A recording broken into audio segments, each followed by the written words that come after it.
Broadcasting Studios, this is Sean and RJ on 105.3 The Fan. Coming to Kirk. Broken back, ground ball. Betts has it, steps on the bag. The throw to first. Double play! From backs against the wall to back. The Dodgers cement their dynasty. Dodgers radio with the call. I do believe the Dodgers came out of nowhere and won this thing inexplicably. The Dodgers win the World Series. Is that a dynasty? You were about ready to call them a massive flop if they lost this one. No, I have my dynasty takes.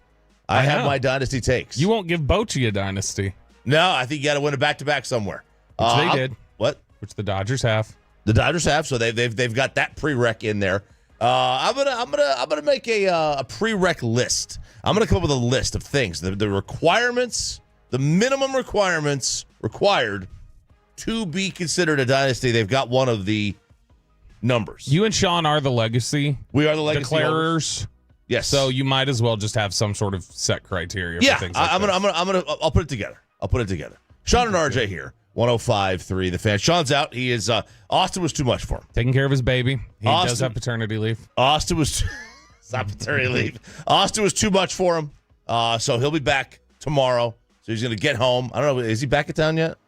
I don't know. I imagine he's hungover is the problem because he just was raging so much. Is when you just hang over the rope on that That is not what it is. We hang over the clothesline. We did clarify that was not what it was. Okay. But he's which I can't blame you for not knowing because you don't get them.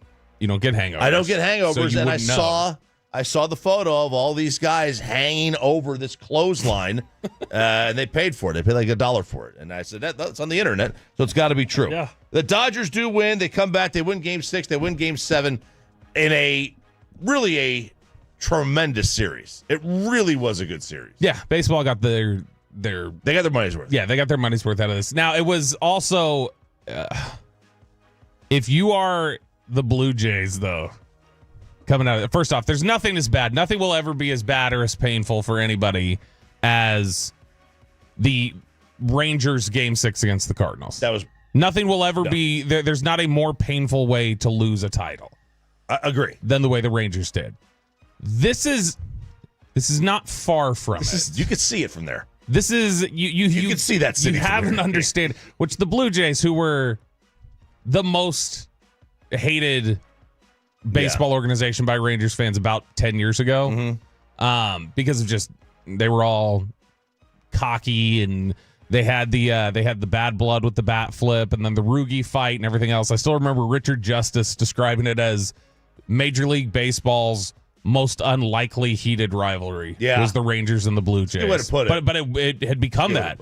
Where I remember the next day after that fight, they were talking on ESPN. I can't remember who it was. I think it was Golick. And he was saying, like, we've gotten to the point now where the series everyone wants in the playoffs is the Rangers and the Blue Jays. Right. The only thing that Texas and Toronto had in common is that their team name started with the same letter. Yeah, that's pretty much it. So going from that to... You probably could have never convinced me that, like, I feel a little bit of sympathy for the Blue Jays about what happened. This hurts if you're a Blue Jays fan. Yeah, and I know one Blue Jay fan, and this guy, he lives and dies. He listens if he can't watch the game, and he watches just about every night, he will listen to it on the radio. Doesn't matter where he is. And this guy is, and we actually are a little worried. We have not heard from him. He's on a group chat with us. We have not heard from him since Saturday night. Probably that Canadian healthcare. And he lives here. He lives here. I don't know if he was at the game and he couldn't get out because they closed the trains down because it went to extra innings. Did you see that video? That was wild. But this one did hurt. And it's like, I wonder what percentage of Ranger fans actually were rooting for Toronto.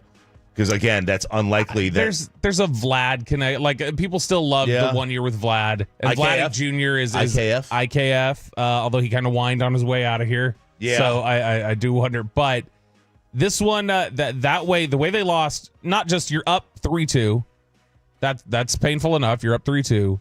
But to have that whole thing happen the way it did, where you're up 2 runs going into the 8th, you're up a run going into the 9th, you load the bases in the 9th, you get a guy brought in for a defensive substitution who almost collides into another outfielder and just has the most like Benny Hill ending to a World Series ever potentially, but he makes the play. Then you're in a position where you got runners on the corners with one out in the 11th, and you just ground into that double play. That's a shattered bat.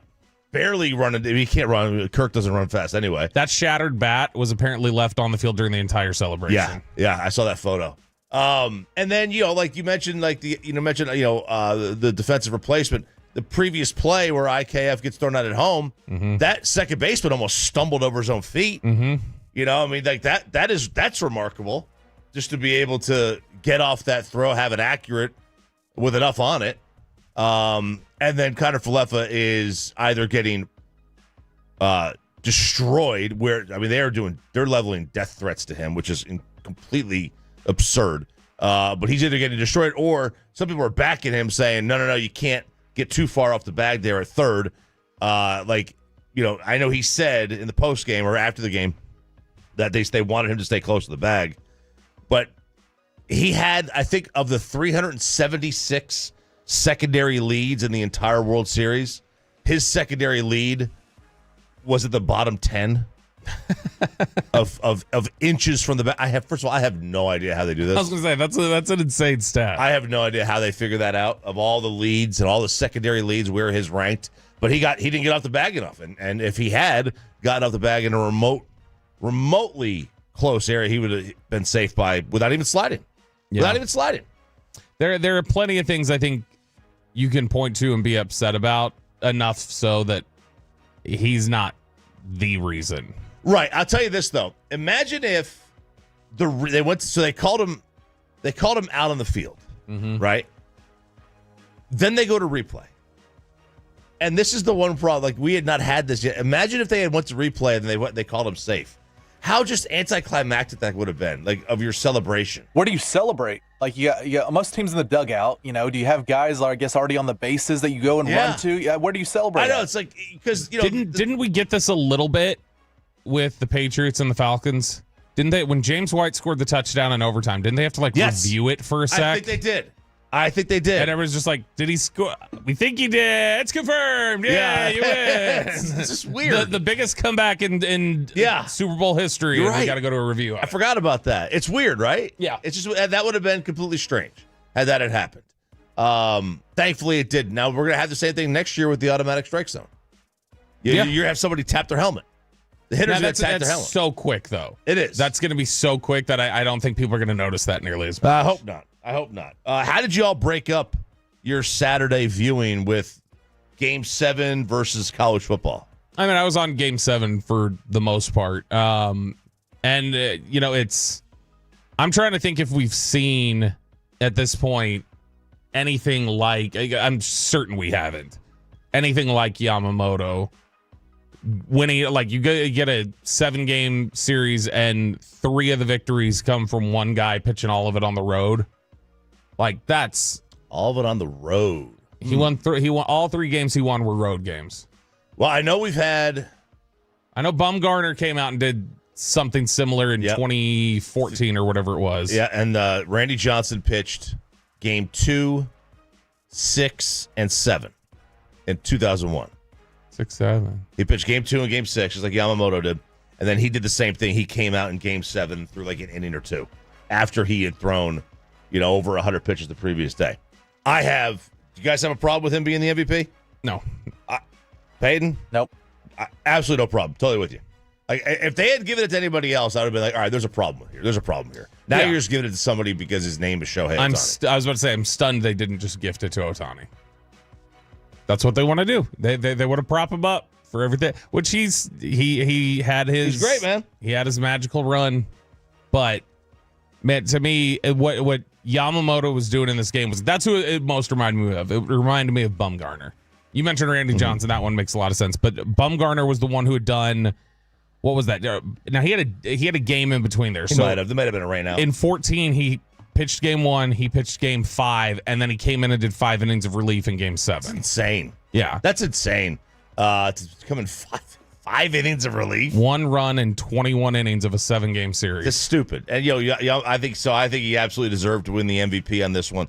I'm not going to. I don't know. I mean, I heard a lot. Is this the greatest Game 7 ever? And there's other ones that come to mind. And in any sport, like the greatest Game 7 ever is still Arizona, New York to me.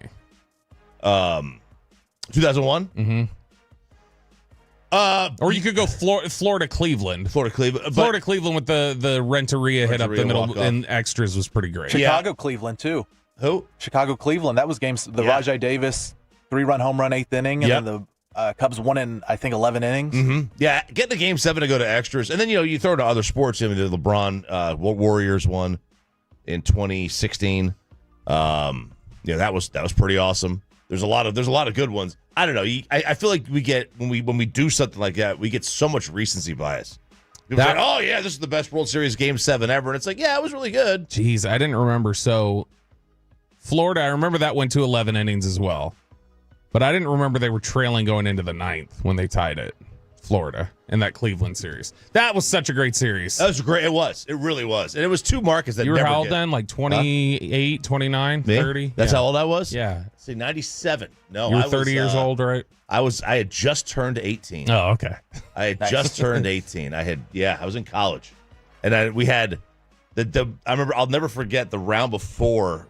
One of my buddies was a big Braves fan. I was surrounded by Braves fans. And I couldn't stand the Braves. I hated the Braves. It lingers today. You won't give Maddox his credit. Right, I don't. And, I was not a trash-talking sports fan, but this guy got on me. He got under my skin so much. And, when they're out there and they're losing to Florida in the NLCS, I had to. I think it was the only time. I think to this day, the only time I've ever trash-talked a sports fan.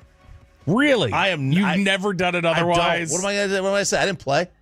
It doesn't matter if you played. It's ball busting. I don't do that. Speaking of which, I don't accept shout out to the Texas Longhorns. We're going to save a lot of that for tomorrow. But yeah, I don't accept it when you trash talk me about sports. I'm like, I don't accept your trash talk. I'm going to expose the group chat. I don't care. Oh boy. But it was who's text? Huh? Who's text? Mine and Sean's. Okay. So we were you're fine with that one. Good. That was this was on Saturday. I had given Sean plenty of time to say something. This was hilarious. It really was. He had not said anything. It really was funny. He had not written anything. So it was like 7:00 and nothing had been said. And so I texted, I said, "So what was everyone up to today? Anything fun?" Chop said, "I was in Canton getting some junk." I said, "Cool. Peyton, how about you?" Now Sean replies and goes, "The trolling doesn't work when you revealed your true feelings, Bob."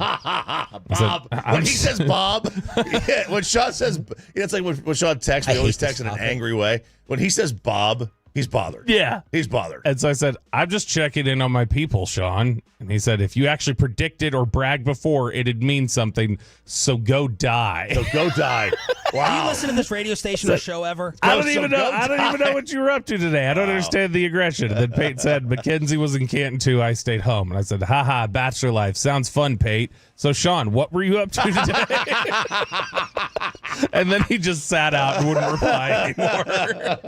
I went, "Oh, Vandy lost." Oh, that's right. Vandy lost. Oh, boy.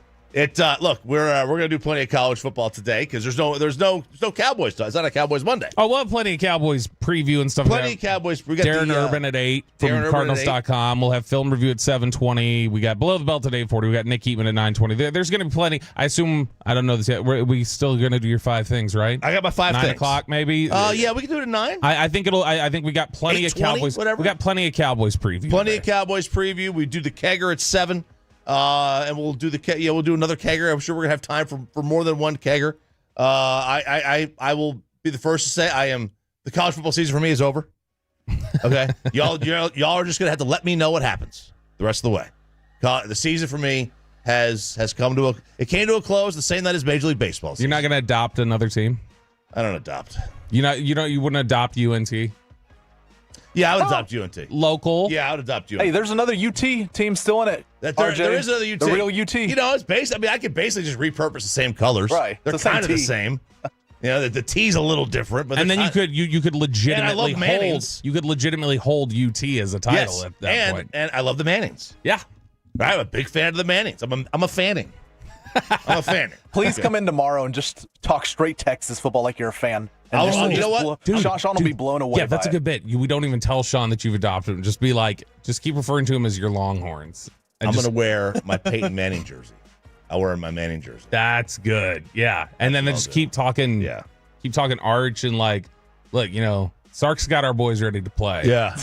He does. Very good. I get down with that. All right, Sean and RJ here at 105 The Fan. Sean's back tomorrow. A crazy Sunday in the NFL with maybe the most predictable result of the year. That's next on The Fan. Now on camera.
something, you have to forget something else. Okay, now that is a very cute haircut. That's like a little shag. I've never seen it before. Well, I mean, of course you have. It's the Rachel. Oh, is that your name? No, I mean like your name. No, I'm Jen. My name's Jen. Right, but I just mean like this is your haircut, but that's hair on your head. I'm not saying this is your hair. Okay, great.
a truck or a call, Frankel first, 214 or 817-333-3333. With Frankel, there's never an out-of-pocket cost. They only get paid when you win. Frankel, the go-to car and truck attorneys in Dallas.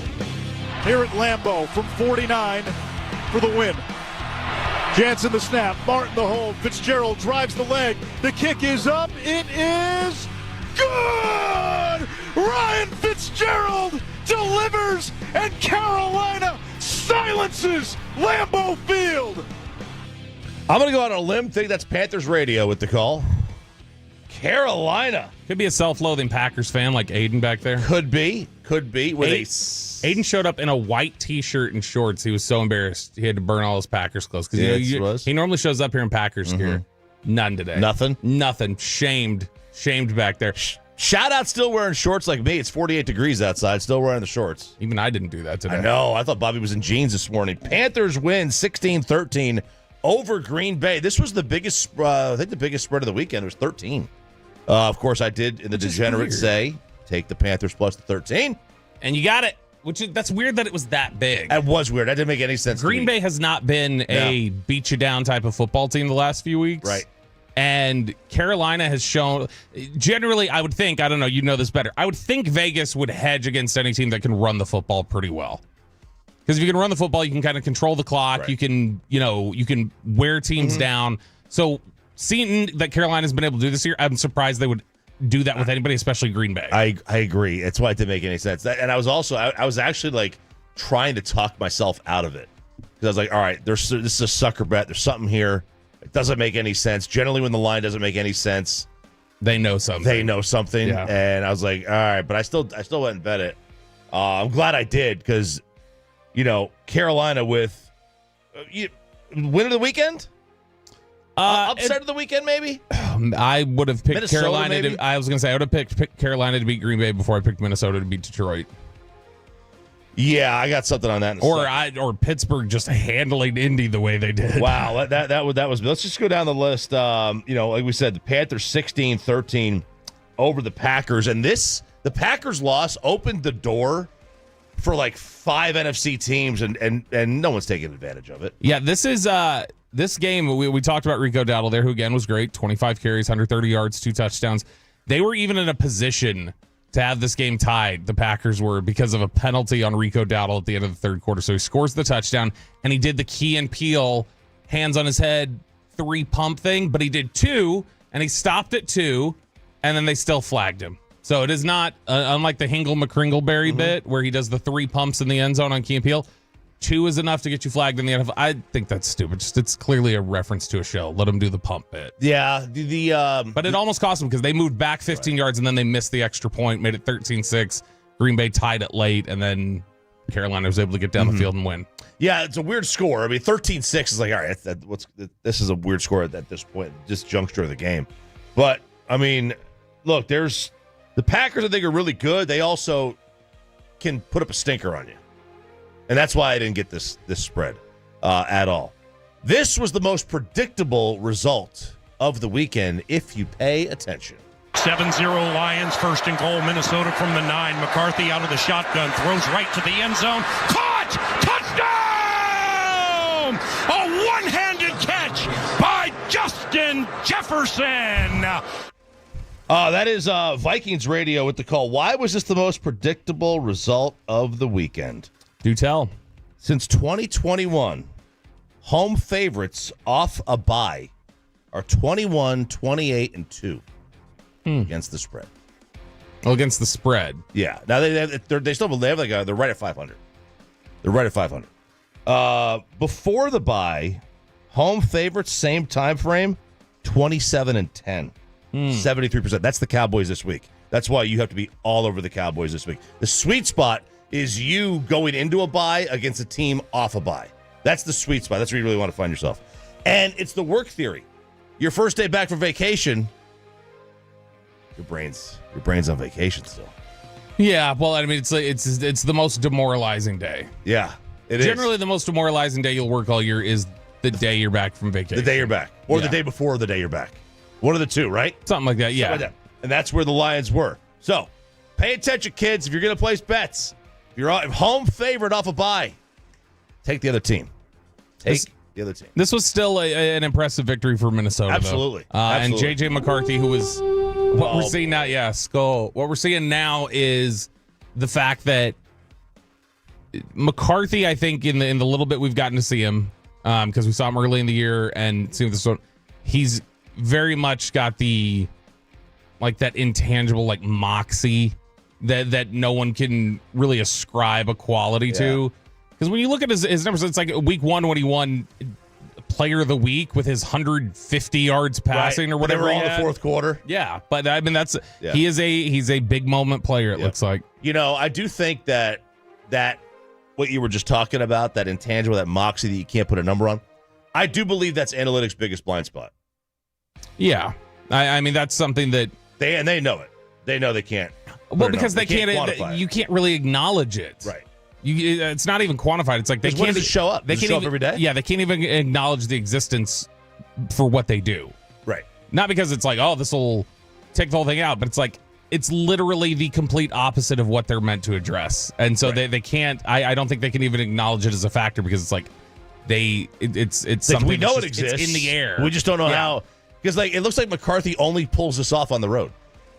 I mean, well, early on, he just hasn't been able to play is part of it. But yeah, he's had now a couple of really big victories. Stay in the NFC North because this team, the Bengals, I'll tell you this for one thing, they're going to play a high-scoring game, but the Bears get a nice win.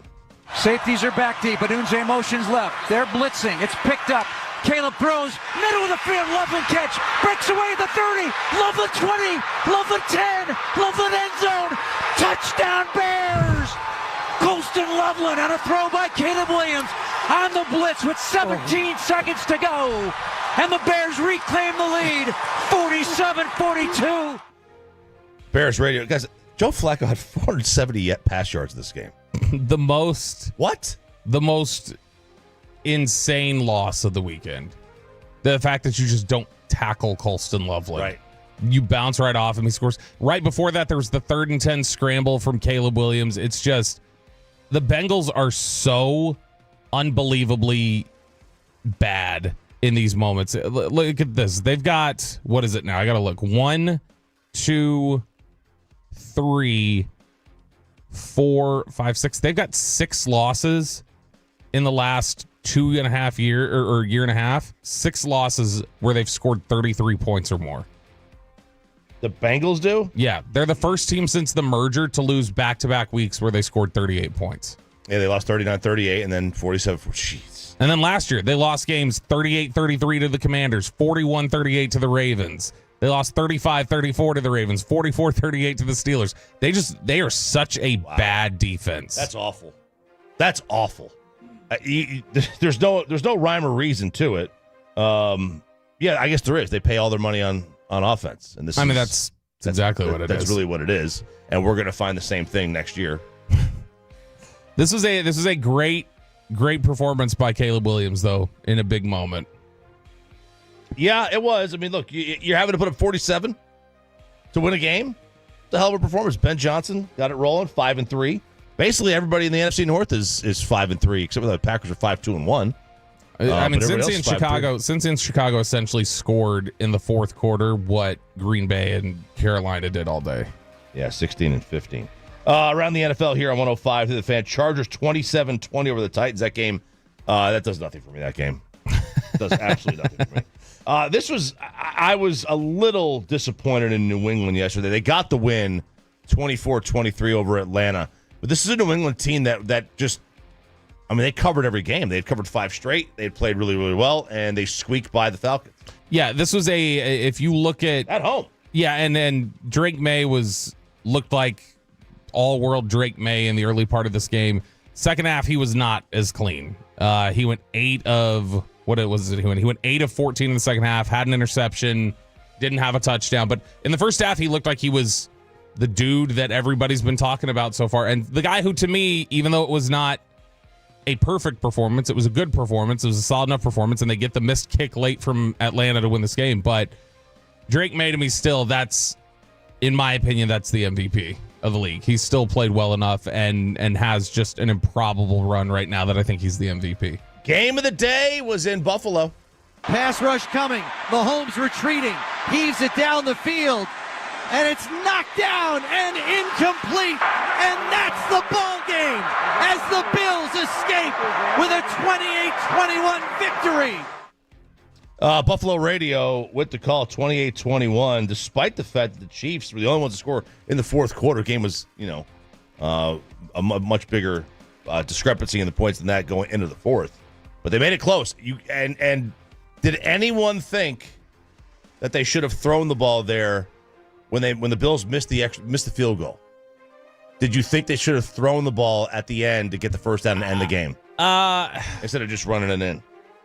No, I didn't have. Romo brought that up. He was like, do you run it? Romo also had a very odd grunt yesterday that's gone viral. Yeah. We had Nance had a breaking weird news. Call too. We had breaking division news. Jaden Daniels out. No. Daniels? No. The Eagles are trading for Dolphins edge rusher Jalen Phillips. It is a 2026 third-round pick.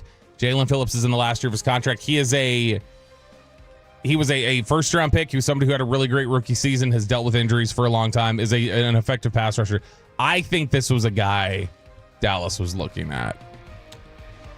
What year was his first-round pick? 22? 21, I believe. 21? Yeah. Third-round pick. He's always hurt.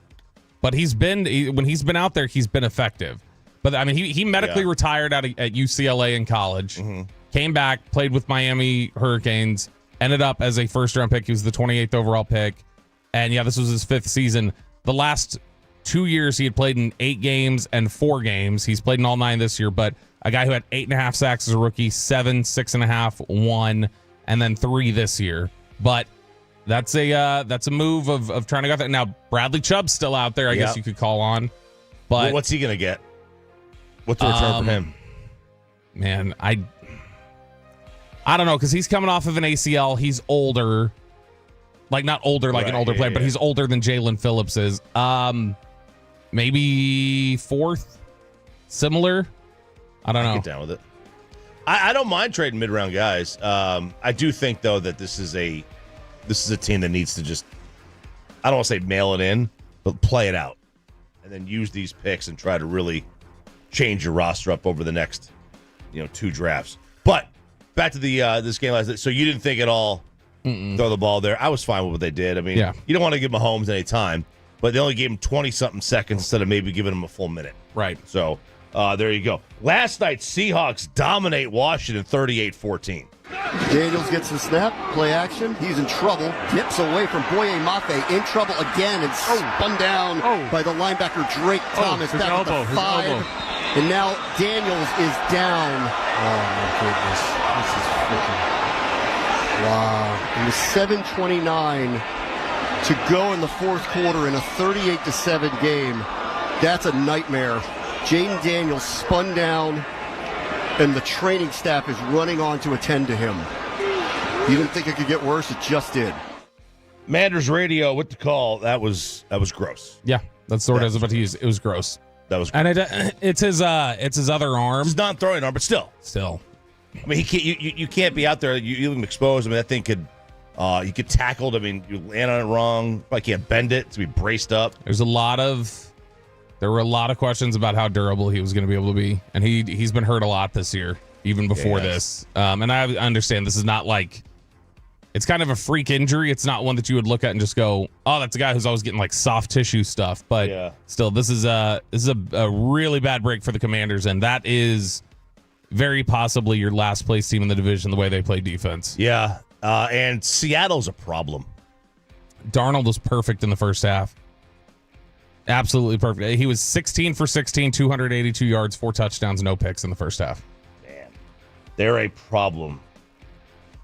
You want to get a team that's got some value on it for an NFC champion.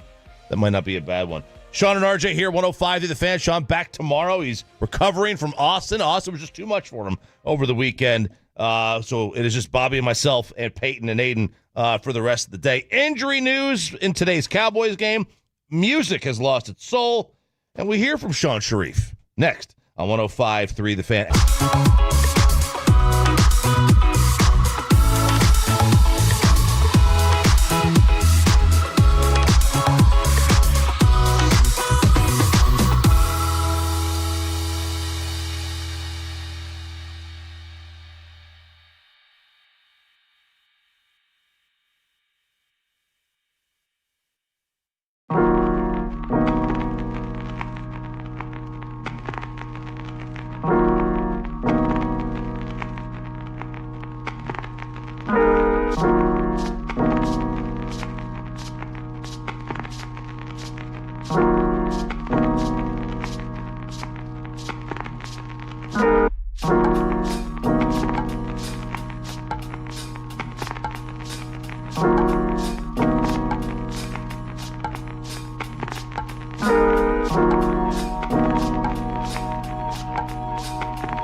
Nutmeg made. I just said that.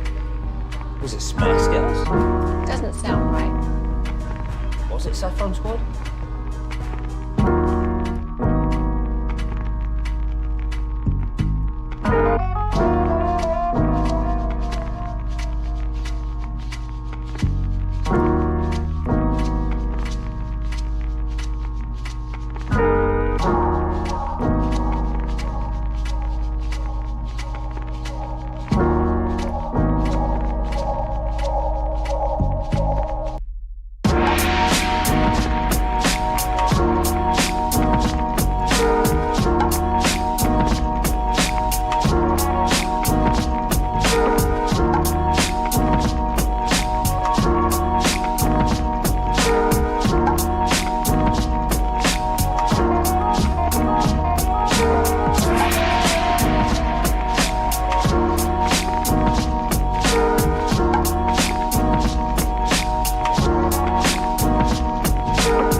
Segment here brought to you by Classic Chevrolet. If you're in the market, upgrade your vehicle. Get to Classic Chevrolet Grapevine today. The back-to-back #1 Chevy dealership in the world. More new Chevys than anyone else, all priced to sell. Visit ClassicChevrolet.com. This is Texas. This is Classic Chevrolet. Together, let's drive, relax, enjoy the difference based on new Chevrolet registrations 2023 and 2024.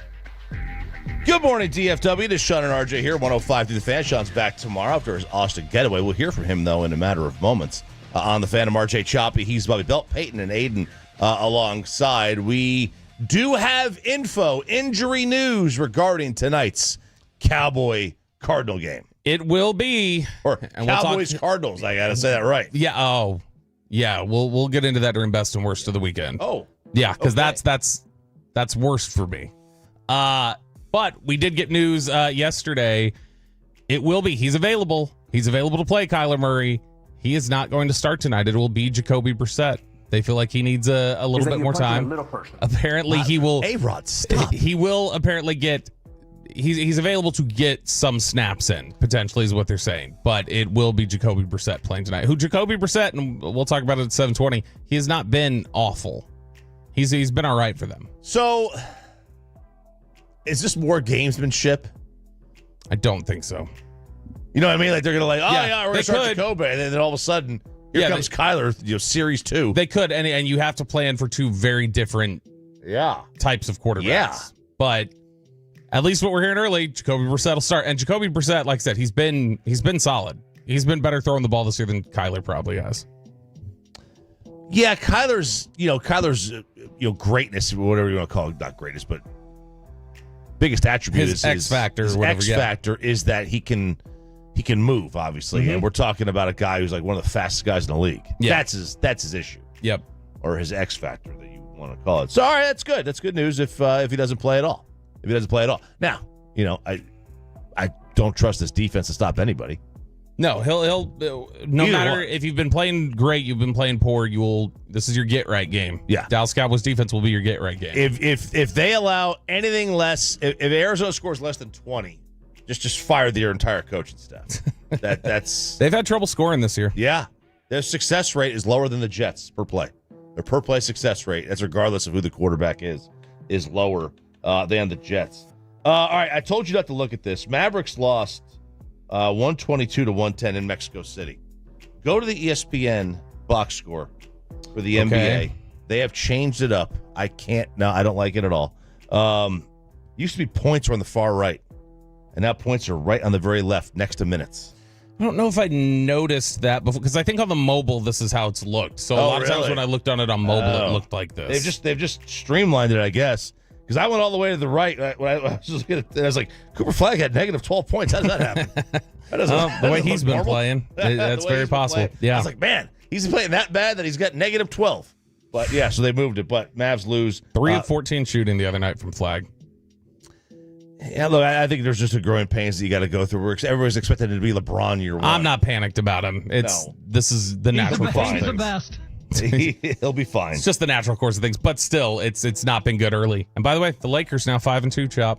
So I'm gonna get that bottle of alcohol from Sean. And that bet is what again? Record? The Lakers just finished with a better record. Yeah, you're gonna get that. Yeah, I mean they've got Luka. Yeah, I mean why wouldn't you? I mean it's amazing. Like you pick that guy. Yeah, it's almost like complaining about the Cowboys pass rush. Sure, we had Micah. Sure, 100%. You don't need to look too deep into what's going on there. So let's hear from Sean Sharif, shall we? Yeah, look, I mean, Sean was at the Vandy game on Saturday. I don't think he's going to want to get into what happened so much, but he's he's big on man on the street audio. Yeah, he enjoys it, and so he did make sure to record kind of a vlog of his excursion to Austin, and so we get to kind of hear some of the sounds of the tailgate and the football game for Sean Sharif. He sent this to us over the weekend. No, I took Monday off. I still have like 6 weeks of paternity left. You think I should offer to give him a pep talk? I've won a state title before. Is that a dude or a chick over there? Dude. God, I hate Austin. Hey, how's it going? Sean Sharif. I broke the Brian Schottenheimer news. The best part about being away from the guys is I can order these girly drinks I love so much. Hi, can I get a daiquiri? Extra curry? So I don't really know anything about Vandy. Are we the ones in orange or are we the ones in gold getting beat like Kyer Elam? Peyton should really be out here getting man on the street audio for me. Maybe. So what's happening on the field? I can't tell without Bobby here to explain ball for me. Pavia, where are we with the touchdowns? This stupid team. We're transferring to Mercer as soon as the portal opens. So things didn't go the way Sean wanted. Started out very good for him.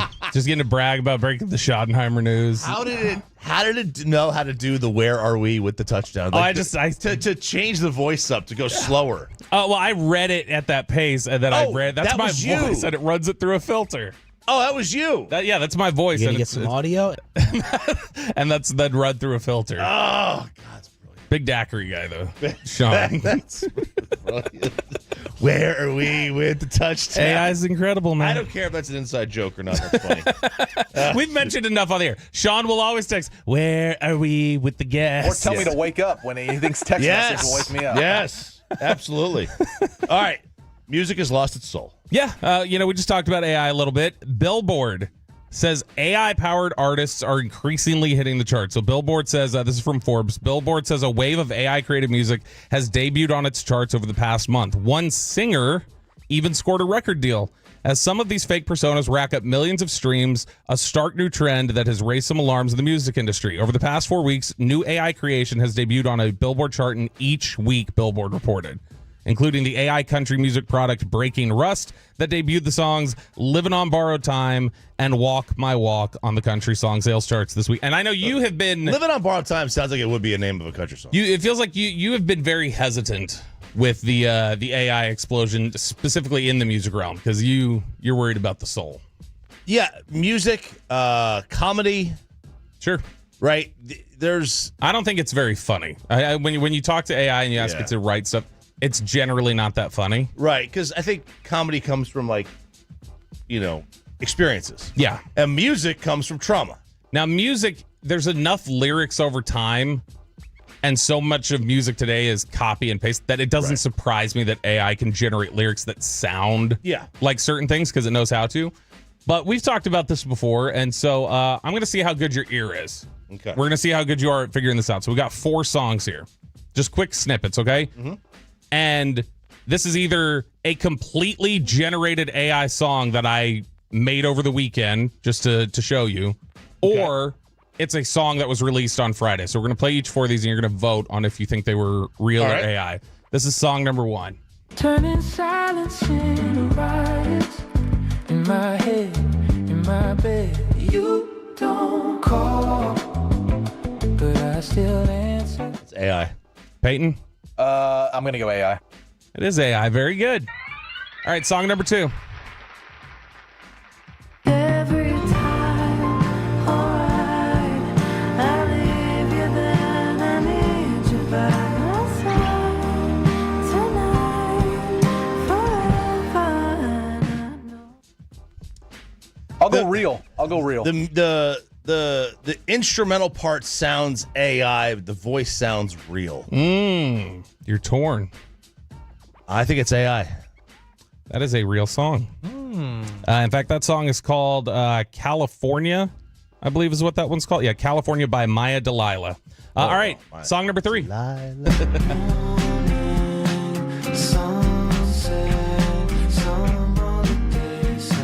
Oh, this is AI. They don't make this kind of music anymore. Yeah, Peyton? I was thinking it was pretty catchy, too. Dang it, I was going to go real, but... Are you going real then? I'll go real. It's real. Watching Over Me by Horse Vision. Horse Vision? What it's called. That's not a band name. Song number 4. Oh, my love is hard candy. Once you try it, you can't stop it. Oh, my love is hard candy. If you want it, you can have it. Oh, my. Man, it's got the same words repeating over and over again, which is I'm mailing it in as an artist because they can't think of anything new, so I'll say that's real. Peyton? I'll go AI. Peyton Russell's got the ear for the AI music. That's AI. Undefeated, right? Was that an undefeated day? That was 4-0. All right. Unlike my power rankings. Now that's everybody's power rankings right now. But this is something where the more that you can the concerning thing about this is that you can the first song we played. There's an artist that I really like out right now named Dijon, and I literally just typed in notes. I said, "Give me notes to create a Dijon song so I can see how close it can get to replicate it and see if it's something that can pass as a real thing." And so playing that here, it's getting closer with the sound because a year ago stuff didn't sound close like that at all. And I know there's a lot of people who get worked up about it. Here's been the only thing that I've argued is that we've had versions, I feel like, of AI in music for so long that the biggest thing to me that I don't think you can do is I don't think you can have AI write lyrics. Yeah, like I don't because have that's the soul. That's the soul. That's the storytelling. That's everything else. The chord progressions and different things like that. That's all. That's fine. There's a finite number of them, and the other aspect of it is like how long have people been using drum machines now? Right. Look, I mean, different things. I would have a problem with AI doing a guitar solo if rock and roll was still music. If there was still bands like Skinner, Zeppelin, whatever, if they still actually had guitarists doing guitarist things. Yeah, because music is not. It's not like that anymore. No, It's all, like you said, they're all using these pre-made beats anyway. Yeah, and so there's a lot of it that it's not been called AI, but there's been a lot of it there's been a lot of fake in music now for a while. And I'm not saying I like that. I don't like that that's there. And so I don't like that aspect of the AI created era. I think the leap for everybody is the voice. It's like that sounds like someone. That audio sounds like a human singing. It does. And that's jarring to people. It's jarring. It's creepy. But again, like somebody else pointed out to me, they're like, auto-tune's been used too. That's not them singing.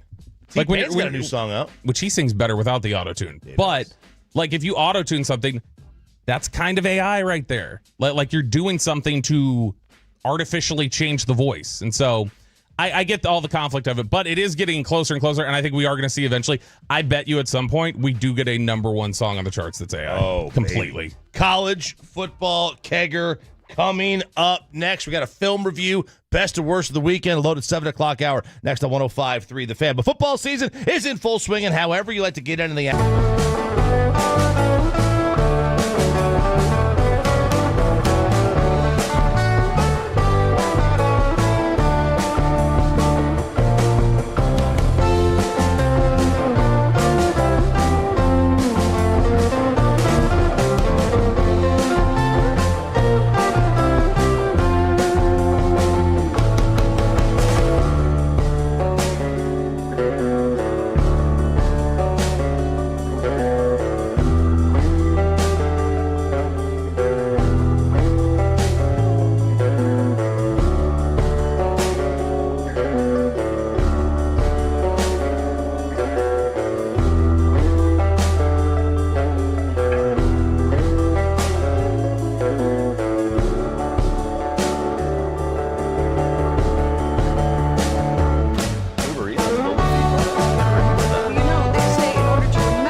krld-fm and HD1, Dallas, Fort Worth. Let's go, Cowboys. An Odyssey sports station.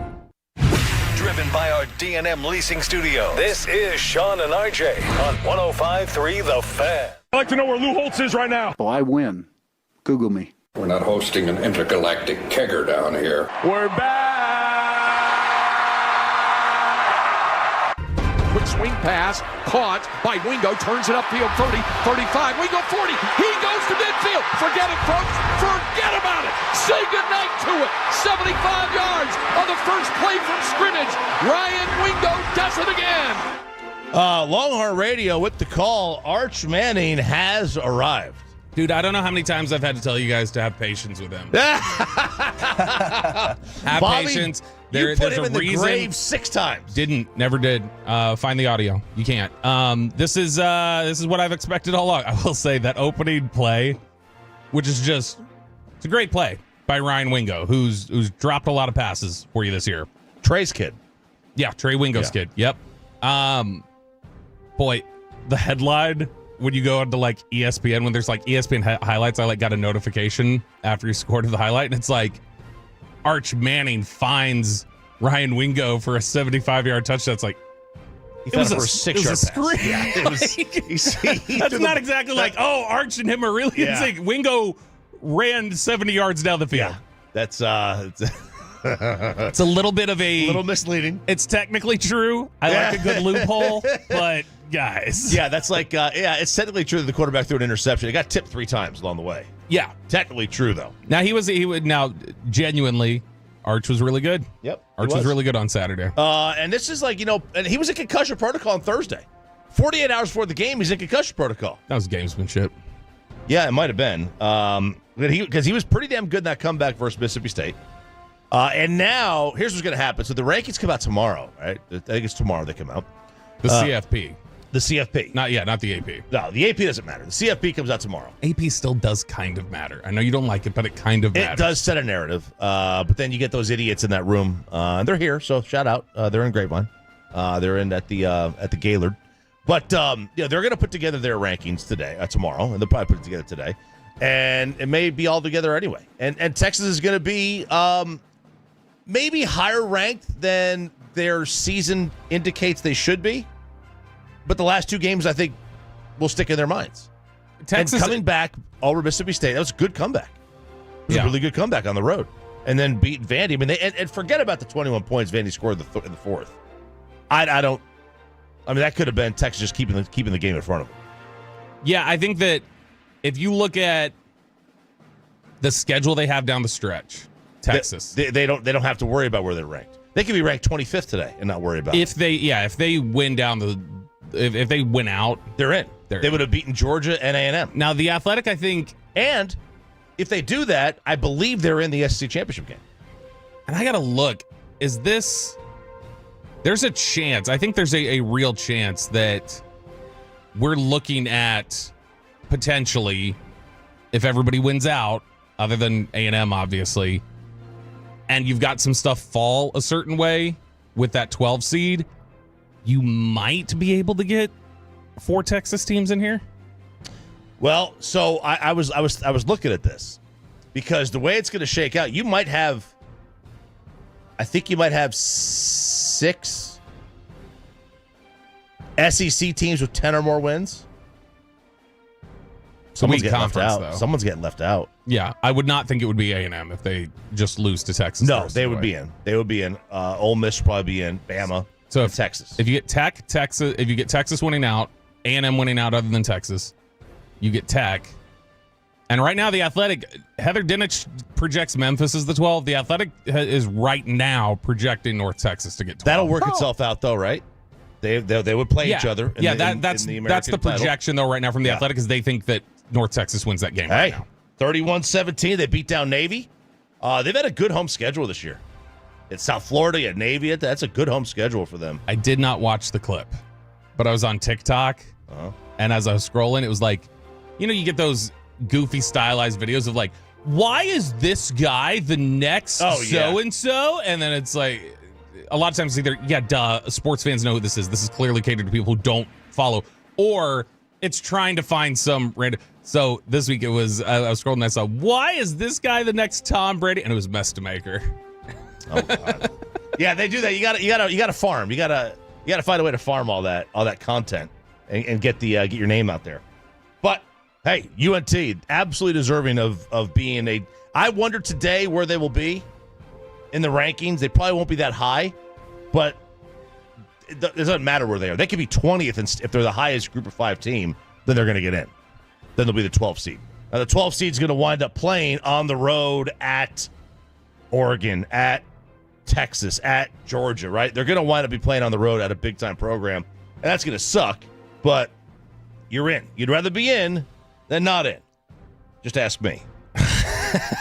They've, I believe, trying to see it now on this calculator that they have, I believe right now they've got that the Athletic, Austin Mock put this up, who's their analytics guy, that I think he's got the North Texas up higher than a lot of people are expecting in the CFP Good. today. I mean, you can make a case for it.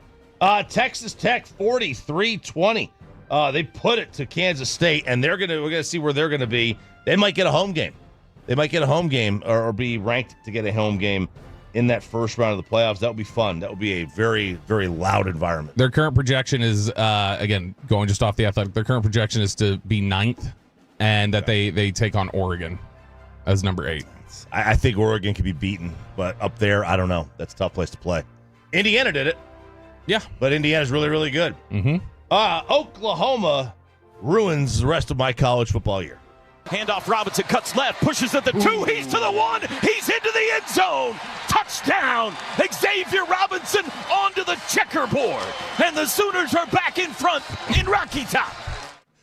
Sooner ready with the call. The good news is I don't have to get whooped by Ohio State this year. The bad news is that might have been the most disappointed I've ever been. Ever. Watching a football game. Maybe even more than the South Carolina game a couple years ago. That South Carolina game, you were upset. I was upset. This was like South Carolina. We got outplayed in the South Carolina game. Tennessee should have been up by 24 points in the first half. Oh yeah, you let another bad version of John Mateer beat you at home. Yeah, that's bad. It dominated that football game. Never should have lost. You will never convince. If it comes out in 18 months that the quarterback was shaving points, I'll be like, all right, I can see that. I can see that. Inexplicably throwing interception after interception in Oklahoma territory made absolutely no sense. They should not, and they will not fire Josh Heupel. But I will say he has lost the fan base already. Yeah, he seemed like he was he's a made guy, but he has lost. I should say he's lost a portion of the fan base. How much of it? And I did not look. Is there anybody that was claiming you were throwing this for your Oklahoma boys? No, because he beat them last year. Right, you got to throw some people. Oh, you got to throw some. No, yeah. No. There are and you get the subset of the fans that are. And I even heard this on radio. There's people on radio talking about how he needs to lose weight. I'm like, guys, we're still on that. We're on that now. And that's just a question of health. Like, I mean, I need to lose weight. We all could stand to be healthier. Yeah, we all need to be healthier. But why would you bring that up? It's a very Skip Bayless. It's such a stupid topic to bring It is. up. But this was a game. Tennessee 28 first downs to 19 for Oklahoma. They were 54% on third down plays. Oklahoma was 40%. It was 456 yards to 351 for Oklahoma. They were dominant. Now, where you got crushed was the run game. Oklahoma just destroyed you on the ground. Mm-hmm. Yep, they absolutely did. And Mateer did a lot of that. Yeah. He had like 80 yards himself. He can't throw a football. I mean, that's for sure. He's been, since he came back, he's 2 touchdowns, 4 picks. He's completing about 60% of his passes, but he can still run. Yeah, he can. And he did a really good job of that. After the game, one of my buddies in the Tennessee group chat sent me this. He listens to the post game. They think Heupel has lost his onions. Josh Heupel, who took Josh Heupel's balls? Where are his balls, Josh? What did you do with your balls? Where are your balls, Josh? Are they in your pants? Do you have balls? Were you neutered in the off season? Did you have yourself neutered? Why would you do that? Why would you give your balls away? I like my balls. Marcus Young, do you like your balls? I'm a fan of them. Why would you not want your balls? Balls are a necessity in the sport of American tackle football. American tackle football. That's life. Such is life. Such is life as a football fan. I like my balls. Do you think that was that written, or did he just? You think he came on and that came from the soul? I have no idea. I don't know. He knew exactly where he wanted to take it, which was balls on balls. Yes. Where are your balls, yes, Josh? He did. So there you go. Oklahoma. Now Oklahoma's going to be. They'll be firmly in the playoff picture tonight when they first on Tuesday when the rankings come out. So they'll be firmly in. So you're going to have. It's basically Texas and Oklahoma and making up what is going to wind up being about almost half the playoff rankings as of today. Oklahoma's got Bama next week. I know. If they win that, it's like it's all downhill because they got Oklahoma. They're going to finish with LSU, which I mean, who knows? Well, no, they got Missouri after that though. Missouri after that, right? And Missouri can beat you, they can bite you, but they'll be favored. Ooh, Alabama, according to the matchup predictor on ESPN right now, is 73% to beat Oklahoma. That's okay. So are we. Oklahoma is favored to beat Missouri. Yeah, we were in the 70s to beat them, so it didn't work. SMU wins. They also might lose, though. They beat Miami. They may have ended Miami's chance at a playoff berth, but in the meantime, they may have lost their coach because Rhett Lashley's name is going to be and already is a hot name in the coaching circles. Or Arkansas or LSU or now Auburn, who hired Hugh Freeze, or Florida or Penn State. His name is going to be in the top 5 of all these jobs, and it should be. Yeah, there's going to be a ton of the fact that we've seen so much turnover right now in the coaching circles, which I have no idea how this musical chairs is going to end up. In terms of, are we going to get, where's Lane going to go? Where's Eli Drinkwitz going to go? Are we going to get, will James Franklin get a job? Will Brian Kelly get a job? But I mean, the fact that now there's been 3 in-season SEC firings already this year? Yeah, and I'm surprised that Auburn fired their coach. I think it's, man, I gotta say, this is. Do you want to play in these waters? What you doing here in my waters? If you're Auburn, do you want to play in those waters where you're gonna try to compete with LSU, Florida, and Penn State? Yeah, I don't. And Arkansas, all that Walmart money and Tyson food money. Auburn's a good job. It is. It is a good job, but it's... Oh, no, it's 4. Yeah, it's 4 because it's Arkansas, too. I was thinking it's 4 SEC jobs. That's insane. That's never happened, has it? But no, it hasn't. But 4 SEC jobs in season? Auburn's a really good job. It's a really, really good job, but it's clearly not as good as LSU. No, right. Or Florida or Penn State. Why would you fire your coach now? Wait till next year. Is it definitely not better than? Is it definitely not better than Penn State? I don't know what Penn State's NIL is like. Penn State historically, it's Penn State's probably a better program. Right, but I mean, a better program doesn't always necessarily mean better job. That's true. And I would think because I think Texas is a better job than Alabama, but it's not a better program. Right. So yeah, it makes sense. So, I don't know with the NIL. I mean, it's tough to say. Nobody really knows with these. What kind of job is Ole Miss? Is Auburn definitely better than Ole Miss? Why would Lane leave? It's a good question. I think historically, I would have wanted the Auburn job over Ole Miss. Yeah, for sure. But now, the way he's got it rolling, I mean, they almost made the playoff last year. Sure. Unless they completely crater this year. And again, their schedule's pretty bad. They just beat South Carolina, right? They got the Citadel coming up. I mean, they don't really play anybody. So if I'm them, I'm like, all right, why would you really want to leave? All right, Sean and RJ here. By the way, really quickly, yes, sir. Carson Beck, you're a piece of trash. Dude, nobody should draft that dude. Throwing his coach under the bus? He lost the first game he lost. He throws his receiver under the bus. This game he loses this weekend. He gets asked about his interceptions. He goes, just running the same thing. I just run the play that's called. Yeah, see, I expect that for somebody who's 18 maybe. Not when you're 23. I would flag this dude if I was an NFL team. Hell no, I don't want this dude in my building. Awful. Yeah, awful dude. I'm with you on that one. It's Sean and RJ here on 105.3 The Fan. Best and worst of the weekend is coming up, as well as a little film review. A film review on the Arizona Cardinals. Again, without, we think, Kyler Murray tonight. Available, not going to start is the word. All right. available. Not going to start. Film review coming up next here on Sean and RJ on 105.3 The Fan. But where are you going to watch the game tonight? Might I suggest Ojos Locos, not just for lunch.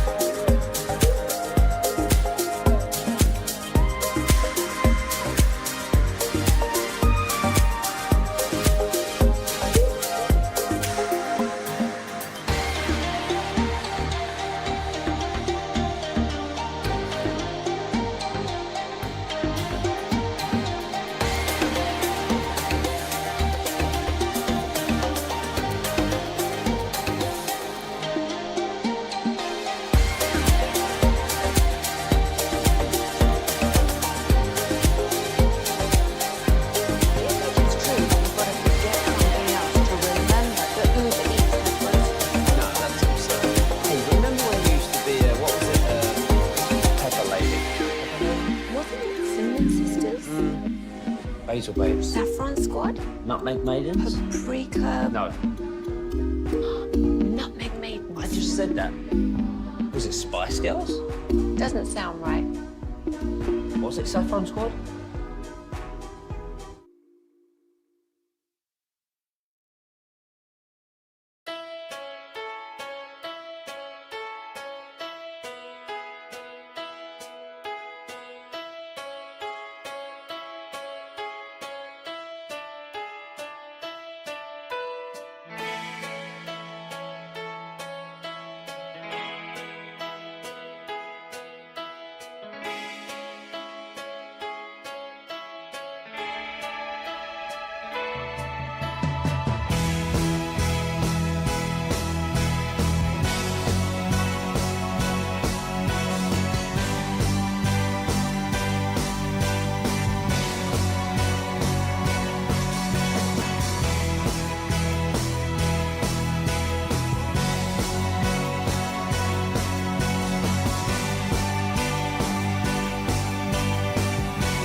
segment here brought to you by, it is the Expressway right now on the Fan, and it's brought to you by the On-Time experts in the HOV lane of the Expressway is driven by Mercedes-Benz of Plano. We're going to do our own show next week. It's just going to be me and Bob. You know, human beings learn best and most from other human beings. Keep your friends close, but your enemies closer.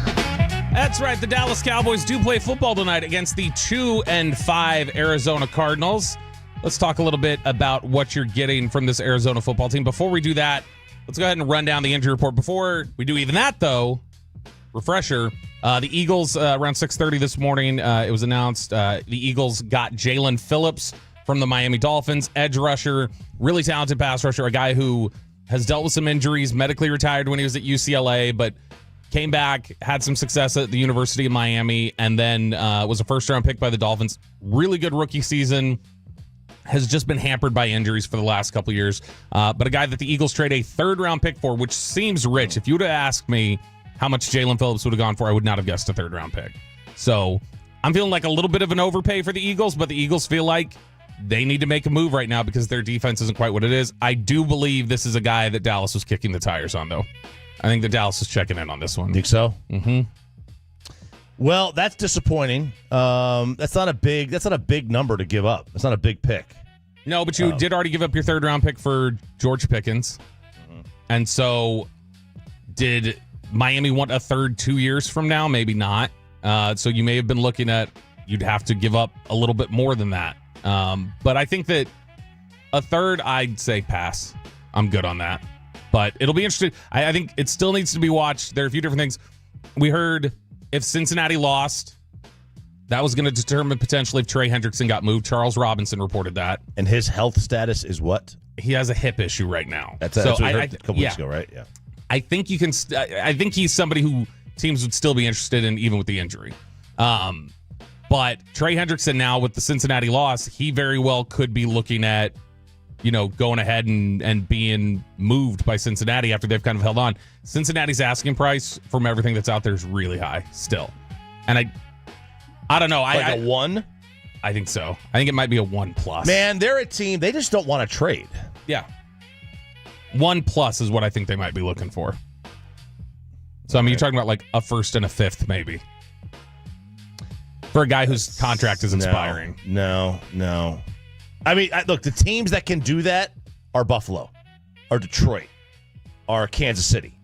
Teams that are Seattle. Not even Seattle. Rams. Teams that are like desperate to win a title. They can see the clock running out. I mean, I don't know that Buffalo sees the clock running out, but it's like, it's time. It's time to go for it. Detroit can see the clock running out. The Rams can see the clock running out. Some of the guys that Ian Rappaport mentioned yesterday that could be on the move, he mentioned Bradley Chubb, which is a name we've kicked around here as maybe that's somebody that you could investigate bringing on if you're the Cowboys. I would assume he would go for less than Jalen Phillips did. I don't think you're talking about a top 3-round pick for Chubb at this point. Another name that had come up as possibly being moved was the Raiders' Malcolm Kuntz, who is 27 years old. He has been 4 years. This is a 5th year in the league, but he is somebody who this year has just a sack, had missed all of 2024 with an injury.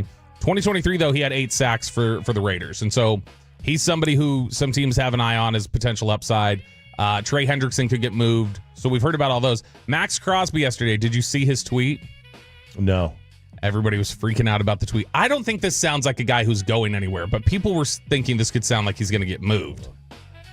Raider Nation, I love y'all with everything in my heart and soul. Y'all deserve better. Stay as one. It will change. Doesn't that sound more like, hey, hang with us? Yeah. Than best wishes? I mean, it kind of sounds like it could be either one. I think stay as one. It will change. Like, hey, this is going to turn around. I don't know why you're saying it's going to turn around if you're out of there. You know what I mean? Yeah. What's the bird thing on his logo? It's like an eagle or a condor or whatever. Oh, because he's the condor too. Yeah. Yeah. Now he's he also came from Eastern Michigan, which is Eastern. He's Eastern Michigan. Yes. Aren't they? That's what they are, right? Yeah, they're the Eagles. So I think that's part of the tie in there. But let's take a look at the Arizona Cardinals. Injury report came out on Saturday, with this being a Monday game.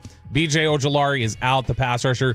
Couple of questionables here that matter. Will Johnson, the cornerback for Arizona, I don't know how much of a toss-up he really is. We'll ask Darren Urban from Cardinals.com at 8 o'clock when he joins us if he's somebody who's genuinely in question. But Will Johnson, the rookie corner, has been good for them. You've got Kyler Murray, who's apparently not going to start tonight. He's available to play, but he's not going to start. It's going to be Jacoby Brissett. But Kyler is, they feel like, I guess, still a week away. Could come in a pinch, but that's where that stands. And then Walter Nolan. Like, he wants to play in this game. He loves playing here.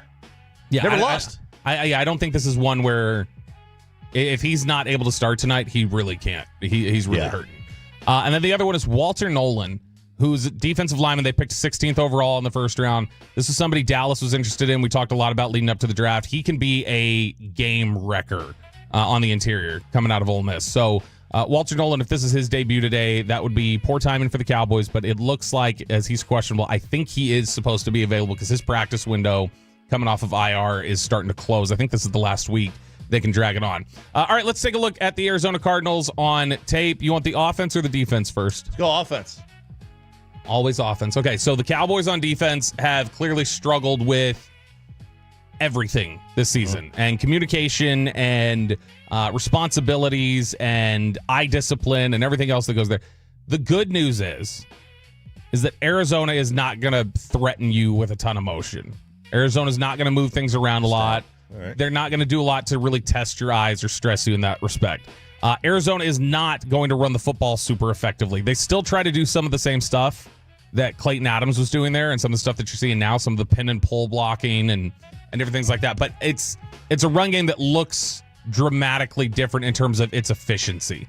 Not the style. Style's still the same. They're just not executing at the same level. They've had some problems, I feel like, on the interior with some of their blockers getting to the second level and finishing things up. But this is an Arizona running game that is not particularly dangerous right now. They're really missing James Conner. The offense passing the football, Jacoby Brissett has had a decent year. I think you're seeing him throw in rhythm when he's had the opportunity. He's been able to make some nice throws down the field. He seems to have a good chemistry, I think, with Trey McBride, their tight end. Trey McBride is the guy who's probably the scariest coming into this game, but good rhythm with the tight end and finding him down the seam. He's and being like able 30th to in yards in the whole league. And he started like 2 games, something like that. Or are you talking about McBride? McBride. Okay, I thought you were talking about Brissett. I was like, no, Brissett, I would expect him to be 30th. But Jacoby Brissett has played better throwing the football than Kyler Murray has in the opportunities he's gotten this year. But it's been a struggle for Arizona offensively this year. If you look at their defense hasn't been terrible at times, but they're not putting up a ton of points. So that's where they're sitting at 2-5. But Trey McBride is the big concern here in terms of what he can do vertically as a tight end, some of the stuff he does on in-breaking routes. They like to throw the ball in the middle of the field a lot. They kind of live in that space. Denver last week was one that they generally try to keep things a little more outside. They try to do stretch stuff to the sideline, different things like that. But in the middle of the field, this is where Arizona's going to live when they're throwing the football. So safeties need to be on their games. Linebackers need to be better. Jerry had issued his concerns about the linebackers earlier. There's clearly been a problem there. That's going to be the biggest thing for them, is just winning their individual matchups, because they're not going to get a whole bunch of eye candy and things like that to trick them up. Just win your individual matchups is the biggest thing, which might be the best thing for this Cowboys defense. Yeah. It's like, don't overthink it. Just win your matchup. Did they simplify things, or have they simplified things? The Cowboys? Have you noticed? So some of the simplifications that apparently are there are going to be related to language and the way that they're communicating with each other. So it's hard to tell that aspect of it, if their language has been simplified enough, or if that's taking root. Because here's the thing, is that last week on Cowboys Crosstalk, Tyler Patman was talking about the fact that simplifying defense a lot of times is just, when you're in your position, it does not matter what they do to motion somebody over or do something else, your responsibility is not changing.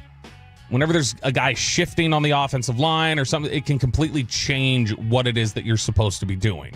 And that's where a lot of the communication is falling through. Schottenheimer told us that a couple weeks ago. It was the post-huddle, pre-snap stuff that was really failing, because a shift would happen and responsibilities would change, and they weren't able to communicate that effectively. So that language aspect of it, we still don't know. On the offensive side, Marvin Harrison Jr. is a good player. Marvin Harrison Jr. is not the guy that people thought he was going to be. yet. Malik Neighbors definitely, when there was that question about is Neighbors or Harrison the better receiver, Neighbors is definitely more of a threat when he's healthy. And that's somebody that can stress you way more than Marvin Harrison Who's does taking right first? Now. Harrison. He's taking like a pick before. But Marvin Harrison Jr. to this point has not been the guy that you wanted. Still a good player, but not anybody that I would feel like I've got to really keep tabs on. Is he like 15 a catch? Is he in the 12 a catch range? Like what kind of? No, I mean like he's been a good player. So right now he's 16.5. But I mean you're talking about a guy who has that's not a lot of volume then. No, he has 24 receptions in 7 games. Yeah, it's not a lot of. I mean it's not that he's a bad player. I mean he's a decent receiver. He's just not putting that. He's getting you about 50 yards a game right now. Is he not near the route runner his old man was? No, he was a really good route runner when he was coming out. Junior was? Junior was, yeah. It just hasn't shown up? He hasn't been winning. He's had a lot more problems. Some of the stuff that I saw that he had issues with, it looked like he was having trouble getting off of press at times when guys would play him like that, which this team doesn't play a lot of press man, so he'll be fine with that.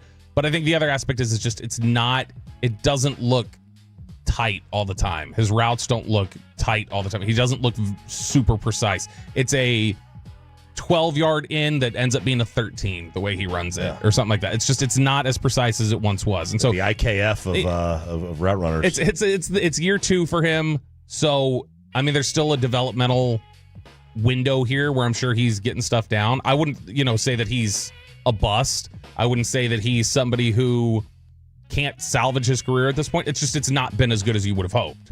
That's all that it is at this point. On the offensive line, this is a team that I think Jonah Williams is the guy that you got to go after. Isaiah Adams, their guard, has had a lot of problems this year too in pass protection.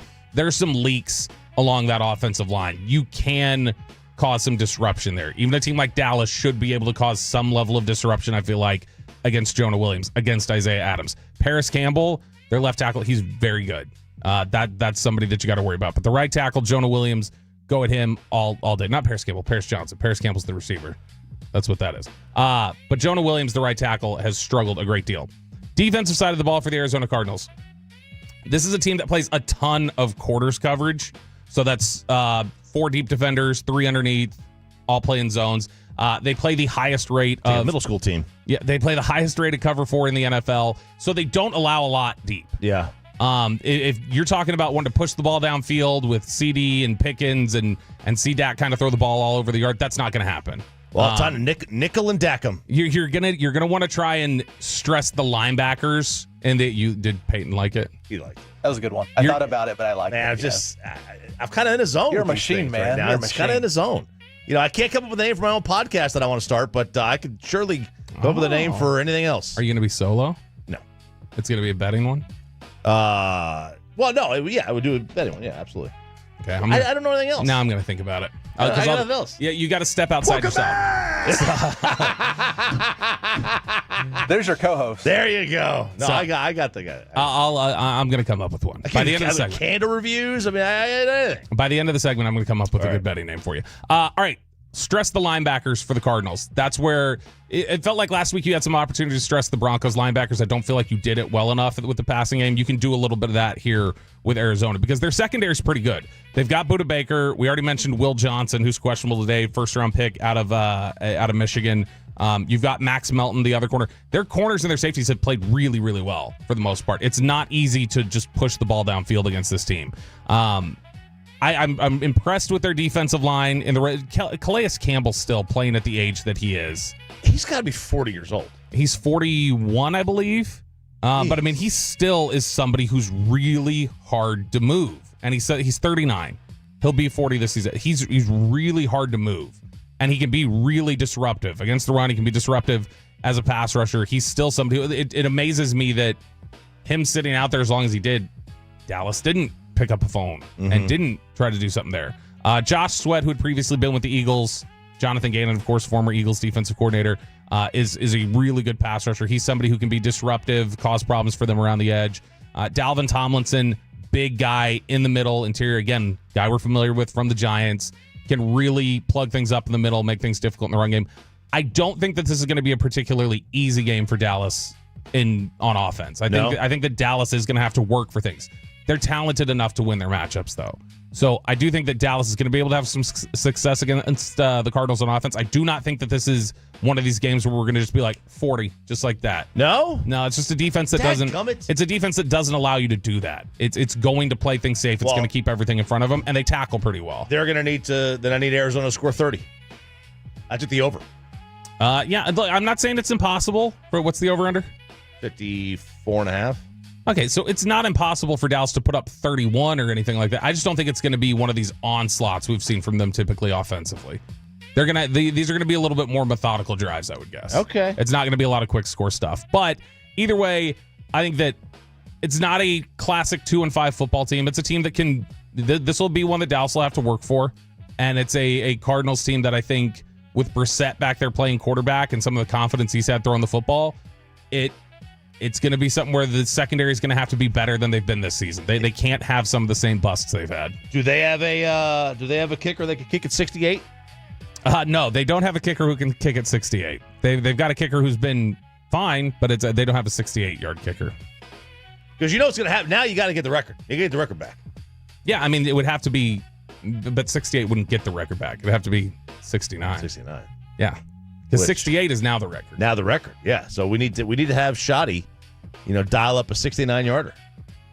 Oh, I think the pimp can do that. You think he could? Yeah. It's a good reference. Hey, what's that from? That was a blown podcast that I heard. He wasn't listening. So, no, but did you get an update on your question from Friday? I did. Reset it. All right, so Andy Staples on the Pardon My Take pod. Great college football writer, he's reporter. Fantastic. He's really, really good. I believe he was actually a teammate of Shoddy's at Florida for 1 year. The title year. He said on this Barstool pod, I'll give $500 to anybody who will ask Schottenheimer why, when he was an OC at Georgia, he started Fatan Bauta at quarterback in the Florida-Georgia game, the cocktail party. And Shoddy didn't really, he was like, I got the answer, but it's a long one, and we're out of time here, guys. So he clearly didn't want to answer. That's fine. He didn't have to. He's under no obligation. I'm just me. I'm just a guy. But on this podcast, the Barstool guys, Big Cat PFT, said, we'll match. Andy paid up immediately. He saw the tweet. 500 fresh bucks in your bank account. He paid up immediately. I am still waiting on the Barstool guys. And they've got their pockets are deep. How long do you wait though before you just pay out, the guys on the show? How long do you wait? Because who? Because RJ said he's not going to pay everyone out. I didn't want the question to be asked. Oh, well, then you're out. I'm out. I'm back in, baby. No, we debated this. We debated this during the break. Yeah. All morning when it came up, I was like, I wouldn't ask it. So I'm not. No, I'm not. I'm out on this. So I was not wanting to. So I'm not getting a cut of this. Oh yeah, it's fine. Are you going to remind Barstool? You gonna retag him? I don't know. I don't know. I'm not. If I remind them, I'm not keeping the money. He reminded them. He tagged them. He said, I'm sure at Barstool Big Cat. I'm sure they will soon. I'm sure they will. But Andy and I talked over the weekend a little bit. Well, so he'll come on with us. He's talking about maybe come on this week. You know what what my sense of it is? First off, there's two takeaways I have from this question that you asked Brian Schottenheimer. One, for Andy Staples to say, I'll pay $500 if somebody asks it, tells me that in all likelihood, Andy Staples knows the reason and knows the answer. That's my assumption, is that I think he knows the answer and he would like it out there. That's my theory. That's my conspiracy theory. That's why it'd be worth that much to him. I know I want this out. There's that aspect of it. Two, the reluctance to talk about it tells me, and it was such a bizarre decision to people at the time because he skipped the number 2 quarterback. There had to be something weird with the number 2 quarterback that week. He did something or something had gone on that they were like, basically a secret discipline. Right. The one they don't talk about. Belichick to this day will not tell anybody why he didn't play Malcolm Butler in the Super Bowl. He played him one snap and then he was on the bench for the rest of the game. Yeah. And there have been some theories that I don't feel comfortable repeating. And has Malcolm said why? Malcolm said he doesn't know why. He doesn't know what? He really doesn't know why? No, well, some of the claims out there, some of the buzz, which you can Google it and find out, but some of the buzz out there is that he would absolutely know why he was. Oh. But he was somebody who Malcolm Butler had been one of their big time players throughout the year, and that was the Eagles Super Bowl that they lost. Right. And no, he didn't even play the first snap though. He didn't play in the game. They just kept him on the bench. So Belichick benched their starting quarterback for that. There's probably a couple of reasons why that they made that start. He doesn't want to answer. Doesn't want to answer. I don't even know what Mark Richt's doing now. Look, you know me and Shoddy, we go back. You can ask. You can go I can text him. But by the way, not only did he not start in that game, Malcolm Butler, he was, I believe he was traded right after that. Or no, he played he played one special team snap, that was it, and then he was traded in the following offseason. Oh. So he had done something. Right, he did something. All right, Sean and RJ here on 105.3 The Fan. There's your Cardinal film review. Best of worst coming up here in a second. But Tolos, you can now bid on a table at Jared Sandler's Swinging for a Cause event Sunday, December 7th at Globe Life Field. You can call Peyton. Give him a call right now. Yes, my phone number. 877-881-1053. Or you can message him on social media. He will look to. Start the bidding at $1,500. That's $1,500. Or exactly what I should have gotten from Andy Staples' Big Cat and PFT. Yeah, 100%. Should have been that. Now, so how are we trying to sweeten this pot? Because we got to win. We win every year. We win every year. We win every year. But this is for you and 5 guests, so it's a +6. Okay. Right? Or it's +5, I guess. Yeah. You and 5 guests sit at a table with us 4 on the show, so me and Sean and Bobby and Peyton. Food, drinks, celebs, not including us. Like, there are other celebs like Hageland. The outfield is going to be filled with all sorts of games, covering a variety of sports. Wiffle ball, home run derby, NBA, three-point shootout. Winners of certain events will be able to run in their very own dot race. That's kind of cool. Football quarterback challenge, basketball shootout, soccer fastest kick, putt, pickleball, bar games. Again, call Peyton right now, 877-881-1053, or message him on social media at Peyton_Russell. So what is it that we're trying to like? Because again, we got to give them some added value. You know that everything's about added value. You come in here and hang out with us in the show afterwards. You get that. I think that's already built into it. In fact, the person who won the table last year never took advantage of it. She was a big fan, but she never. I don't think she ever ended up doing it. And it wouldn't be in this studio. It would be in the new one. In the new one, yeah. Look, I think the biggest thing is just help us. Help you. Really just continue to embarrass G-Bag. Yeah, that's if you enjoy, you don't even have to love us. If you hate G-Bag, embarrass him. Yeah, embarrass him for charity. Here's what I'm going to do.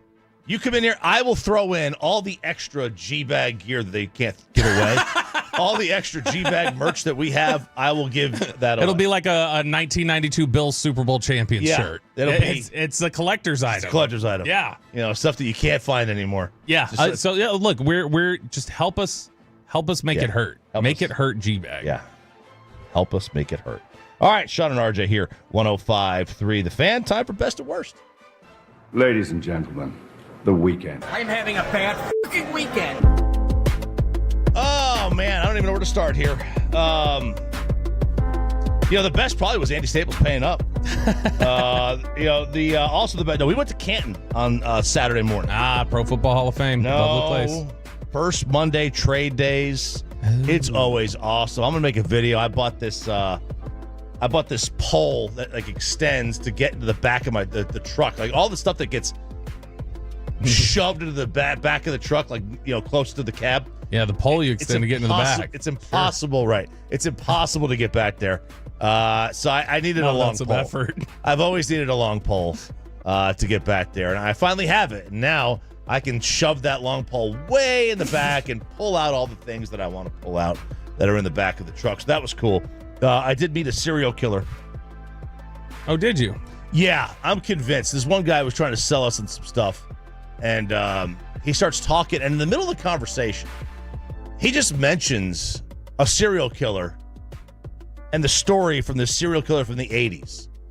And he goes, look this guy up. He starts talking about him, and I'm like, what the hell is going on? This is out of nowhere. In the middle of a conversation, he starts bringing up serial killers. And I watch enough Forensic Files to know that the people who really are the murderers talk about the murders all the time. They can't shut up about it. Yeah. They try to help out police. They're the first ones to try to help out police. If you actually killed somebody, little PSA for you murderers out there, if you don't talk to the police. Why are you giving murder hacks? It's not a murder hack. It's just so I'm convinced this guy was actually the serial killer that got away with it. And that's what you find in Canton. You know, one of the is just serial killers. That's right. You know the so we've talked about this. G-Bag's been doing the bit. I've been able to watch my bit grow up with another family. But the coach or killer bit where you read the quotes and you got to guess if that's a coach or a serial killer. And the reason why that was even something that I thought was possible is because they actually talk about how serial killers a lot of times are bright. They're very bright a lot of times, and it's just they used their powers for evil. Yes, there was that in the Mindhunter show. There was this serial killer out in California. I think he was a super tall guy, like 6'8". Yeah. The guy with the mustache. Yeah, he had like a 160 IQ, like a crazy high IQ. Bundy was really smart. Like you've got all these guys. Ted Bundy was really smart. I think they said the BTK guy was Dennis Rader. He was really bright. And that's they all talk like poetic about what they've done. And so when you read it, it's just like, is that a motivational quote? Yeah, it's really weird. At worst, I mean, Tennessee. It doesn't really get worse than that. How did the trick-or-treating go in your neighborhood? It was the great. Map? It was fantastic. You know, it wasn't as busy, I don't think, as last year. It was still big. I mean, I gave away 2 bowls of candy. I mean, these are big buckets, 2 big buckets of candy. So I gave away a ton. I still got some left over. But, no, it was good. Great weather. Couldn't beat the weather. Ed Kemper, by the way, was the name, 469. There you go. No, the weather was great. Yeah. It'd be nice if... How was it for you? It'd be nice if people were actually giving out candy. This was, I don't know about... Did you, on your little neighborhood map, did you notice it being lighter than normal? It was a little lighter. It was a little lighter than normal. So we had the worst was the trick-or-treating. Halloween was a bust this year. Really? So neighborhoods in Flower Mound, like I'm talking about reliable neighborhoods that we've always known. Hey, everybody's here, everybody's lights on. And then there were plenty of people who were out there participating, sitting out on their porch, handing out candy, doing whatever else. I'd say... So they were already down the driveway. A lot of people. Not everyone, but a lot of people. Yeah. This might be generous. 1 out of every 6 houses had their lights on. It might have been more like 1 out of 7. And I don't know if this is because Halloween's on a Friday this year. And so a lot of people, like some adults just were like, we're going out. It's a Friday night. We go out. And typically, sure, on a Wednesday night, we're not going anywhere.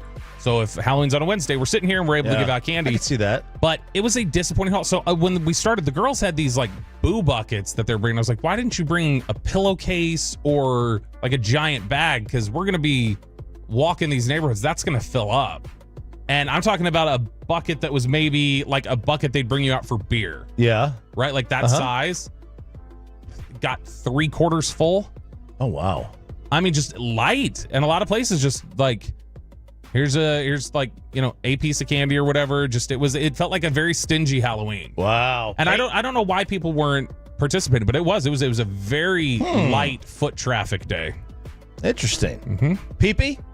So I had a lot of bests here, but maybe a little worse. And you let me know if I spent too much on Halloween candy, because that got me in some trouble with the fiance.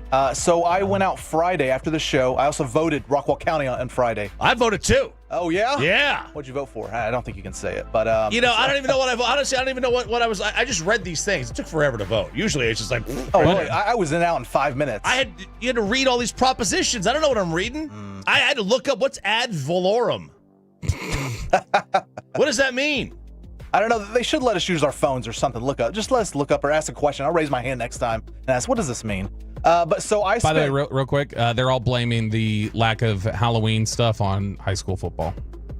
That would make sense. That would make sense. That's what that is. Back to you, Peyton. So I spent $25 on candy. Now, Mackenzie, my fiance, was like, that's way too much. You know, there's deals there on the day of Halloween for $5, $6 a bag. And I spent $25. I got one of those variety packs where you get... That's what I got. You get blow pops and you get, you know, all these different kinds of candy in there as well. But it's $25 for this thing. And so I bought that, and she was like, you spent way too much. But so... we're in a new neighborhood now. Last year we were at the rental home. We're in a new neighborhood, but they're doing construction. I brought this up last week. We're getting sidewalks. So there were no kids there. We gave it about 30, 45 minutes, right after about 5:30, 6 o'clock, and there were no kids coming to the front door. So we hit up some friends that live down the street in a better neighborhood, and we were like, let's just combine our candy with their candy, and let's go, have drinks outside. They had a fire pit going in the driveway, so we did that Friday night. So I wasn't able to watch Game 6, but there was one cool house that had one of those inflatable screens out there in the front yard. That was really cool. That's cool. You could see from a distance. I think $25 for candy is actually getting off pretty good. I spent $40. Okay. I mean, yeah, because we just put it in the bucket and just throw it out. I mean, I could have gone less, I guess, but I was like, $25, I didn't know. And I didn't want to, be too stingy with it. But yeah, so that was our Halloween. And then Sunday, it was the first Sunday without Cowboys football game since week 1. I work all the Cowboys games like Bobby does. And so Do you work the next day like Bobby does? We'll find out tomorrow. We'll find out. Find out. Hey, right. Spoiler alert. No, he won't be. Why did you not go to camp? Did you go? She went by herself? That's right, Mackenzie did. Yeah, she went, because she was leaving with her mom and one of her friends, and they went at like 9 o'clock in the morning. And I was like, it's a 50-minute drive. It's like, I don't want to do that. I want to enjoy my Saturday. 2 hours for me, man. From Roanoke. I had Texas Vandy on 11. I was going to miss that. I was like, I'll go next year. But I heard it's a huge event out there in Canton. She loved it. The moment I found out the Tennessee game was at night, I was like, all right, we can go. Right. We can go. And then another best was the Christmas decorations are already up. We already got the tree up. No lights on it yet. We're still deciding, but but the Halloween decorations are down. November 2nd, we put the Christmas decorations up, and so there we go. So the lights in the house yet? No, nothing on the house. I got to figure, because I don't have any gutters on this house, so I got to figure out how to put gutters. No, there's no gutters on this house. This is a house from '85. They didn't put any gutters on it. They didn't do gutters in 1985? I'm pretty positive they did gutters in 1985. Well, this house doesn't have it, so. This is 214 Instacart John in Flower Mound. This is worst of the weekend. Said his grandmother passed away last night. Been a tough morning. So shout out to you, Instacart John. We're praying for you. And then I got a question real quick because I just heard Peyton say it. And I'm curious from the fan text, y'all can answer this. The city you live in, is it 2 or 3 syllables? It's 3. Is it? Yeah. I've always said it with 2 syllables. I do too. I say it with 2. Roanoke. Roanoke. Yeah, it's Roanoke. A lot of it. Is it though? Because Roan would be Roan. It wouldn't be Rowan. I mean, I think it's Roanoke, Virginia. I don't know. Let us know in the Roanoke. If you're a lifelong Roanoke individual, just tell us, is it 2 or 3 syllables? All 3 of them? Roanoke or Roanoke? Or is it Row and Oak? Could be. There's a D in there that doesn't actually count. They all count. Oh, baby. Oh, baby. All right, yeah. So there you go. Best and worst right here on Sean. By the way, we have an update for the table. We already have a couple bids in. Boom! We now have a new bid. We had a first bid of $1,600 with Victor. He's been listening. He has just been outbid. $2,000 to Tolo Robbie. Let's go. Keep it up. The minimum bid now is $2,000 to outbid Robbie. Yeah. Look, 2,100, baby. Price is right. 2,500. Look. Charity. Yeah, that's great. Whatever. G-Bag. Let's kill G-Bag. Let's take him down and also help charity at the same time. Yeah, that's secondary, right? We'll just knock out G-Bag first. And by the way, all the other shows, $0. $0, baby. Losers. That's right. $0. There you go, Peyton. Let's do it.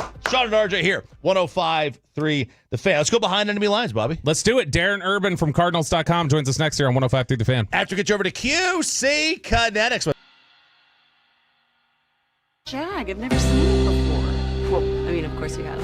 It's the Rachel. Oh, is that your name? No, I mean like your name. No, I'm Jen. My name's Jen. Right, but I just mean like this is your haircut. But that's hair on your head. I'm not saying this is your hair.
Driven by our D&M Leasing Studios. This is Sean and RJ on 105.3 The Fan. 8 o'clock hour here on Sean and RJ on 105.3 The Fan. I'm RJ Choppy. He is Bobby Belt. Peyton at 8 alongside Sean. Back tomorrow. Austin was just too much for him. And he is coming back tomorrow for the Cowboys Tuesday here on The Fan. And, of course, it is a Monday morning here on 105 through The Fan. We got the Monday night game tonight. You can hear it right here on 105 through The Fan. We do have the Monday night game tonight because that's the thing. There's a lot of people who are without ESPN right now because of YouTube TV. That's right. And because of YouTube TV being out, you can find this game right here on 105 through The Fan. You'll still be able to take it in. We're here for you. Let's go on the D&M Leasing Hotline. Behind enemy lines, Darren Urban of ArizonaCardinals.com, the website. Morning, man. Thank you for popping on with us. Is this gamesmanship with Kyler, or is he really not going to play at all tonight? I guess we'll see. I don't know if this is really gamesmanship per se as much as, he got a foot injury. I think the Cardinals have played it pretty close to the vest in terms of how extensive it might have been. So I think this has more to do, again, with where he is health-wise. And, Kyler is going to be one of those quarterbacks who, if he's not able to move around in terms of scrambling and running, it's different than maybe if Joe Burrow perhaps has something similar where, it takes a lot out of Kyler's game if he can't move around. And I think that might be part of the equation. Darren, how has Jacoby Brissett played? It's looked like, just watching him this week and keeping an eye on, how Arizona's played the last few weeks, it looks like Jacoby Brissett's held things down pretty well while Kyler Murray's been out. Well, to be fair, the passing offense has looked even better since Brissett's played these last two games. Again, they're totally different types of quarterbacks. I mean, Jacoby Brissett's a guy who's just going to stand in the pocket and get blasted while he's waiting for his receivers to get open, and it's paid off for them in a couple of different ways. I mean, in terms of the passing offense, it's been more effective the two games that Brissett has played. And one of the things that's pretty noticeable is that the wide receivers beyond Marvin Harrison have gotten a lot more involved. And so they've been effective in that way. Obviously, has not paid off in victories. And, it's gotten frustrating with his team, quite frankly, because of how close they've been. I mean, to have a 5-game losing streak and to have the total points that you've lost by is 13 has been hard for these guys. But in terms of the offense, Brissett's done a very nice job. And the question is, can they run the ball? They're down their top two running backs. They have not run the ball as consistently as they have the past 2 years. That was supposed to be the identity of this team. And I'd be curious to see what happens, especially against the Dallas defense, obviously, that struggle against the run. Darren Urban from ArizonaCardinals.com joining us here on 105 through the Fan. Cowboys and Cardinals kick off on Monday Night Football tonight. You can hear that right here on 105 through the Fan. Darren, you mentioned the Cardinals running game, and one of the big things for the Cowboys this offseason was got to get better in the running game, got to improve that area, and they went out and they got Clayton Adams to be the offensive coordinator and not calling plays, but having a really big hand in some of their run play design, and they've had a lot of success with it. What were your impressions working around Clayton Adams in Arizona, and what you thought about him? Well, I mean, again, he had the same kind of role in Arizona. He was the run game coordinator, but he wasn't calling plays. But clearly he did a nice job. I mean, this was a team that was around top 5, top 7 in the running game his 2 years in Arizona. They were super effective. There have been people that are wondering how much the Clayton Adams loss has impacted the Cardinals this year with how much they've struggled on the run. Now, there's other things that have played into it. James Conner's been hurt. Trey Benson's been hurt. And just in general, their offense isn't clicked as well as it had in the past. So, but Clayton Adams, I think, did a very good job. I think they were happy for him to get this kind of promotion. I mean, obviously, I'm sure they wouldn't mind having him still there, but I mean, this is part of the NFL is where you get good coaches and they have a chance to get promoted. You wish them well, and that's kind of how it works, and it's obviously paid off for the Cowboys in the run game, and it's been an impressive improvement that the Cowboys have made. How has the development of Marvin Jr. been? I think there's been kind of fits and starts there. He's definitely getting better. I think the overall struggles of the offense have impacted him clearly. It was difficult early in the season. The Seattle game on Thursday night was a roller coaster of emotions in a lot of ways. The Cardinals ended up losing that one in the final seconds. Marvin did not have a good first half, and in fact had a ball that he should have caught and ended up ricocheting off of him for an interception that was costly. And yet in the fourth quarter, one of the biggest reasons they came back was because Marvin Harrison was playing so well. So I think he's still a young quarterback. I think they're still trying to figure out all the best ways to use him. But I think he continues to look good, and I still think he's got a chance to be a very good receiver in this league.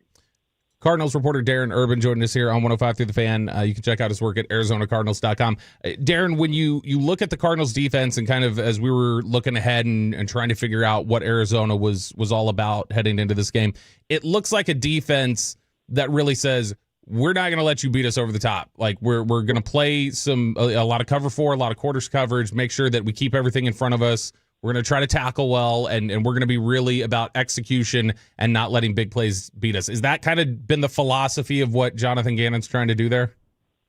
It sure has played out that way, right? I mean, and for the most part, it's been somewhat effective. Their problem right now is in the fourth quarters in these close games. They have not been able to get the stops that they've wanted to. But yes, they played more cover 4 than anybody but the Chargers coming into this weekend. They definitely don't want to get beat over the top. And, I think that is a big philosophy over a lot of NFL coaches these days is, hey, if it's going to take you 10 or 12 plays to go down the field and score a touchdown, we don't think you're necessarily going to be able to do that most of the time because at some point you'll make a mistake or we'll be able to at least hold you to a field goal. And I'll be honest, it's probably frustrated some of the fan base at times because you're letting it seems like you're okay with them getting the underneath stuff, but they've been in all these games, and if they can just manage to get a stop or two in the fourth quarter, things would change dramatically, I think, for this team in the win-loss record. Darren, we saw the injury report come out, late addition for Will Johnson, who's been really good, it seems like, for the Cardinals this year as a rookie corner. What is his availability tonight, and is there a chance that this evening the debut of Walter Nolan? Well, in terms of Will Johnson, I believe he's probably going to end up playing. I know that Jonathan Gannon said on Saturday or Friday, whenever he talked, that the groin injury and holding Will Johnson to limited was more of a precautionary thing. He did miss 2 games earlier this year with a groin thing. So I anticipate Will Johnson being able to play. And I think there's a good chance you'll see Walter Nolan tonight. They have had a couple of roster spots open for a couple of these guys coming back. I believe that he's got a good chance to be one of those. I don't know how much he's actually going to play, considering, he has only had a handful of practices since he came off of the PUP and they opened his practice window. And he obviously missed all of training camp. But he's somebody that they could use on the defensive line in this rotation. They've got a lot of good players on the defensive line. They've had injuries that have cost them, but I think generally they're happy with how their defensive line is played, and Nolan can only help that. Darren, when you look at the Cardinals pass rush, you mentioned they've got some good players there, Calais Campbell, Josh Sweat. It hasn't necessarily equaled up to a ton of pressure rate or sacks. It's one of the lower rates in the league. And obviously Dallas last week had a lot of trouble blocking up the pass rush that Denver has. Is this a case of you think we might see some blitzing tonight, or is it just they've been close and they just haven't been able to get home with 4? That's a great question. I think, number one, when you're talking about earlier how they're playing the coverages, I think in some ways it's easier for some of these offenses to do more quick passing if they're going to have got pass catchers open right away because of the way they're playing zone. So I think that's part of what has happened. But I'm curious to know, coming out of the bye, what kind of changes might be there. They've actually had a fairly low blitz rate all season long, and they've kind of just done the 4. And do things change a little bit coming out of the bye now that they have some time to do a little deeper of a dive? I mean, look, when you're talking about the Cowboys, you're talking about an offense that's playing excellent football, and obviously they can pass with anybody in the league. And I think that's something that the Cardinals are concerned about, and you need to get some pressure there.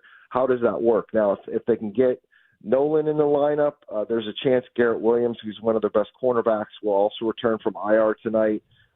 Maybe that helps you change some things in the secondary where you're more comfortable playing more man-on-man instead of zone. I'll be interested to see that. So I think that's one of the biggest storylines tonight, is exactly how they decide to attack Dak on passing situations. Darren Urban joining us here on the D&M Leasing Hotline from ArizonaCardinals.com. How is the offensive line blocked when Brissett's been in there versus Kyler? Very different players. Again, these last 2 games, Brissett's had some pressure. There's no question. And the last time they played before the bye was against the Packers. And I think they did okay, but Micah Parsons got off on them and had 3 sacks and caused a lot of trouble, especially down the stretch. It's been up and down a little bit, I think, at times. I think generally they've been okay. And the passing numbers have shown it, because they've been pretty clean in terms of throwing the ball, and Brissett's only had 1 interception. So I think it's been solid. I don't know if it's been next level, but it's been solid. It's been better than average. And again, I think that's something they're going to need, because it feels like there's a chance that there's going to be a lot of points scored tonight. Darren Urban joining us here on 105 through the Fan. Darren, this is something that generally I like to ask anybody that we have on who's kind of previewing the game coming up, because I think it gives a good summation of where the team is at. But if you head out of this game tonight, if you're waking up tomorrow morning and you're writing about a Cardinals loss tonight, what do you think that looks like? What do you think it is that you're talking about, of just like, hey, Arizona failed to do this, or this was a problem again? What would be the reason after this game that you'd say, if this happens, Arizona's probably not going to come out of here with a victory? Oh, that's an interesting question. The way this season has gone, it just feels like the first thing that pops into my head is it's a close game, and against an offense like the Cowboys, the Cardinals were unable to get that fourth quarter stop that they've been unable to get during this 5-game losing streak. And Dak is able to maneuver the Cowboys into a place where they score at the end of the game and break the Cardinals' heart again. It's hard not to get past that. If you're talking about like a bigger picture thing, I think that the pass rush thing might be part of it. Like, does Prescott just stand back there and pick them apart the whole game?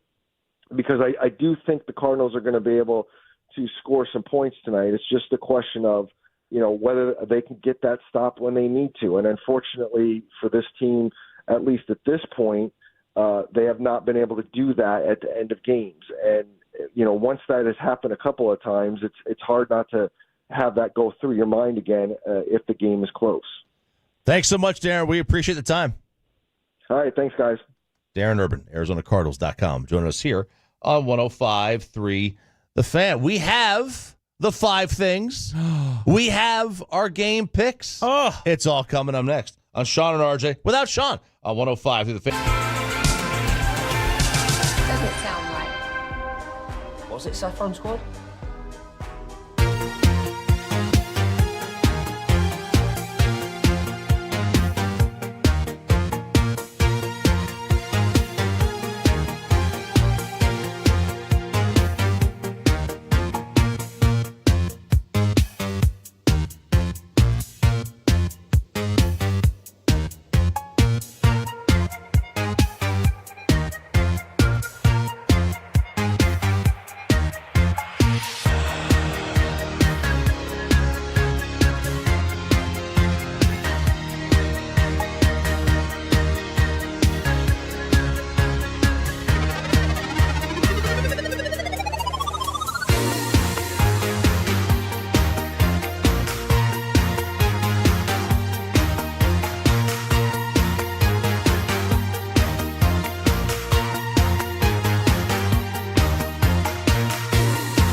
very cute haircut. That's like a little shag. I've never seen it before.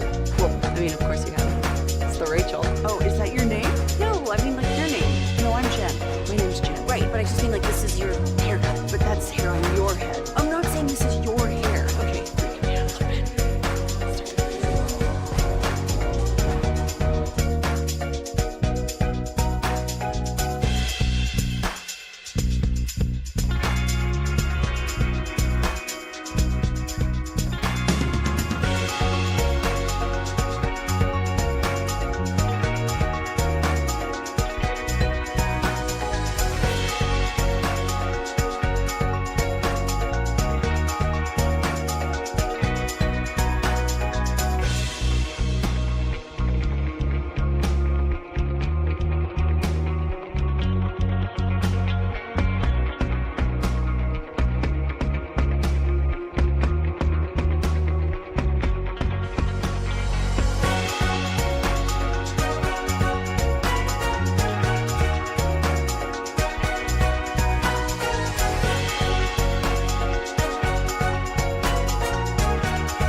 If you've been injured in a car or truck wreck, call Frankel first, 214 or 817-333-3333. With Frankel, there's never an out-of-pocket cost. They only get paid when you win. Frankel, the go-to car and truck attorneys in Dallas.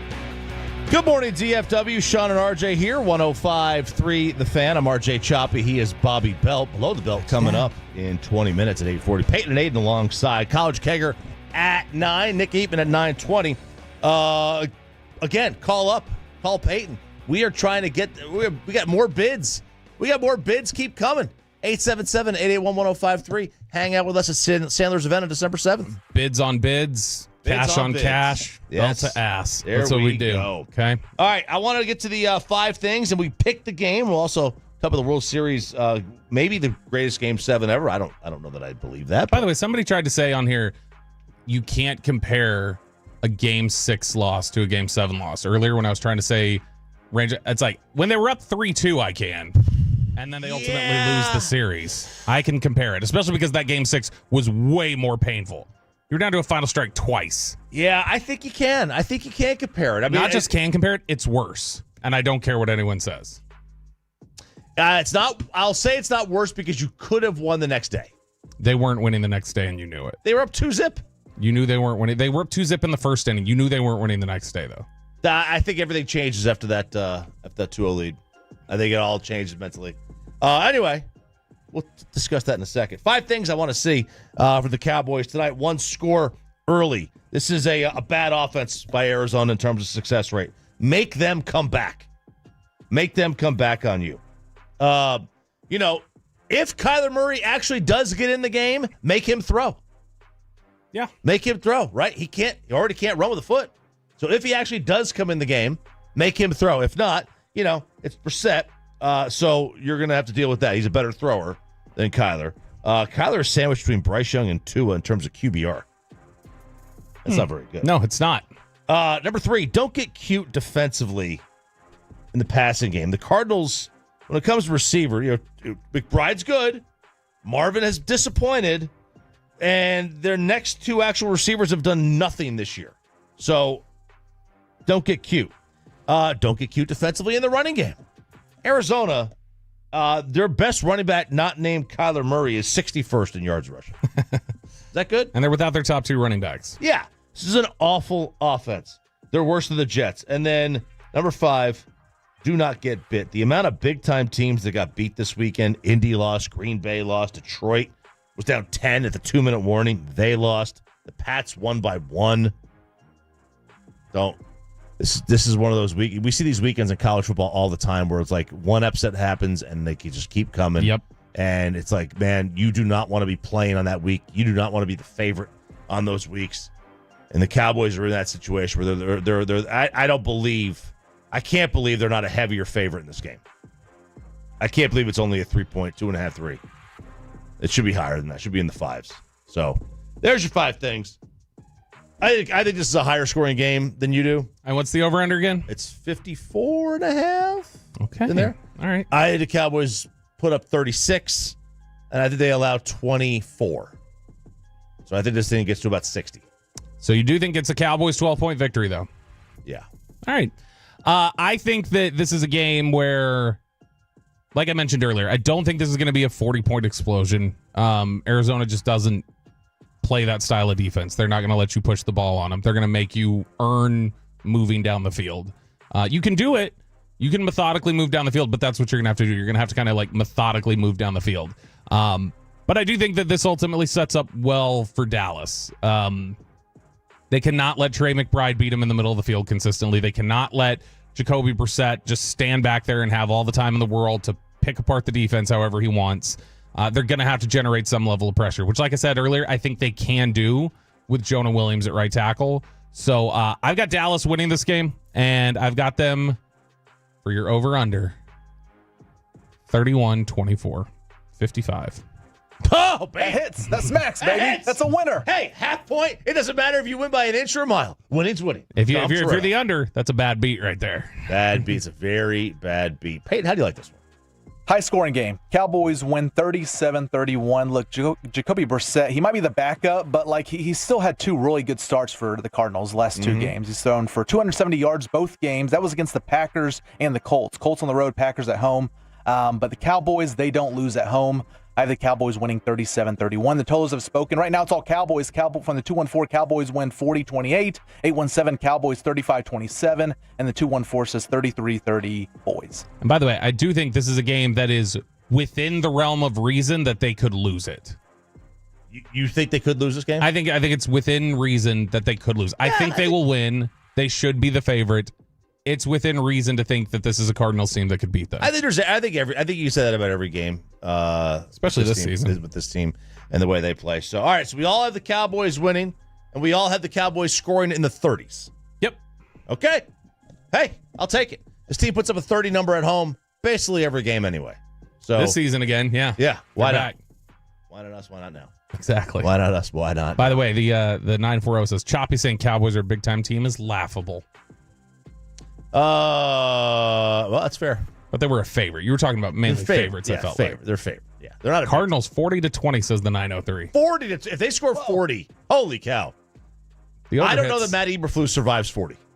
You know what? We can talk about that next segment. Actually, if Matt Eberflus can survive 40, what is it that you would have to do? Is that a tease? If you decided there was too much? Is that a tease? That is a tease. Oh boy! What are your options if Matt Eberflus continues to collapse? Speaking of a tease, I think the Blue Jays were teasing their fans throughout much of Game 7. Ugh. Bases loaded, 2 outs. The pitch. Clement lifts it in the air, left field. Kike Hernandez running back. It's in the gap. It is on the track. They converge. Pages reaches up and makes the catch as he crashes into Kike. Oh my gosh! We're going to extra innings. A Yamamoto miracle in the 9th. Dodgers radio with the call. They win 5-4 in 11. They win Game 6. They win Game 7.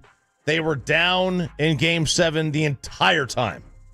Like right off the bat, they were down the entire game. Literally. Off the bat. It literally as all balls do in baseball, they went off the bat. And they wind up coming from behind, beating the Jays 5-4 in 11. Yamamoto, without question, the MVP. Yep. 3 wins in the series. 2 of those were as starters, and then come back the day after. He had just thrown 100 pitches, and then getting some big outs. Man, he was great. And if you're the Blue Jays, you have to just be heartbroken this morning. I mean, they had the shot of Vladdy Jr. basically crying in the dugout. But you know what hit me? What?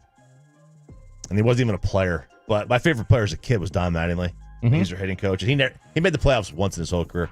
He had never made the World Series. He's there. And after the game is over, he is just sitting in that hitting coach's perch. Everybody, the whole Blue Jays dugout is completely empty. And some player comes up to him from behind and like gives him like a little hug, and you see like his lips like quiver a little bit. I was like, oh man, that sucks, dude. It sucks. And I hate to say that about a Blue Jay, but it's your guy. It's Mattingly. Yeah. But this was just a man. They had so many opportunities, being up 2 runs late, being up a run in the 9th, getting the bases loaded in the 9th, having that deep fly ball that we just played there, where you get the defensive substitution that almost leads to a car crash in the outfield and almost ended the World Series. And then you get the double play with runners on the corner and 1 out in the bottom of the 11th. Just a brutal way to lose that series for Toronto. And I felt like watching Game 6 on Friday night, come out, you strike out the side to open it up. That place was rocking, and it felt like, all right, this is Toronto's game here. Yeah, I thought it was. I thought it was. It was just, that's a heartbreaking way to lose. It really is. And, the Dodgers will be back. They'll be back. And we'll have a dynasty discussion. Because, Sean and I are the official dynasty bearers, the legacy bearers of sports. We'll have a discussion on whether what the Dodgers dynasty is. Because I've got my prereqs written down. I do. And one of them they have met. And that is you have to win a back-to-back. So I'll reveal the rest of them this week as it goes on. I know, right? But yeah, it was a fun series, and it was baseball needed it. It really, the sport needed it. I imagine the ratings will be pretty nice. Although Saturday night college football's on, it's tough to go up against it. What are you going to do? I still think they needed the Dodgers to lose, though. It would have been nice if the Dodgers lost. It would not just would have been nice. I think it'll be for the long-standing impact. I think you needed the Blue Jays to win. Yeah, because the Dodgers, it just feels like it feels inevitable. They were on the brink, and for them to come back, it doesn't matter that it was a rally. It's like everybody's like, yeah, but you're supposed to. You're supposed to beat that. I think history will not have the same sort of remembrance of that series the way everybody feels about it now, or would have the same way they would look back on that series as they would have if the Blue Jays won. Because I think when you look at Diamondbacks Yankees, if that's reversed and it's the Yankees hitting that, sure, it doesn't have the same. I don't know that it has the same sort of just national imprint that it does with the Diamondbacks winning in 01. Yeah, because you had the added element of nobody had ever scored off of Rivera in the playoffs until that point. Now, a lot of people would argue that was the 9/11 World Series, though, and that would have been the big mover there. But either way, it was a fantastic series. It's what baseball needed, and gosh, you gotta feel for Blue Jays. You do, IKF, who we have a history with. He is getting. And there's a few baseball, former players that are coming to his defense saying you can't get doubled off there. You got to stay close to the bag to protect against a liner to third that would double him up. And then there are others saying, look, you got to get at least as far off as the third baseman. I thought he was about a step closer to the bag than the third baseman was. I also think that the secondary lead. Yeah, if you want to say the secondary lead could get cut down, fine, but it was already cut down. It was, I think I saw. Out of the 376 secondary leads in the entire World Series, it was 366th longest. So there was basically no secondary lead. It was the type of secondary lead that your injured slow guy would get, who doesn't run anyway. He's not going anywhere. He's not trying to steal. Stanton lead. It's a Stanton lead, right? It's exactly what it is. So I don't know. Like if he gets a regular secondary lead, he scores there easily. He might score standing up without a slide. He really might. But he said they told him to stay close, not to get doubled up. By the way, we did get additional baseball news yesterday. Gold gloves were announced. Yeah. Got one. We got one, baby. Did you see that? Marcus Semien. Marcus Semien with his second career Gold Glove, his first as a Texas Ranger. So it wasn't all a waste this year. It wasn't all a waste, watching him on the field. Dude, they are going to drag these awards out. I was like, oh, okay, so they gave the Gold Glove away yesterday. That means MVP must be right around the corner, right? Nope. November 13th. Yeah, wait, 10 more days. I remember the longest wait was Hamilton's. Took forever. When Hamilton won it, and it was Cano who was like, there was this little push where people you could tell were trying to like push that, well, maybe Josh being out the last month of the season is good enough for Cano to get. And I remember being so nervous he wasn't going to get it, and I was going to have to rage. And so I remember that was mid-November when they finally announced that. By the way, Derek Holland, we were doing picks early in the segment. He has weighed in with his pick, and he says that he thinks the Cowboys are going to put up 34 points. There you go. But he said the Cardinals are going to put up 35. Oh, come on. So it hits the over, 69. It's the over, but, I took the Cowboys -3 as well. 69 points, though. That's good. That's the over. That's what you want. There you go. All right, what's coming up next in Below the Belt? Yeah, do the Cowboys have any options to replace Matt Eberflus if this historically bad defense continues? That's next in Below the Belt here on The Fan.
Nutmeg Maidens? Paprika. No. Nutmeg Maidens. I just said that. Was it Spice Girls? Doesn't sound right. Was it Saffron Squad?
the market, upgrade your vehicle, get to Classic Chevrolet and Grapevine today. The back-to-back #1 Chevy dealership in the world. More new Chevys than anyone else, all priced to sell. Visit ClassicChevrolet.com. This is Texas. This is Classic Chevrolet. Together, let's drive, relax, enjoy the difference based on new Chevrolet registrations 2023 and 2024. The great Bobby Belt. Bobby Belt is an idiot. Don't make me take off my belt. Don't make me take off my belt. We're not. Over to you, Bobby. What in the world are the Dallas Cowboys going to do if the defensive problems continue? Let's look at their potential solutions here in Below the Belt, which is sponsored by D&M Leasing and Window Nation. We're also going to get into some trade deadline discussion. The Philadelphia Eagles made a move this morning that will probably not make Cowboys fans very happy. But before we do any of that, RJ Choppy in the newsroom. Yeah, I don't need to bear of bad news, and if you're hearing this, it's probably too late anyway. But I would avoid I-20 and 635 area. Oh, wow. Got a text from the great Scott Millsap over at PlatinumCDRJTexas.com. He's been in it for 2 hours. The roads are shut down. So 635 southbound near I-20, and then I-20 east of 35, basically 635 and I-20. It appears everything is shut down. There was conflicting reports, but something about maybe a police chase that took place that didn't go right. That's not a positive development, Chop. I am seeing a whole lot of those dashes. See those dashes on the maps? Yeah, that's not good. That's not good. That's not a positive at all. All right, let's talk really quickly about the Dallas Cowboys defense, which has not been great. And I'd seen an article this week, or at the end of last week, that said Matt Eberflus's obvious replacement. So I was like, oh, let's check that out. Who would be the obvious replacement? So this was actually part of a mailbag or like a news and links collection. And this was over at Inside the Star, where I once was a young Bobby had been associated with. Mavericks looking for some revenge tonight. No, this is after that. This was it's not as good as AI Bobby would do it, but it was worth it. Look, I owe a lot of people a lot of things for being able to get me here. There's probably nobody I owe more than pushing over the first domino than Bryson Treese at Inside the Star, so I'm always very appreciative of him. But they had written over there about Matt Eberflus and the potential that he could go. And they said if the Cowboys make a move during the season, Aaron White-Cotton should be the next man up. That's their defensive line coach. His philosophy fits today's NFL. Attack the quarterback, force quick throws, trust your corners to compete in man coverage. White-Cotton has earned respect across the defensive line room for his detailed preparation and fiery coaching style. I think thinking that of Aaron White-Cotton is just fine. Here's the problem. When you go down the Cowboys defensive staff right now, because the question is always, whenever you talk about moving on from anybody, question's always the same. Who's going to be the interim? Right. Who's going to step in and do it? And when you go down the defensive staff, it's not obvious. Brian Bing, assistant defensive line coach. Dave Borgonzi, linebackers coach. J.J. Clark, defensive assistant. Andre Curtis, defensive passing game coordinator. David Overstreet, secondary coach. Defensive assistant, Tanzel Smart. Secondary, Darian Thompson. Defensive line, Aaron White-Cotton. None of those guys have been defensive coordinators, ever. It's never happened. That's your entire defensive coaching staff. None of them. Nobody's called a play. Nobody's ever done it. Nobody's ever been in charge of defense. Now, very well could have. Now, a couple. I'll be honest. If I was, if you were like, I'm doing that. Hey, I'm making sure that nobody can replace me this year. I'm thinking J.J. Clark, I believe, did some defensive coordinator work. It was at the college level, though. So you don't have anybody with NFL coordinator experience, except one guy in particular, Nick Sorensen. Nick Sorensen, your special teams coach, was the defensive coordinator last year for the San Francisco 49ers. And the year before that, he was the passing game coordinator for the 49ers and in charge of their nickels and things like that. Sorensen is also a guy who is a Schottenheimer coach. So Sorensen had been with Brian Schottenheimer in Seattle for 3 years, and I believe he was with him in Jacksonville too.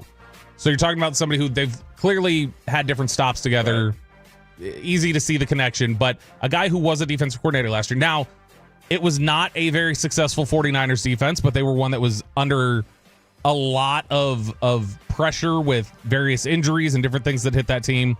But I decided to just take a look and say, all right, what does What are his coverage concepts? How are they similar or dissimilar from Matt Eberflus? Do you feel like you'd be getting an influx of different ideas if you were to make the switch? So if, let's just say, worst case scenario, the Matt Eberflus issues continue, then you've got Nick Sorensen as, to me, the obvious replacement to step in and be the guy. So what's the biggest thing that Cowboys fans have been pounding the table for with Matt Eberflus? They want him to do more. They want more man coverage. Blitzing. Give me more man coverage. Give me more blitzing. That's right. All right? It's like Christmas around here. I want blitzing. That's what you're looking for. And Donder. Yeah, exactly. All of them. Do you say Donner or Donder? Donner. Why do some people say Donder? Why do some people say Sherbert?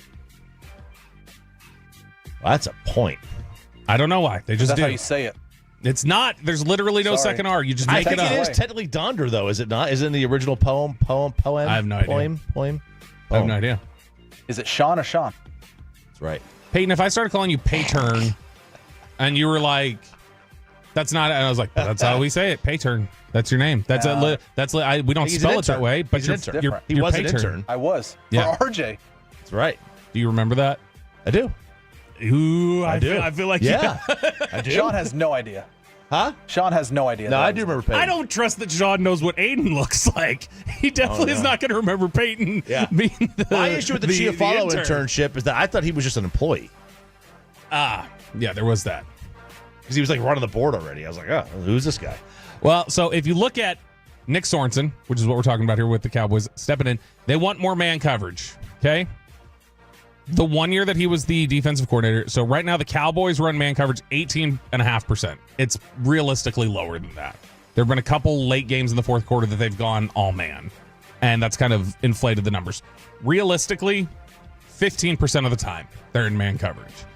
Nick Sorensen, not a aggressively high rate of man coverage, but last year it was 25%. Mm-hmm. So the 49ers were in man coverage about 1 out of every 4 plays on defense. Okay. Which, workable. It was 22nd out of 32 teams. Not a ridiculously high number, but definitely not the bottom 30th, where Matt Eberflus tends to live. Blitz rate. And Matt does that regardless. He's always been there. Yeah, it's the coverage scheme he prefers. You also got to remember Nick Sorensen. What's the biggest issue everybody feels like is going on with Dallas right now about their defense? It's these busts in coverage. Mm-hmm. Run defense isn't great either, but you feel like you're going to give up you're giving up one 60-yard play a game all the time. Nick Sorensen, again, secondary guy. Matt Eberflus is a front seven guy for the most part. He's done some secondary work, but you got to remember he's a linebackers coach initially who was really developed and trained by defensive line coaches. Rob Ryan, Rod Marinelli, like those are guys who were influential with him. So you're talking about a guy, Nick Sorensen, who is a secondary minded coach as well. Again, something that I think a lot of fans would want. The blitz rate is actually much lower for Nick Sorensen. Last year, they blitzed 19% of the time. Cowboys this year are blitzing 25% of the time. So you're likely getting more man coverage. You're not likely getting more blitzing what if would you were to rather, make that switch. Current coverage and more blitzing, or more man coverage and less blitzing? Oh, baby. More blitzing, I think I'd prefer. I want to see the blitzing go up. Okay. But, I mean, I don't know. That's so ingrained in the philosophy. Aaron Whitecotton is a four-rush guy as your defensive line coach. Eberflus is a four-rush guy. Sorensen is coming from a scheme that it rushes four, that San Francisco scheme, which is where Aaron Whitecotton initially came from. So that I kind of think that's everybody's philosophy that's on your team right now. There is a little bit more that says man coverage with Sorensen. Now, if you look at where they were at last year, again, not super effective. He was a one-and-done coordinator in San Francisco, but the pass success rate for teams against Dallas right now is 50.7%. Last year, it was 45 against San Francisco. The run success rate against San Francisco was 43.5. This year, it's 49.8, which is 32nd in the NFL. It's the worst in the league. Their net yards per attempt that they allowed in coverage was 8th in the NFL for San Francisco last year. Dallas is 32nd in net yards per pass attempt, very last. And then run yards per attempt, 4.4 last year for San Francisco. Dallas this year is averaging 5 per carry. So you're talking about somebody who, different pieces, obviously, it doesn't necessarily mean anything, but if you're talking about his one-year track record, he runs more man coverage, and his defense in general was more successful than the one that you're running out there right now. Players are different. Pieces are different. It's not an apples-to-apples comparison. in terms of the success rates. Mm-hmm. But if you want to talk about scheme and the way that they're doing things, that to me would be the change. If you're going to make a change and say you got to move on from Matt Eberflus, which that may not be what you have to do in season. Oh, if they give up 40 to Arizona, heading into the bye, yeah, it's not great. It'd be a big problem. It'd be the time. It would be the time. It would be a big problem. All right, let's talk a little bit about the trade deadline really quickly. The Philadelphia Eagles made a trade this morning. Jalen Phillips from the Dolphins is traded to the Eagles for a third-round pick. Had 3 sacks this season. Former first-round pick, career high of 8.5. He's been banged up, been injured. But I did see a note from Fran Duffy over at PHLY, I guess is the one in Philadelphia, the All-City one. Yeah. He had the note up there that this year, Jalen Phillips has the 3rd best pressure rate of any edge rusher in the NFL. So you've got that to deal with now with the Dallas Cowboys. A couple of different notes. Adam Schefter said over the weekend that teams have expressed some interest in Logan Wilson, the linebacker from the Cincinnati Bengals. He mentions the Bills. He mentions the Colts. He mentions the Cowboys. So Logan Wilson is that linebacker from Cincinnati that we've talked about recently and said that could be a fit. That would make some sense. So that's potentially a name that fans should watch over the next 24 hours would be Logan Wilson from the Bengals, according to Adam Schefter. Ian Rappaport had a little bit more, kind of broadened out where everything stands with the trade deadline. He said that Dallas is in the market for a pass rusher, even though Jerry seemed to say, nope, not at all. Some of the players that could be up for discussion. Arden Key from the Titans. Okay. Again, a guy we talked about recently. Jalen Phillips is somebody had mentioned. This guy? Arden Key, no, he was LSU.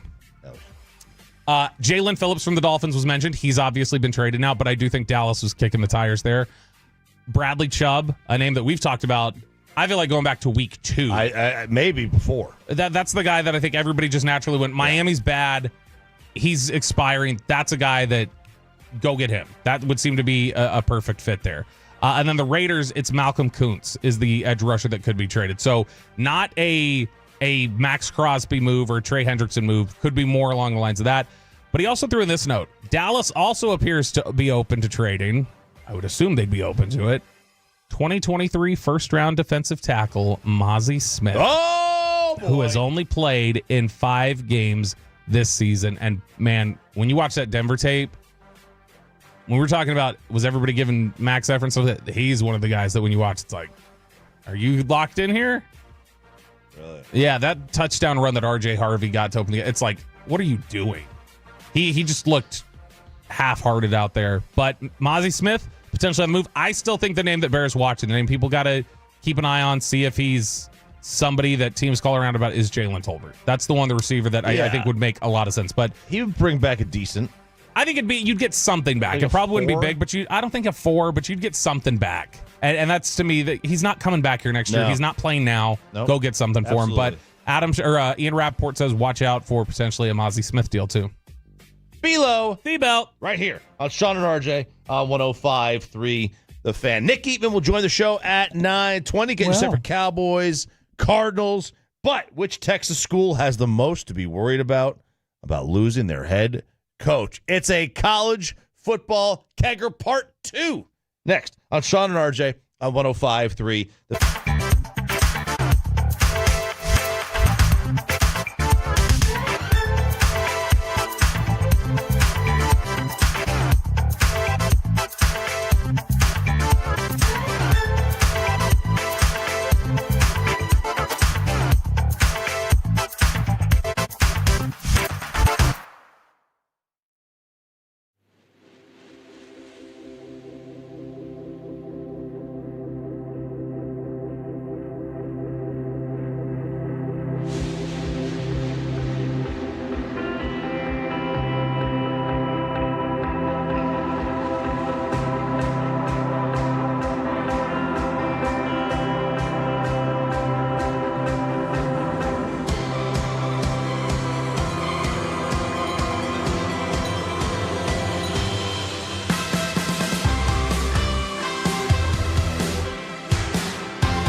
I mean, of course you have.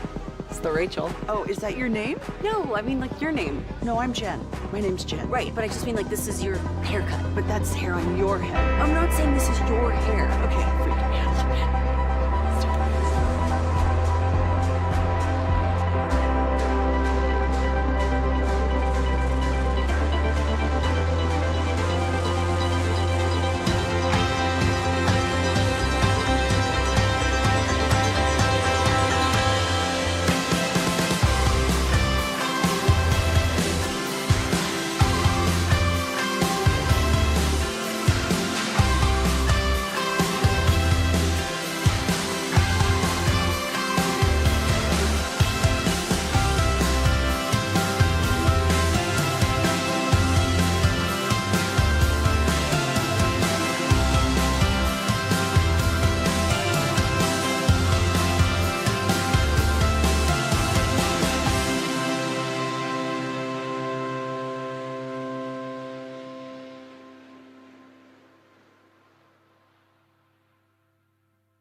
On 105.3 The Fan. I'd like to know where Lou Holtz is right now. Oh, I win. Google me. We're not hosting an intergalactic kegger down here. 9 o'clock hour here on Sean and RJ 105.3 The Fan. Fist pumping time. I'm RJ Choppy. He is Bob Hill, Peyton and Aiden alongside. Sean is back tomorrow. He took Austin by storm. He just took Austin by storm. He did. He needed another day. Yeah, I mean, he's in mourning. The dozens of Vandy fans that made the trip to the game. Mm-hmm. You know, he was partying it up with them. Probably living Pa Via Loca with Diego's mom. Theo Vaughn, maybe. Who knows? Who knows what was going on there? I know what was going on. Can you get some audio? An ass kicking. That's what's going on. 34-10? Yeah. 34-10. Arch came to play. He did. It looks easy when you get to play Vandy. Wow. All Look, he's going to get his wish. Clark Lee will not get a job, so that's good. You don't think? No. Not after getting embarrassed by Texas like that. I don't know that it matters. I mean, I think it matters for the point of me trying to get at Sean. He rebuilt, just like it doesn't. He rebuilt that program. He didn't rebuild the program. He built the program.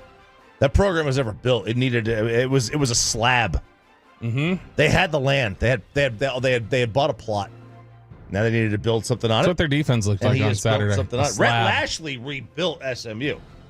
He rebuilt SMU. That's a rebuild because they were once on top. Vandy was never on top. And a lot of people were saying, Rhett signed a contract extension, 2-year extension over the weekend. I don't know that matters. No, it doesn't. That doesn't end That's anything. the whole point. Like, it's a 2-year, unless his buyout is so crazy. Now, supposedly, he is like one of the top 10 highest paid coaches now. That's according to Yahoo. Did Paul Feinbaum complain about that one too, like he did with Cignetti? I have not heard, but he hasn't been on yet. That'd be a bad take, so it makes sense. He hasn't been on yet, so right, he'll be on this morning. I just don't think it matters. I think that these contracts are made to be broken, and if LSU or somebody with deep pockets, although nobody's got really deeper pockets than SMU, if they want to say, hey, we're going to pay you, then they'll pay them. But of all the Texas coaches, Rhett and then McGuire at Tech, a big game for Tech this weekend. Mm-hmm. They got BYU at home. It's not an elimination game necessarily, but it kind of might be close. It might be like one of those, hey, the winner of this game is probably definitely getting into the playoff. Yeah, that's a game you're going to want to soak it all in. That's going to be a good atmosphere. What? Nothing. Oh, boy. That's good. That is good. I like it. By the way, speaking of Paul Feinbaum, he did. You see what that's what McAfee said? What? Oh, never mind. He talked about that. Okay, well then I'll avoid it. He talked about that and on game day. I was like, I couldn't believe he said that on game day. I did like Paul Feinbaum yesterday said, talking about Indiana, or on Friday, he said, they're extremely good. They beat Oregon, but he had to turn it back. I'd like to see Indiana go through the gauntlet that Alabama has gone through in the last 5 weeks. They would not be undefeated. So, of course, he's got to turn it around and pivot right to, but still the SEC. The SEC is better this year. It's not a question. Than what? Than the Big Ten. At the top, the Big Ten is better. The SEC's better deep as a conference right now than the Big Ten. But the SEC, SEC's very deep. Belief that it's somehow just like, if you don't play in this, you're never going to be good enough. Like Feinbaum every single time. And meanwhile, we'll probably get another non-SEC champion this year too. I think it's more than likely. So I think it's more than likely. He's going to have to leave the country. He said if a Big Ten team won again, he'd leave the country. See, this is where Paul's got to understand. If you get 5 teams in, that's you won. You win. What are you doing threatening that though? He shouldn't say that. Who cares? The Big Ten, Nobody Rosio cares Feinbaum. if you. Nobody cares if you leave the country. That's what he is, Rosio Feinbaum. Yeah, Rosio Feinbaum. I don't care. Rosie, go ahead, leave. I don't care. Doesn't bother me at all. Paul, leave. That doesn't bother me at all. I hope he leaves. I don't want to hear Paul Feinbaum anymore. I think it's. I like people who wear suits still. Okay, it's unique. Nobody wears a suit anymore. But this is so Auburn fired Hugh Freeze. Yep, and I said this earlier. I think if you're firing your head coach right now, you're missing the point. There are too many big time jobs. Now, if you're a program like Texas, okay, now obviously they're not going to fire Sark, but they could swim in these waters. If I'm Auburn and there's already LSU available, there's already Florida available, there's already Ohio State available, Penn State available, why would Arkansas, do I really want to swim in those waters? No. You just wait next year. Because what you're going to do now is you're going to get, at best, the 4th best coach of the cycle. It's really hard to justify, though. If you've got a coach who you're getting pressure from boosters and others to we need a change here, it's really hard to say, one more year. It's not the NFL. It's not like tough. We're going one more year and you just got to deal with it. Right. Yeah, at college, I mean, they're gonna make sure you have money or not for NIL and other things. They are. So I mean, all these names thrown out there, and Lane Kiffin's name is being thrown out. Lane's being thrown out for every job. Lashley was thrown out there, and they're even like, hey, we know he was given an extension. It doesn't matter. You can still get out of all these things. And then I wonder, is UNT worried about it? Is about losing their coach? Is Texas Tech worried about losing their coach? I think the thing at Tech. Why is the McGuire thing? He is not. I don't feel like gotten the same buzz to snatch him away as some of the others. I don't know. I think the Tech NIL is so good that they don't think he would leave. Maybe it's because if you're thinking about if you're Texas Tech and you have that NIL budget that they spent this year, and let's just say they spend that $200 every 3 years, you're in the playoff every year in the Big 12. Yeah, I'm trying to look here. So the top, like, who's the best team in the Big 12 outside of Tech? BYU. Let me see here. This year. So, I mean, we keep hearing Elko tied to things, and A&M's got money. That I think is more regional. I think Elko is more about going home. He's a Northeast guy. A lot of people felt like this was a return home for Elko because he had been at A&M before. Yeah, but he's from the Northeast. Like, he grew up in the Northeast. He went to college up there. So for him, maybe that's the pull. I agree. I would not leave A&M for Penn State. Even though Penn State, you can argue, is a better job. I just think the recruiting base is easier here. Y'all ever been to State College, Pennsylvania? You think College Station's in the middle of nowhere. I've never seen nothing like State College. That is that is the middle of nowhere. I'd rather be lost in Mississippi. What does that look like? I don't think I've ever even seen what State College looks like. Dude, it is such an outpost. Lubbock thinks it's far away. It does give off some not nearly as hilly, but it does give off some New Mexico vibes here. That's a good one. Jimbo Fisher's name is being thrown out there. I would be. Does Jimbo have enough of the stink off of him? Enough of the stink? No. From that A&M. No, that was just a bad run. Yeah, it was. I think that if you're UNT or SMU and you do not lose your coach this cycle, and again, I know Rhett's got the deal, but I don't think it matters. But if you do not lose your coach this cycle, I think you got to consider yourself a little bit fortunate. Did you see what happened in that UNT Navy game with the onside kick? No, I did not. Okay. They called a fair catch on an onside kick. It's a little known rule. They were able to call the fair catch on the onside kick. And Navy bumped the UNT player. And this is a freshman. Super smart play. Mm-hmm. Super smart play by this freshman. He called he waved for the onside kick because the ball didn't hit the ground. It was one of those kick it up in the air pooch onside kicks. Called the fair catch, kept possession, game over. Good for UNT. Brilliant. That's good coaching. The kind of coaching that makes you want to snatch a coach away. Yeah, it is. Keep your players up to date. Keep your players informed. Now, is this YouTube ESPN thing still a thing? It hasn't been solved ask yet, right? Peyton. Peyton's the one who he's without it. You have YouTube, Peyton? No, I have DirecTV Stream. Never mind. I'm without it. You didn't know that you were without it? No, I know I'm without it. I just I was saying that Peyton was the one who texted us about it this weekend. Of course, you can listen to the game right here on 105 to the Fan. Yeah, you can 100% do that. Or you can go to Twin Peaks to take in the game. You can always do that. But I would say that, no, this whole thing is just another one of these dumb standoffs. And I never feel like, I feel like the one who always loses this is the provider. It doesn't matter how much ESPN or Disney or whatever else. So YouTube's the provider. YouTube TV, yeah. I feel like it doesn't matter how much. They always try to communicate. We're being held hostage to unfair rates. It doesn't matter. I don't care. Get the channel back. So you were not able to watch the college football on Saturday? I was able to watch. Oh, you pirated. I didn't say that. I said I was able to watch. I didn't communicate how I was able to do it, but I was able to watch what I needed to watch. But no, I think that this is one of these things. It always gets figured out, but there's always some pains in the process, and there's some issues along the way that'll just have people pulling their hair out and threatening to cancel their subscription or whatever else. But no, I would imagine that's got to be something that has to work out at some point. YouTube TV cannot just operate with like, oh yeah, we just don't have ABC or ESPN. We're just out, especially on in the world, stuff. and you got to have sports. Like ESPN's the one you can't not have. Yeah, can't not have it. And now that it's going to ruin the night. But did you?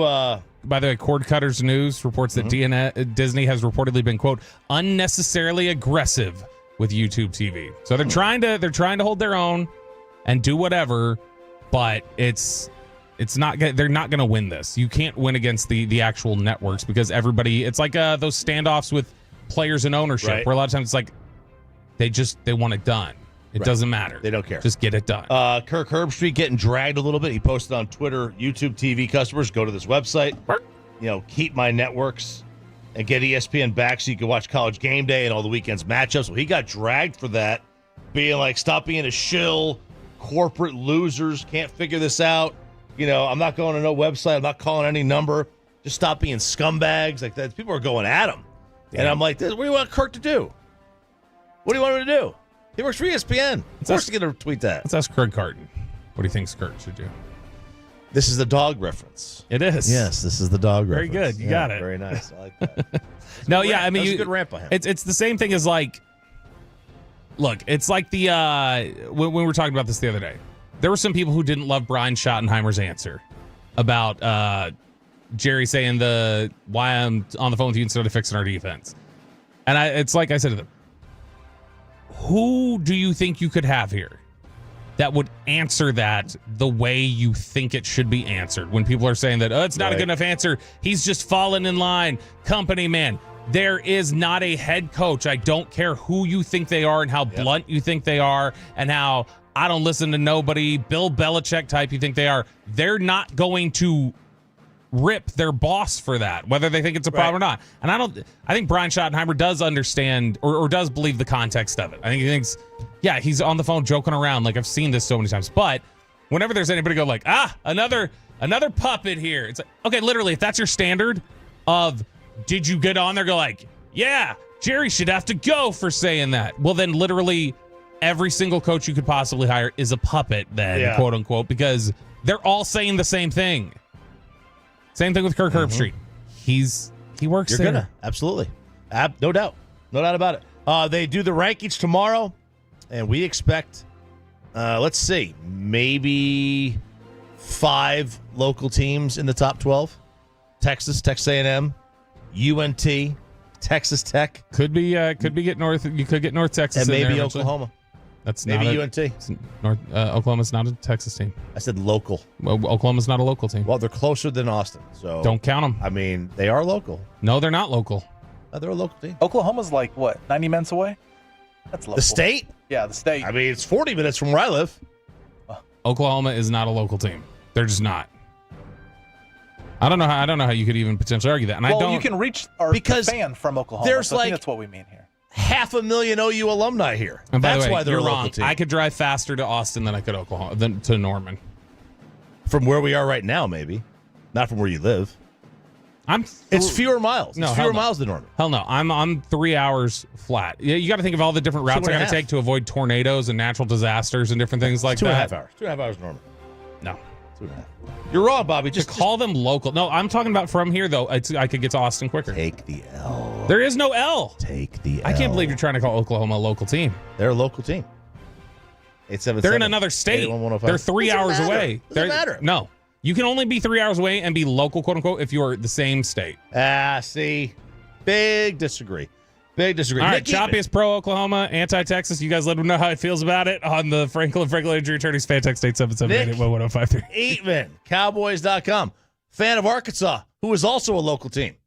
They are not. They're also a local No, team. they're not. Yes, they are. No, they're not. Fayetteville's You're closer just to Lubbock. opening our borders. Fayetteville's closer That's what to you're doing. Lubbock. You're just opening our borders, letting all of these Oklahomans flood in. Nick Eatman, next to the Fan. After we get you over to...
Hey, remember when you used to be what was it?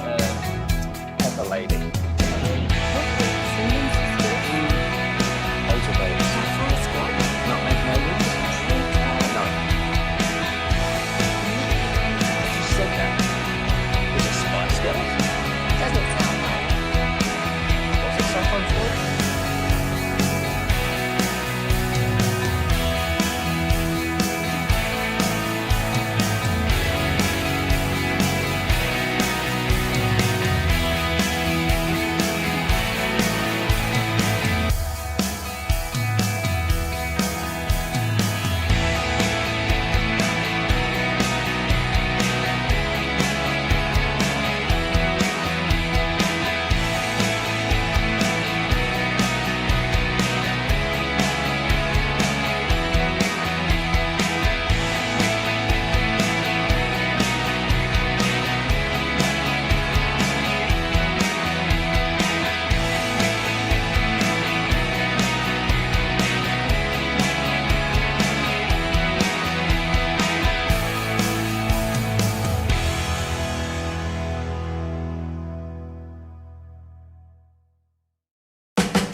In Jewelers, Franco and Franco. If you've been injured in a car or truck wreck, call Franco first, 214-817-333-3333. With Franco and Franco, there's never an out-of-pocket cost. They only get paid when you win. Franco and Franco, the go-to car and truck attorneys in Dallas.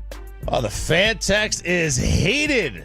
Crosstalk, the KNC Masterpiece coming up next here on 105 through the fan. The fan text is heated. It's almost like we just talked about politics, the way the reaction was. It's 50-50, and it's angry in both directions. It's angry in both directions. Nick Eatman, DallasCowboys.com. Brought to you by the WinStar World Casino and Resort. Proud to be the casino of the Dallas Cowboys. Please game responsibly. Nick, do you care to weigh in on the question? And do you know what the question is? No, I do not. I do not know. Is the University of Oklahoma a local team?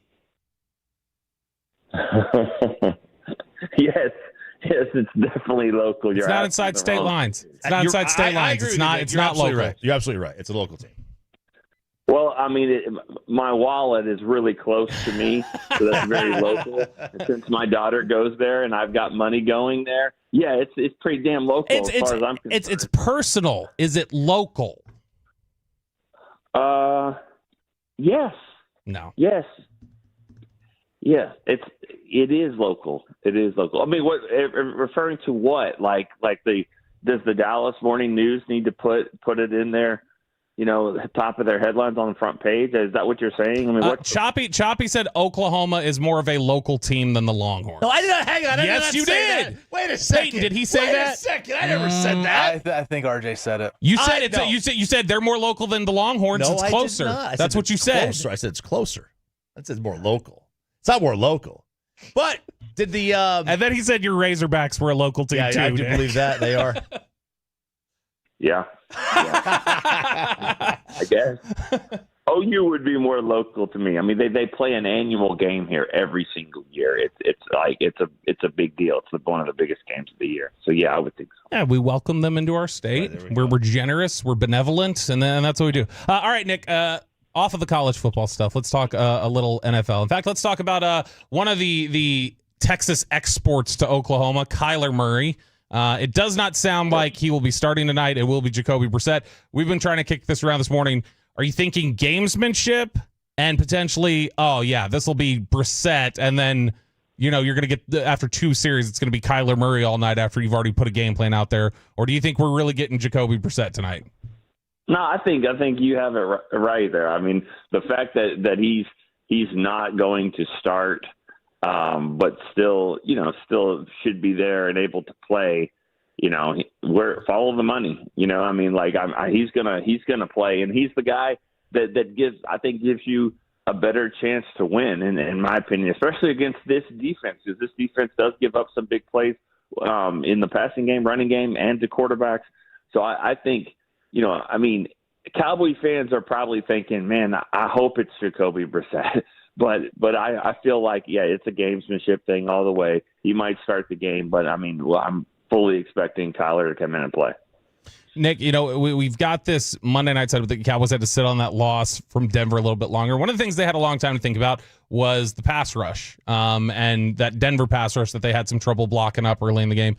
Arizona is not a team that generates the same sort of pressure at all. In fact, they kind of play things, it feels like the way Eberflus would like to almost. They've just been able to do a little more successfully. 4-man rush, defenders back. They're not going to give up big plays. They're going to say you need to move 12, 13 plays down the field in order to execute against us. What do you expect from Dallas's offense tonight going up against Arizona?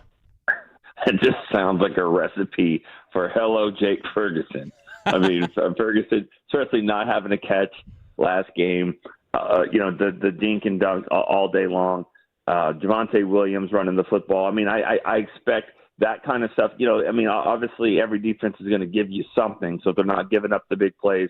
They're going to give that kind of stuff. But, to me, what's been a big plus this year for Pickens is the fact that his run after catch. That's been one of my biggest complaints to the receivers is that, since they don't have these burning speed to go deep, they got to give something else. And over the years, we haven't seen those receivers catch the short underneath passes and then make something happen a lot. And I think Pickens is doing that. CD will do that, of course, time to time. But I think that's going to be a key tonight too. is catching those short passes and then doing something with it in the open field. Nick Eatman, DallasCowboys.com. Join us here, 105 through the Fan. I think we all tricked ourselves after the Jets game thinking, maybe the defense has turned the corner. Do you see this being that type of game where if they go out and they hold Arizona to, 21 or less, that we might trick ourselves into thinking we've turned the corner again? I don't know about turning the corner. I wonder if it'll trick the people making the decisions of, do we need to go get outside help? That would be the biggest thing is because I think they still need to do that, and that's what's going to happen in this game. I mean, what does a win do? Does a win say, hey, it's 4-4-1, let's go for it here? Does it say, hey, we don't need a lot of help? What does the loss do? So there's a lot of different factors here. But as far as the defense goes, I mean, the sample size is large enough. I think you can tell that these quarterbacks who are just average at best, if not below average, are having their best games of the year against the Cowboys. So with Mahomes sitting there, Goff, another one with Hurts, you got Herbert coming up. I mean, I think it's pretty safe to say that, this team's going to need some help regardless of what happens tonight. Nick, when you look at we got the news early this morning, Jalen Phillips from the Dolphins gets traded to the Eagles for a third-round pick. They made some moves, and we've referenced this quote in the last week or so.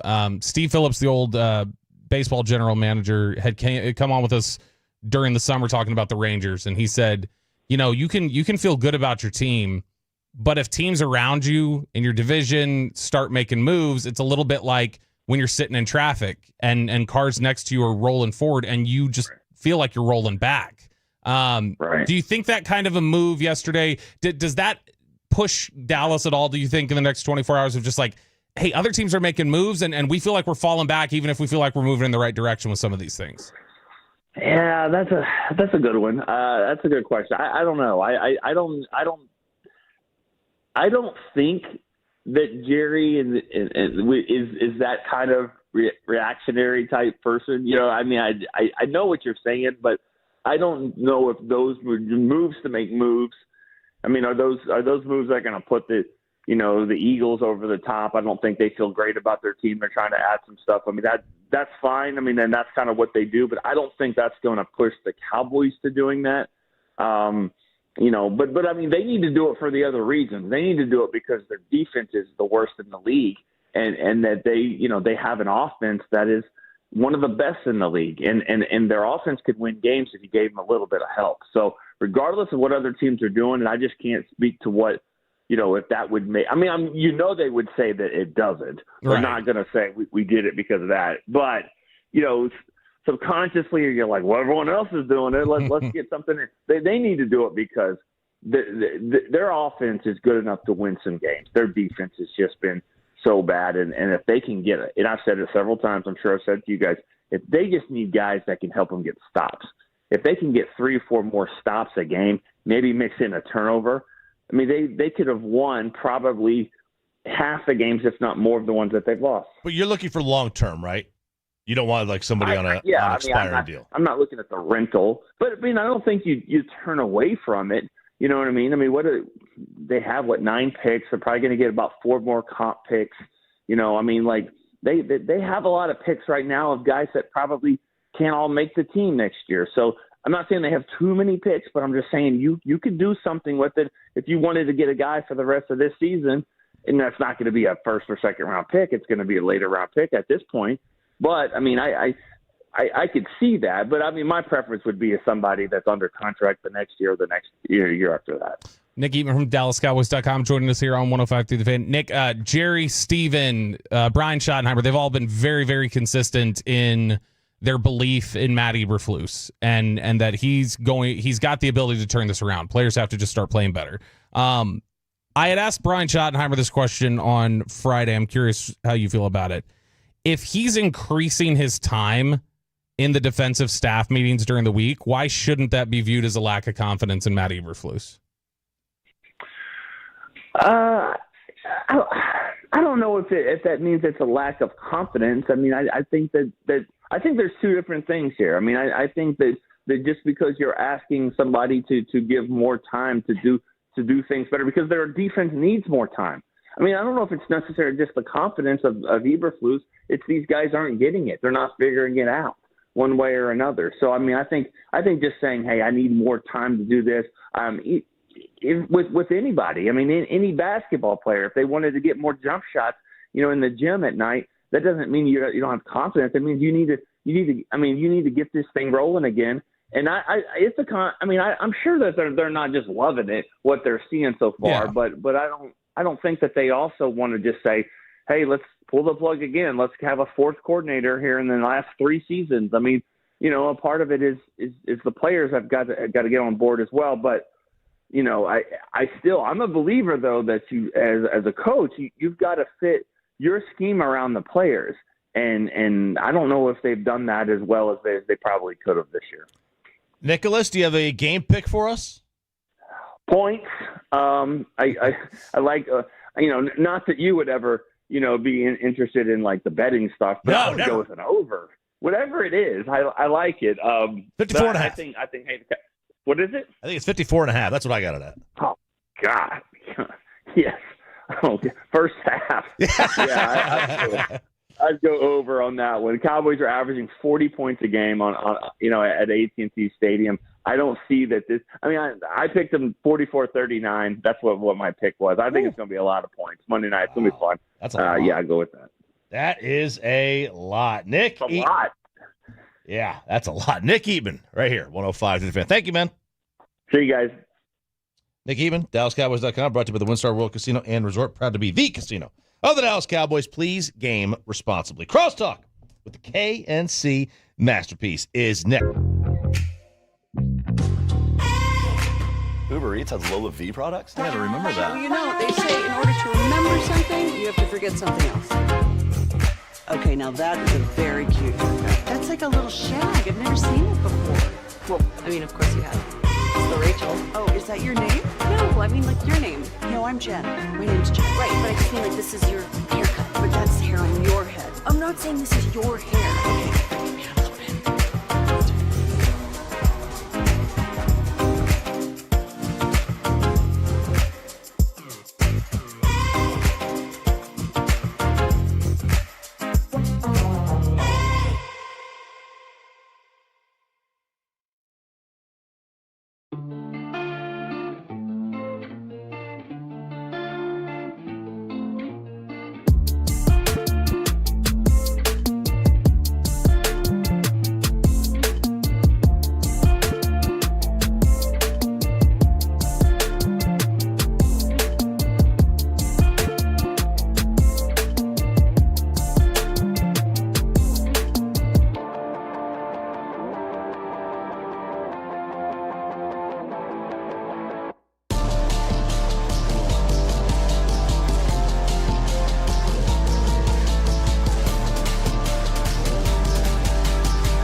you've got to forget something else to remember that Uber Eats has groceries. No, that's absurd. Hey, remember when you used to be a, what was it, Pepper Lady? Pepper Lady. Wasn't it Cinnamon Sisters? Basil Babes. Fun Squad? Nutmeg Maidens? Pre-curb? No. Nutmeg Maidens. I just said that. Was it Spice Girls? Doesn't sound right. Was it sometimes right?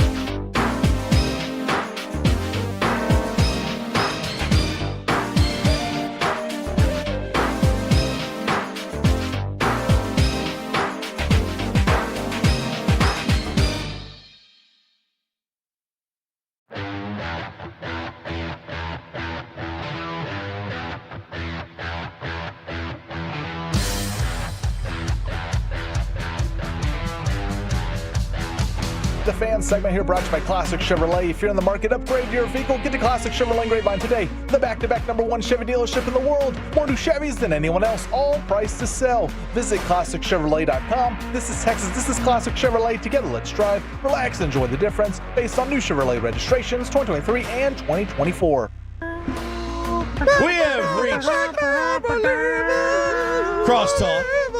It's the KSC masterpiece. The Imagine Dragons, right? First, yeah, one of my least favorite musical acts that got popular. Do you like dragons, RJ? Don't. I wish with all my heart. None of y'all know Dragon Tales. Gotcha. No. Okay. That was my least favorite part of Game of Thrones. Was the dragons. Oh. This is ridiculous. Dragons are awesome. Not everything with a third eye raven. Yeah, I don't know what that means. One-eyed raven. It was my least favorite part of Game of Thrones. It's Crosstalk. It's KNC masterpiece. What was your most favorite part of Game of Thrones? Yeah. Literally everything else. Literally everything else. The sibling stuff was my favorite. I can deal with that. The part that I hated the most was whenever he chopped his thing off and then was eating. Yeah. The bobbit in front of him. Yeah, that was that's just terrible. kind of strange. Yeah. Didn't care for that one. Back to you guys. How we doing, boys?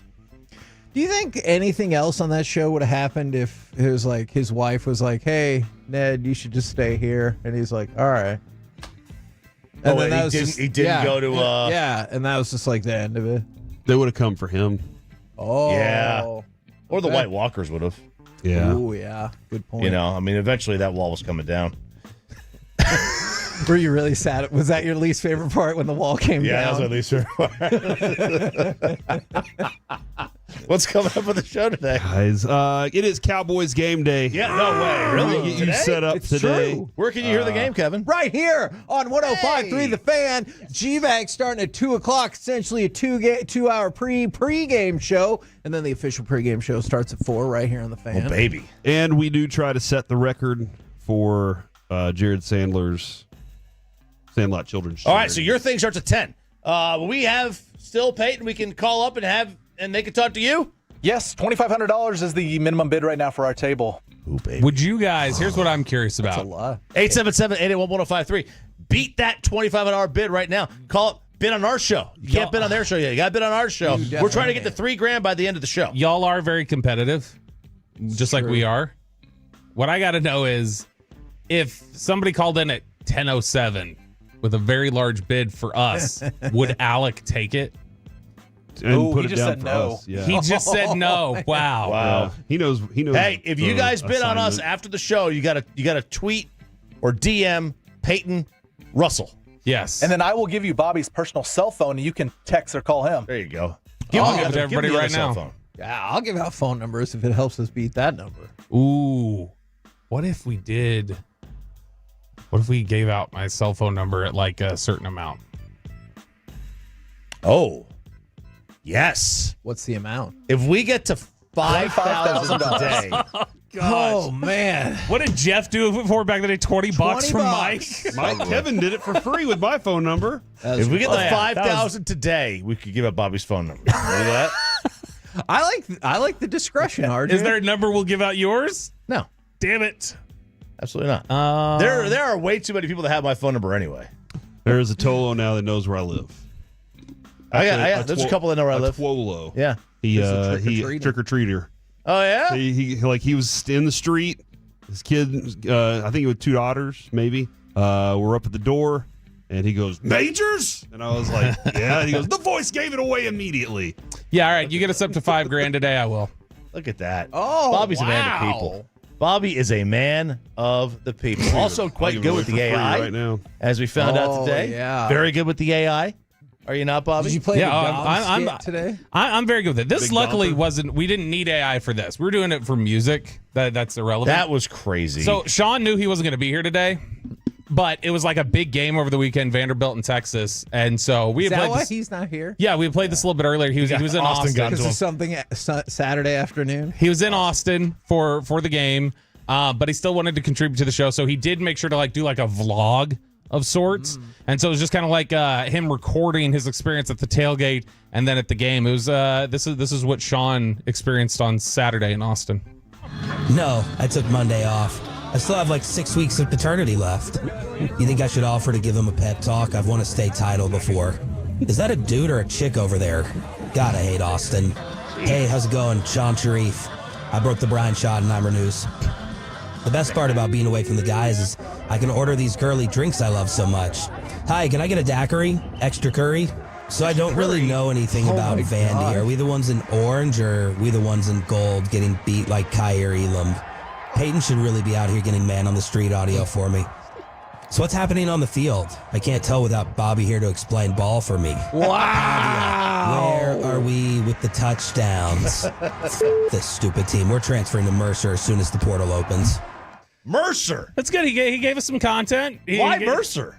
I don't. You have to have Sean. I don't know why he likes Mercer. Maybe that's just because that's the quality of player that Vandy has. Oh wow, wow. Okay. Is he going to come back tomorrow? He is back tomorrow. Yeah.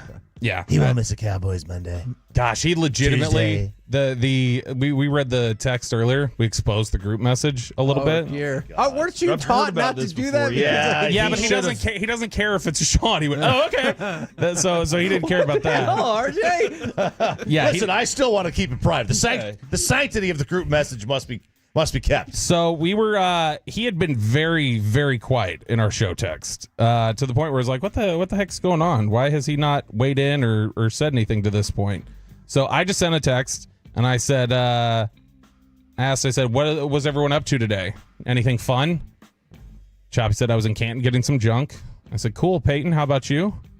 And Peyton said, Mackenzie was in Canton too. I stayed home. I said, haha, bachelor life. Sounds fun, Pate. Sean, you? Sean said, the trolling doesn't work when you've revealed your true feelings, Bob. I said, I'm just checking in on my people, Sean. And he said, if you actually predicted or bragged before, it means something, so go die. Oh, my God. What? You know when Sean calls him Bob? Holy crap, dude. That's like calling me when you type. If you want to really get to me, just type my name in lowercase letters. For some reason, it just sounds so condescending. Which he didn't do anything. He would never acknowledge it. I sent 5 after that. I don't know what you mean. What did you do today? Yeah. And then eventually I was just like, oh, by the way, guys, Vandy lost. And then he still never said anything. Corey, do you not know about Canton? I was in Canton this weekend. I was my dad has some property out there, and I went out there to get firewood for the winter. We just split wood all day long, and then I loaded up the truck. And it wasn't crowded? You didn't notice? Oh, wow, there's an inordinate amount of people exiting on Highway 19. There's just a lot of people here. No, I didn't notice that at all. I know I left out there. I got out there around 1. And then on the way home, it was about 4 or 5. And you didn't notice that? Holy cow, all these people at exit 520 are just coming on the highway. The drive, easy. The drive was a little, on the way home was a little slow. Yeah. But it's always like that because it's a 2-lane freaking highway. By the way, I just got somebody said they will start at 1,511 minutes for us. So, wow, good for you. Just 1,000 behind. Yeah. All right. We're just getting started. You guys have been doing this for all day. Yeah. Did you tell us Bid back out last year? Are you embarrassed? No. That was G-Bag. That was G-Bag. No, yeah, it's trade days, man. It's first Monday. Oh, it was first Monday? Yeah, Saturday was first Monday. No, tomorrow's trade days. Today's the first Monday. Yeah, but so it starts that weekend. That's weird. Yeah. It starts that weekend, man. I got some good stuff. There is some good stuff. Yeah, I got some kind of great stuff did out you there. get? We got a special dog leash. I got a stick to pull the stuff out of the back of the truck. We got some dips. Some rubs and dips. I want to know more about the truck stick. Can you tell me more? It's an extension stick. You reach in the back and pull the stuff out. All right, you can reach it. You just climb up in the bed. I'm not climbing. I'm 46 years old. Okay, I'm not climbing. That is valid. The guys at Tolo Market. I was like, dude, this is you realize I'm admitting that I'm old now. That's what we purchased in this thing is an admission that I'm getting old. But you can get anything at Ken. You can buy a gun and then walk across the hallway and buy a T-shirt that is like one of those novelty shop shirts that you would get like at Padre at spring break. And then go has next like a woman's door, body on and it. then you get like fragrant soaps, and then you go across the way and you get glittered jeans, and then across the way, they got on club shoes. That's Troy would go there. That's very East Texas. But the whole thing, signage. I mean, they have everything there. You need 3 days. And I did not. Flags? G-bag flags? They didn't have any G-bag flags. Although other kind of flags they sell in Canton? There were 100%. They sell MAGA flags there. I did see one of those flags, Bobby, that you're referring to. Did see one of those. But state of Texas. I did not get a. I called that one. I did not get a scooter. But you thought about getting. Thought about it. That's the way to go. The way to go is to get one of those little sit down rascal scooters. You are that old, and you're just leaning all the way into that, aren't you? Then there's young people. I need my truck stick. Young people. There are young people on that. He doesn't like me pointing out that we're now like almost 4 years away from the decade that he turned 60. Oh yeah, when we get to 2030, I'll turn 60 in 2039. Yeah. I remember still 14 years away, man. My goodness. I remember jumping out of the bed. Remember 14 years ago? Doesn't seem that long ago, does it, Chaz? I don't remember 14 years ago. It doesn't. I was doing the show. That was when the Rangers almost won the World Series. They lost, though? Yeah. They did lose. Was that Nelson Cruz? Yep. But they won in the end. They did in 23. Not that year. That's the way Different baseball team. goes. Years later. Good, but whatever. Years later, it still counted. You know what? That's something that I don't think we've ever talked about before. There's a lot of people who I know were like, yeah, we won the World Series, and they're like, that closes that chapter or whatever. I never got over 06 for the Mavs versus the Heat, 07 for the Mavs versus the Warriors. It doesn't matter that they won in 11. Change it. It does for me. I'm glad they won, but to me, it's like I hear you. The because to me, this is the way I look at it. That team didn't. Stackhouse didn't. Josh Howard didn't. I think if you were to take a poll of Ranger fans and you said, would you rather have won in 23 or 11? 9 out of 10 would have said 11 because it was more homegrown. It was just it was a building expectation. It was a building. This one came out of nowhere. It's hard for me to wrap my mind around it at this moment because I can still vividly remember every single step of the 23. But I get your point. So mine with the Mavs is I didn't think that they would have won in 11 if they wouldn't have lost in 06. So, that kind of changed that dynamic because 2011 Dirk was like, I still haven't got my championship. On a mission. No one can who was stop left me. On 2011? Jet and Dirk. Who else? That's it. Was that it? JJ wasn't around yet. See, to me, 11 always hurt for the Rangers because it was again, when they won in 23, it's like, I'm glad they did. That was nice. But literally Hamilton didn't get it. Yeah. Kinsler didn't get it. That group Derek that Collins, I loved did not get it. Wash. Yeah. Wash is a good one. Chuck Greenberg. Is that who you're worried about? I mean, he got his ring now. He did. I love Chuck He Greenberg. sings the Proud to Be American song. That's Lee Greenwood. I want to say Steinberg, but I know that's not right. What? How do you not know Lee Greenwood? Who's Lee Stein? Oh, the agent. Yeah. The agent. Okay. Didn't Lee Greenwood volunteer to do the new Super Bowl halftime show? Is he proud to be an American? That's right. I don't know. I just can't do that song. You're against the song? I'm not against the song. Wow. It's just it's so That's overplayed. very surprising. It's so overplayed, and it's like, all right. He's gonna roll him out to do this song all the time. I'll let you know. Come on, I child. know. I just don't like that. Forget the man who died, who gave that right to me. And I proudly Stand up next to you and defend her still today. Why did Menda? I mean, the boat's always a woman. Lady Liberty. The car's always a woman. We had changed that. The lawnmower. The tractor's always a woman. Is a lawnmower always a woman? We have a riding mower. Yeah, I've never really. Goodness. I don't know that lawnmowers get named. Yeah, they do. Do they? Yeah. Red. Do you think tomorrow when Sean is back, we could just tell him he could take this segment off and we could just do this whole crosstalk all over I again? don't know the spittle one like that, but sure. Oh no, we're gonna play Choppy's disclaimer read that Sean normally does for Sean tomorrow during crosstalk. Oh yeah, that was brutal. Holy cow! I never want to do that again. All right, KNC masterpiece, and then the G-Bad Nation, the Cowboys. Hell Cowboy yeah! game tonight. Let's go, baby. KNC's next. Wasn't it Cinnamon Sisters? Those are grapes. Saffron Squad? Nutmeg maidens? Pre-curd? No. Nutmeg maiden? I just said that. Is it Spice Girls? Doesn't sound right. Was it Saffron Squad?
D&M Leasing Studios. It's the KNC Masterpiece on 105.3 The Fan. KNC Masterpiece right here on 105.3 The Fan, asking the questions that matter. Like, what is your favorite George Carlin joke? 877-881-1053, and there's a good chance we can't read any of them on air on the Frankel and Frankel Injury Attorney text line. But it is Cowboys game day, gentlemen. You got me, Kevin Hagelin. You got, Corey Majors. And, of course, the famous Alec Medford. It's Cowboys game day. We're going to go through what you need to know, and we're going to ask the question, how are you going to kill time before Monday Night Football? Does Monday Night Football impact your productivity? Never. Well, until tonight. Okay. Like today it will.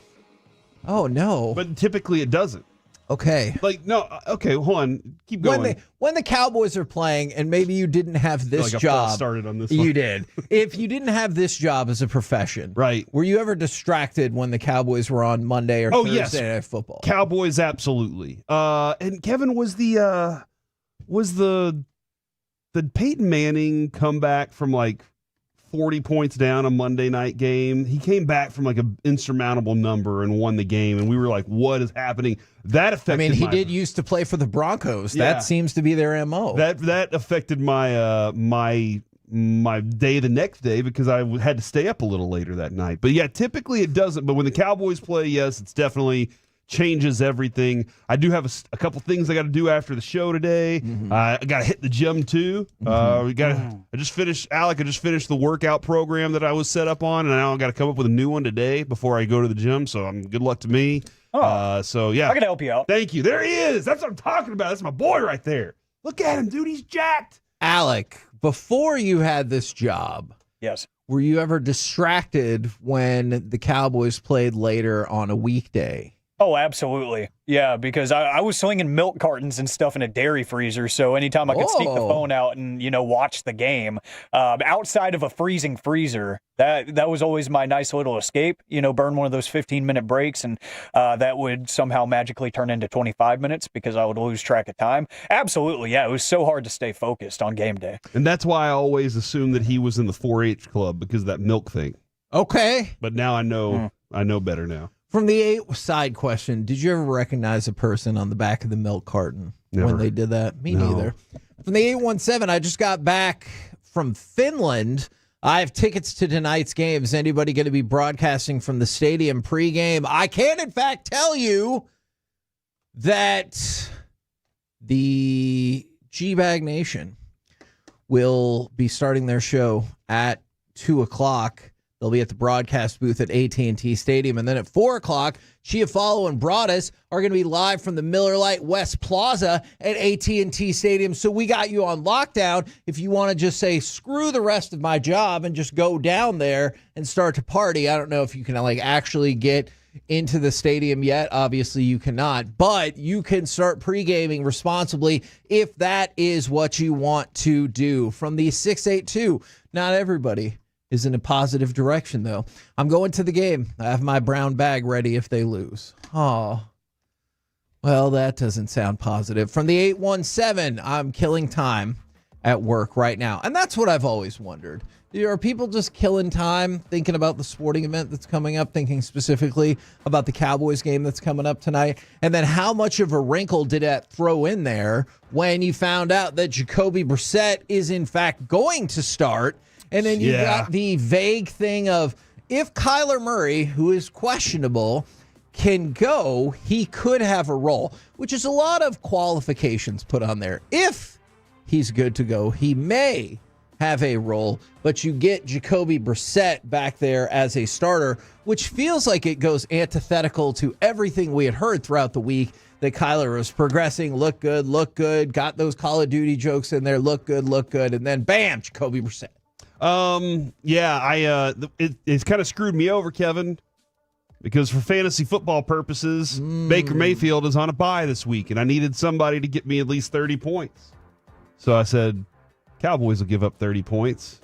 True. So I went and got Kyler Murray. Oh. And then I found out he was out. So then I went and got Sam Darnold.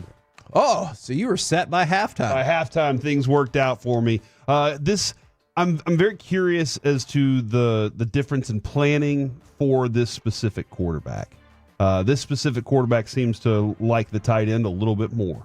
I know that Murray does really well with McBride, but it seems like Brissett feels very comfortable with him as a target a lot of times. So that kind of changes and alters that a little. And he hasn't really had a good connection with Marvin Harrison Jr. yet. Could this be the panacea?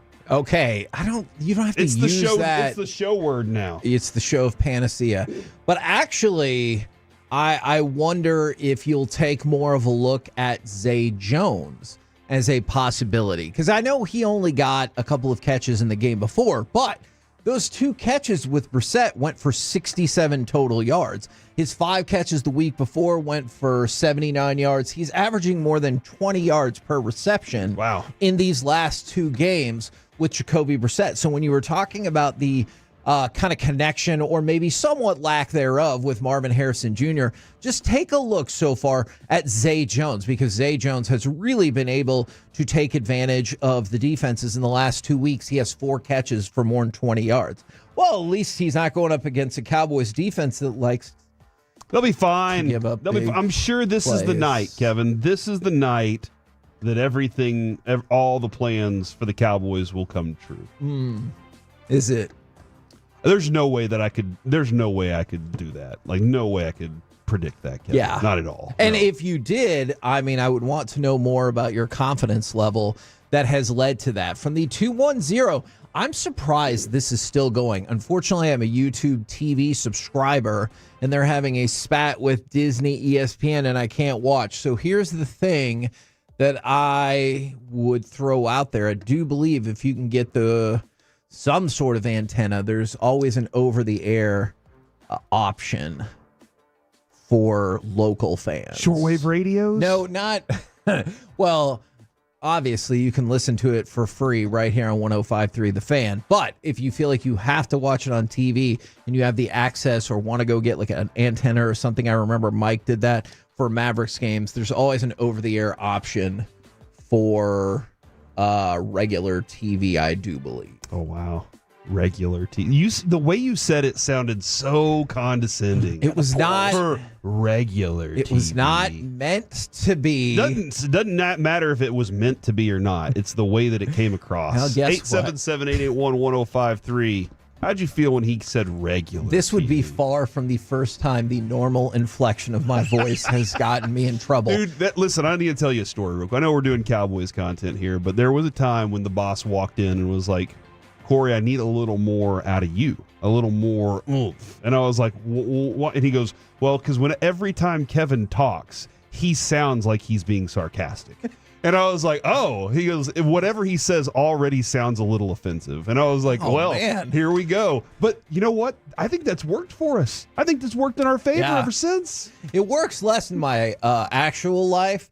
When I tell my wife that, oh, you look nice, I have to make sure to be like, but I really mean that. Just remember, that's just the way that I talk. From the 945, Kevin, I'm pre-gaming at work. Crack 'em if you got 'em. Woo! Depending on if you work for yourself or you're the boss or what your manager's policy is. I don't want a whole plethora of people saying, well, KNC, they told me to crack them if I got them. So I opened up this drawer filled with ice and just took out some beers, and then I got fired. I don't want that to happen. I say enjoy your day. It's going to be on your mind. It's going to be there mixing around throughout the entire day.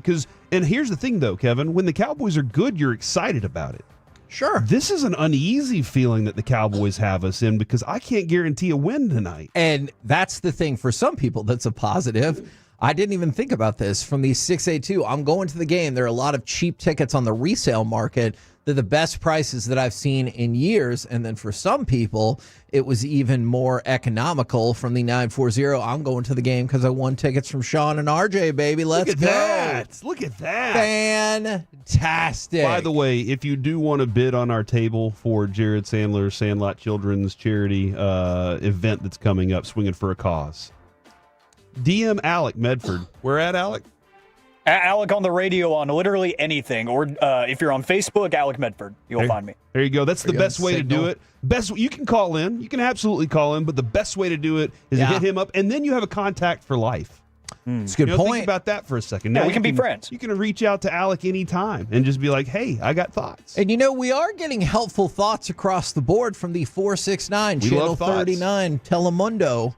You can watch it on there. From the 817, Fubo will offer a 5-day free trial. Now, I have Fubo. Okay. I like Fubo. I always wonder with that if people have used up their free trial and they're like, hey, there's this movie or there's this whatever that I want to watch. Because I have been defeated by this numerous times because I like to save money. I love the free trial.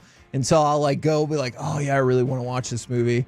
And then I'll try to do the free trial. And it's like, oh, would you like to resubscribe? You already used your free trial. And I was like, dang it, previous Kevin, you screwed me again. That's why you need multiple email addresses. Oh, yeah. So you already have multiple Yeah. And then so sometimes you have to tell your wife to check her phone so she can give you the code that you need to log in because now you're on your third email address because you use your personal email address. You use your work email address because that's just common sense to get your free trials. And I have 3 kids. Oh, so do they all have email all the addresses? email addresses I made up for them. Ooh, interesting. Goober64, Goober65, Goober67. What happened to... Never mind. From the 817, I'm playing against the Cowboys defense, and I have Jake Ferguson. I'm down by 20 points. I'm just saying, I need Dak to go to him the entire game and for the defense to give up about 40. It's possible. I mean, you have seen both of those things play out on multiple occasions already this season. Yeah. No, this is the most wildly unpredictable Cowboys team I've seen in a long time. Yeah. There's nothing that I can guarantee about it, offensively or defensively. There was no way you were going to say that the Cowboys were going to tie the Packers in a game. No. That scored 40 points in overtime. No, nobody. And the reason that it happened was because football bounced off a guy's foot. Yeah. So directly onto the ground. We would have won that game. Would have won that game. From the 201, I feel your pain, Kevin. I have resting sarcastic face and voice, too. It's not easy. The face doesn't help either. It really doesn't. From the 214, and the 682, Sling TV does one-day passes for $5. That's pretty dope. Yeah, so if you're like, it's worth $5 a month, or $5 to watch the Cowboys game. That's not bad. Or again, you could listen for free. free. It is free out there. Right here on 105.3 The Fan. I'm not taking shots at people with regular TV. There's nothing wrong with an over-the-air signal. I was trying to help people out. Terrestrial. Is that what you called it? From the 817, I'm down 20 in my fantasy with only Pickens left to play. Dude. I'm not exactly confident. So I was having a bad day yesterday. Having a bad day in fantasy. Woke up this morning, I'm down by 2 points, and I got Javonte tonight, and he's done. My team's done. The other guy's done. Oh, I'm so excited. I'm about to take the lead. Okay, but listening to this morning, we're going to need the Cowboys to score like 60 points because one person needs Ferguson, the other person needs Pickens, you need Javonte. I need 30 yards. Yeah. Or a catch for 20 yards.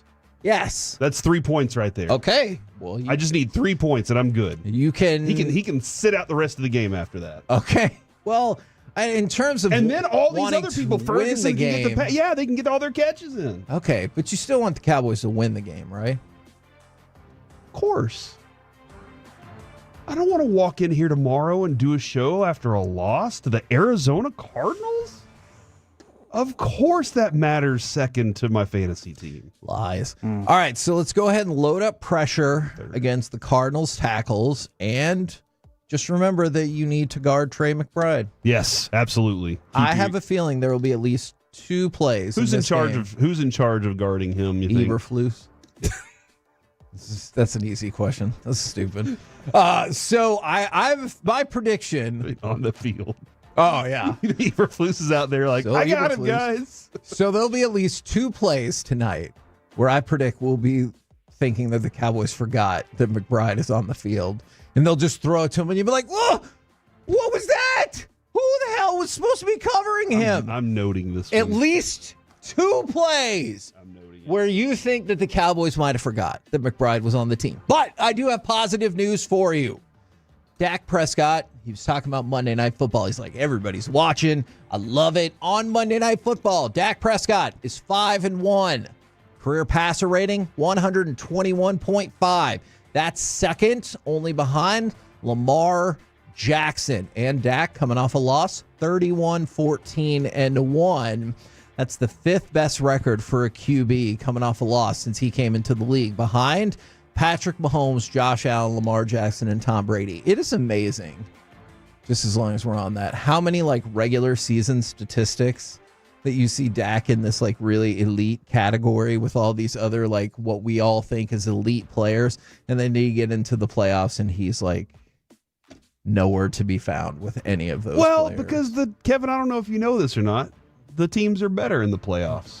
Yes. They're better. Yes, they are. And they don't play enough Monday night games in the playoffs. That's a great, obviously. That's a great point. Thank you. You get one. And then you got to move on. We're the K&C Masterpiece right here on 105.3 The Fan. Coming up next, Dodgers, Blue Jays, in one of the greatest games we've ever seen. Next on The Fan. When your friends say, hey, did you hear? You can proudly say, I heard it on The Fan.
To remember something, you have to forget something else. Okay, now that is a very cute haircut. That's like a little shag. I've never seen it before. Well, I mean, of course you have. It's the Rachel. Oh, is that your name? No, I mean like your name. No, I'm Jen. My name's Jen. Right, but I just mean like this is your haircut. But that's hair on your head. I'm not saying this is your hair. Okay, freaking me out a little bit.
true that you've got to forget something else to remember that Uber Eats has groceries? No, that's absurd. Hey, remember when you used to be, what was it, Pepper Lady?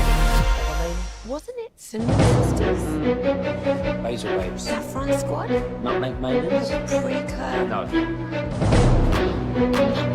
I just said that. Was it Spice Girls? Was it Saffron Squad?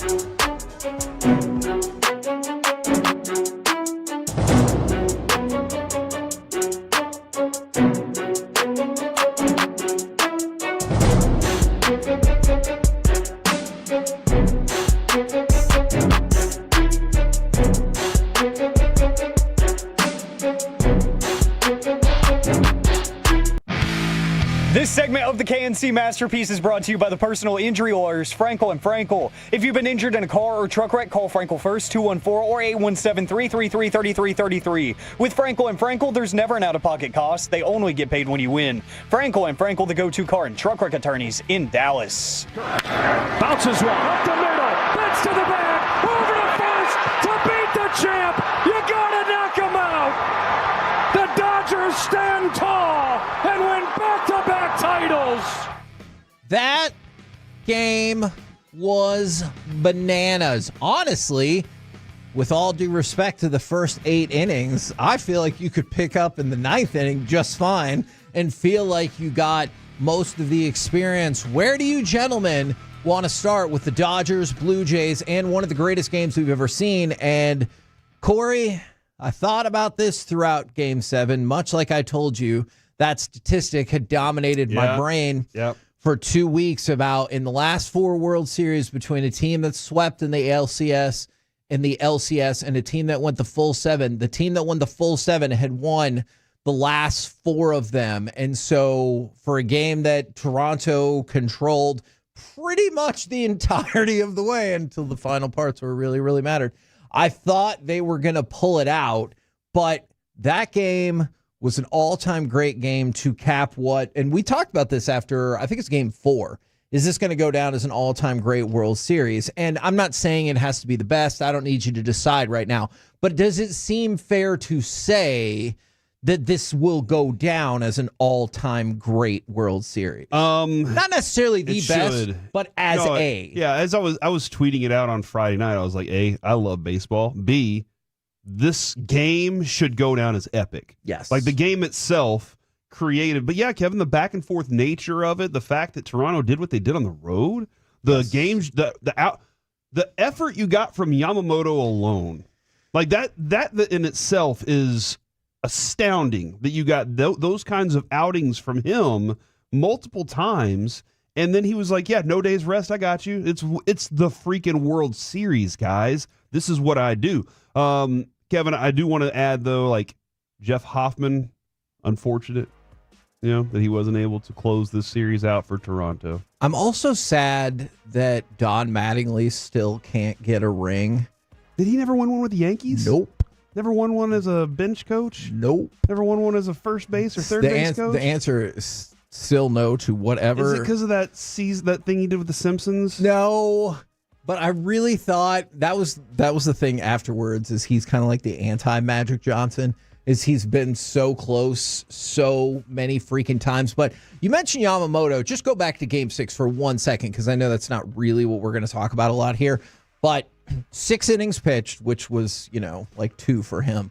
And he gave up 1 run again and 6 strikeouts. And then, like you said, he comes back the very next day and he pitches outstanding. I didn't even stick around to see them announce the MVP because I was like, well, obviously it would be stupid if it was anybody but Yamamoto. But I want to go back to the play that broke this game open initially, and then I thought that was kind of going to be the way it went for the rest of the game. Go ahead and give me cut number 1, will you please? Fly ball deep center. Edmonds going back. The ball is gone long. 3-run home run. Ball Dude, and think about this for a minute too. Like, he couldn't run earlier in the game, so he hits a home run so that he can get around the bases. But he could have scored another run earlier that would have changed this completely. Like that's tough, but it was kind of amazing just watching the two former big leaguers' sons doing what they were doing on the biggest stage. Look, and I know the Dodgers probably could have felt the same way. These two teams in Game 7 combined to go 4 for 28 with runners in scoring position. Dude. The Dodgers were 1 for 11 because you saw a lot of home runs in this game. And then the Blue Jays were 3 for 17. Yeah. But for most of the game, it looked like Toronto had them at arm's length for most of the way. Top of the 6th, Dodgers put a run back up after scoring in the 4th, and it's 3-2. Then the Blue Jays immediately respond, and they kind of kept that cushion. Then the Dodgers get a run in the top of the 8th, and it's going to make for a dramatic 9th inning, which is what you want, right? Yeah. And so you go, it's 4-3. It's the top of the 9th. That place is rocking. Electric. And rolling, man. And then go ahead and give me cut 3. It is amazing to hear just the place go almost silent.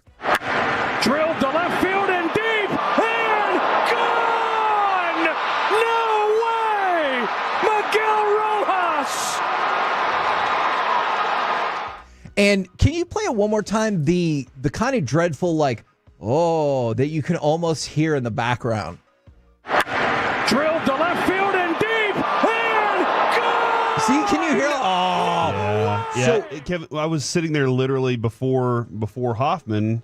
I was bragging about you, Savage. Yeah. And just telling Adrian hey, listen, you got to understand what this moment is for this guy right now.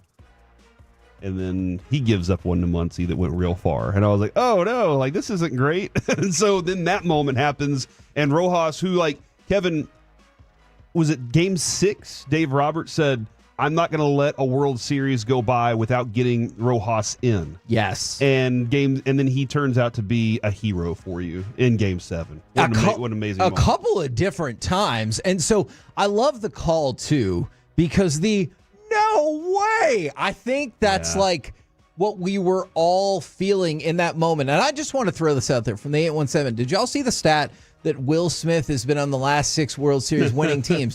That is true. Will Smith. It's not the same guy. It's 2 different people. Was the same one three in a row. So then this Will Smith has now won 3 of the last 6. Correct. Okay. So this Will Smith was 2020, 24, and 25. And it was the other Will Smith, who came through here, obviously, that won it in 21, 22, and 23. So I don't know what's weirder. The fact that somebody named Will Smith has won 6 straight, but like it's been across, 3 or 4 different teams, and it's 2 different guys. Pretty generic name, though. Okay. Hey. It's not like it's Alec Medford. Okay, but think about it. That's Kevin true. Hoagland. That is wrong. Okay. Hoagland. Can we get both of those Will Smiths on our team next year? Because then it feels like it's a lock. You win 2 World Series at once. Yeah, exactly. So I don't know. Is that too much? Oh, and a negative number and a negative number cancels it out. 2 negatives equal a positive. All right. Well, 2 positives equal a negative. So then it's tied again. And I thought this game was over. We're going to go to cut number 4. I really did think the game was over because the Dodgers outfield was playing shallow. And when you saw this play, I immediately got a text from Ruben because I had really teased Ruben when we were at our former coworker, when we were at the Dodgers game, because he kept talking about Andy Pages. And I was like, seems like it's Pages. And he came up, and I go, I'll tell you what, if he hits a home run here, I'll call him Pages. And he did hit a home run, and I was like, all right, Pages it is. So as soon as this catch got made, he texted me, and he was like, Pages. And it was amazing. But go ahead and hit cut number 4, because then you can hear the excitement. I thought it was going to land. World Series over because they were playing shallow. Fly ball to left field. Hernandez on the run with Pages over his head. Pages runs him over, makes the catch, sends Game 7 to the 10th. Yeah.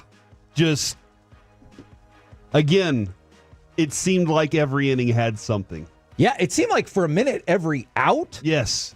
And that is like that is I'm getting chills right now just thinking about it. That is the nature of Game 7s. is go to basketball every possession. Right. In hockey, every time the puck is in your zone. Every Game 7s just create this. Every moment is so big. And that's why, like, Ohtani not having a great outing to start was kind of right. Like, and Max Scherzer looking pretty damn good. Right. Like, he was gassing 100 miles an hour. I was like, the hell's going on here? Like, that every single moment, that one right there, significant play. And it was a great catch, but man, he just trucked his teammate right there. Which I'm sure his teammate's fine with that now. But if he wouldn't have got the ball, he'd have been like, "Hey, you D, I was going to catch that." There's a whole bottle of champagne to rub that one off. Is that how you would have phrased that? Make it feel better. Okay. Guess what? All right. Ooh, there's scores. Nah, Kyle Brandt is not going to save you from that, Corey. You're doing great. He's like, hey, I'm ready to talk about the Bears and the Bengals game. And so all of these things are happening. You have the play at the plate with Isaiah Kiner-Falefa, and it was really interesting to hear him talk about that afterwards, because you can look at that play and say, like, if Isaiah Kiner-Falefa would have had even a respectable lead off of third base, he would have scored and they would have won the World Series. And so I was kind of thinking, like, man, IKF's going to take some heat off of that. But then he was talking about it after the game, and he said that they told him and the other guys on base, keep a tight lead because you don't want to get doubled off. Yeah. Because you were still in a situation. I mean, it's true. That is true. And for half a second, I thought that it was a mistake maybe for the Dodgers to be playing in, because I thought you might be able to induce a double play ground ball. And when they got that ball at first, I thought they were going to go for the double play, but then you saw how far in their infield was. And once again, Rojas getting things done, fires it to the plate. That play was insane. And I also thought that Will Smith had lifted his foot off of home plate all the way, because when I saw it, he was like at out first. Yeah. And then, do you ever feel like the replay crews are trying to tell you something? Like, you see this a lot in football. They'll keep talking, and the replay crew goes back to it. And I'm like, hey guys, he wants you to talk about how that might have been a drop out of bounds or something like that. A lot of times, and I don't know, I haven't been in the director's truck in a long time, or the truck. But I feel like the director's like, hey, did I see that right? And then they want to see it, and they're like, play it. Let's watch. Because they know that there's an audience out there thinking like you. You know, there's somebody out there that's going, hey, I want to see that. Can you please play it? Like in college football, I hate that a lot of times college football doesn't play the replay I want to see. Right. Like, come on, guys, what are we doing here? Right.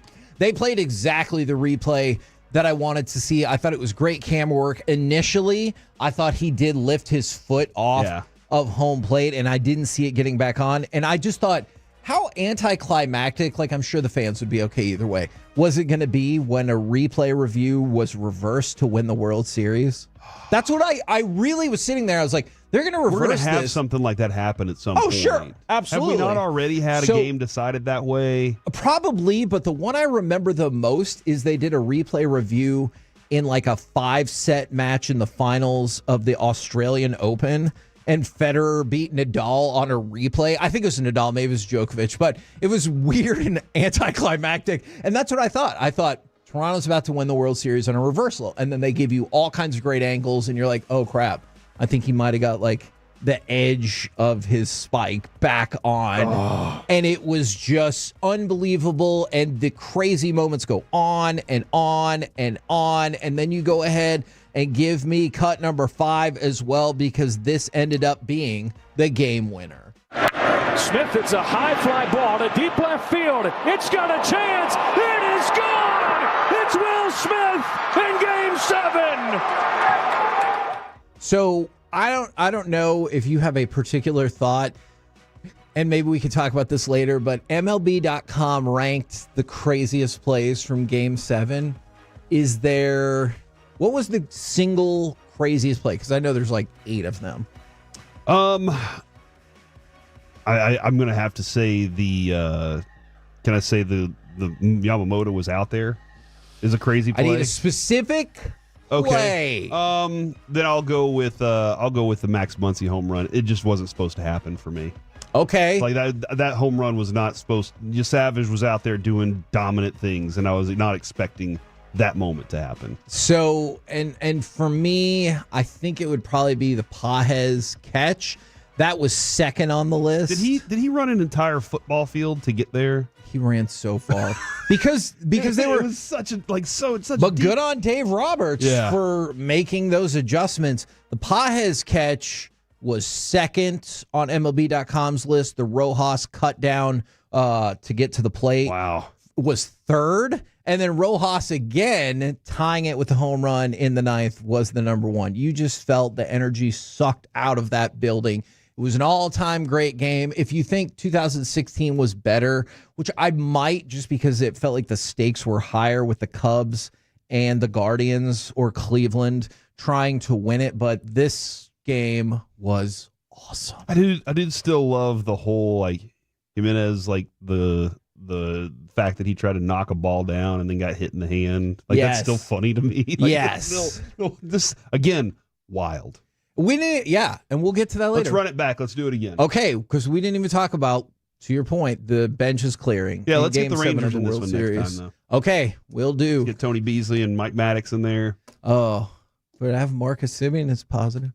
We're the KNC Masterpiece right here on 105.3 The Fan. Coming up next, let's talk about the biggest showdown of the NFL weekend and a pair of massive upsets next right here on The Fan.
This segment is brought to you by Classic Chevrolet. If you're in the market to upgrade your vehicle, get to Classic Chevrolet in Grapevine. Back-to-back #1 Chevy dealership in the world. They've got more new Chevys than anyone, all priced to sell. Visit ClassicChevrolet.com. This is Texas. This is Classic Chevrolet. Together, let's drive. Based on new Chevy registrations 2023 and 2024. 17 seconds left. Here it's a 3rd and 8.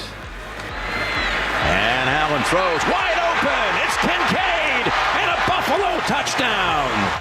Let's talk a little bit more about the biggest showdown of the NFL weekend that was, plus a couple of massive upsets. Would you like to start with the upsets? Would you like to start with Chiefs Bills, as we are, T-minus 8 hours and 30 minutes away from kickoff between the Cowboys and the Cardinals right here on 105.3 The Fan? Did you think that the Chiefs were going to come back at the end of that game whenever they were like, hey, we got the ball, we can do this? I was like, there's 41 seconds or whatever left, and Mahomes has an opportunity to do this. I did, but I also thought that field goal was going to be good. I know. I know it was drifting a bit to the right, but props to those Buffalo fans sitting behind the uprights who could see the trajectory much better, because I was like, man, I'm kind of surprised they're not fired up. And then it just kept drifting, and then bong, hit the upright, and it makes a crazy noise every time. I know it's because it's doink mic'd or up. Double doink, Yeah, because it's mic'd up. But as soon as that, I was like, all right, are they going to go for 2? Dude. When they score the inevitable touchdown. Josh Allen was so good in this game. James Cook was so good in this game. And it just, there was a 3rd down throw that Josh Allen made down the middle. It was just like he made the perfect throw. And he was 23-26 in this game, Kevin. And we will talk about that in a second. Oh, okay. That's incredible. No, he was exceptional. The Bills defense made it very difficult on Patrick Mahomes throughout the entire night. He only 15 completions. Okay. So, those two both made history yesterday in opposite ways. You mentioned Josh Allen, 23 of 26. Incredible. 88.5% passing completion rate. That breaks the Bills record that was held by him already. So, Josh Allen breaks his own record. All right? Thumbs up. Patrick Mahomes, 15 of 34. That is 44.1% completion percentage. He had never had a regular season game with lower than a 50% completion percentage.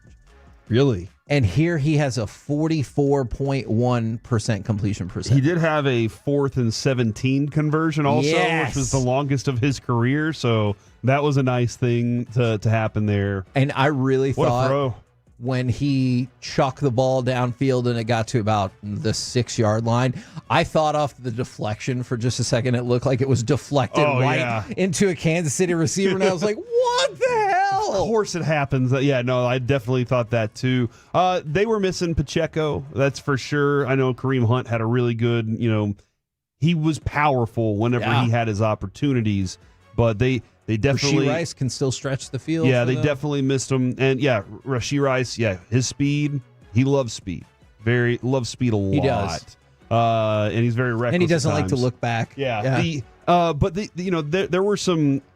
This is interesting because this is a regular season game that played out like a playoff game. And even to the point where, go back and look, somebody posted this morning, Kevin, a pass off into the flats that the Chiefs love to run, the Bills completely stole from them. They were like, that we're running that play too. And it was huge and successful. They played a very good game, but does it matter whenever you get into the postseason? This game doesn't matter anymore. So the only reason it can matter is if the season ended today, aside from causing mass confusion and Fred and Blake be ready to go on tonight, the Chiefs would be out of the playoffs. Now, I don't think, y'all can correct me if I'm wrong, I don't think any of us believe they won't make the playoffs. I don't believe that. You don't think they'll miss the playoffs, do you? Well, I'm trying to figure out here because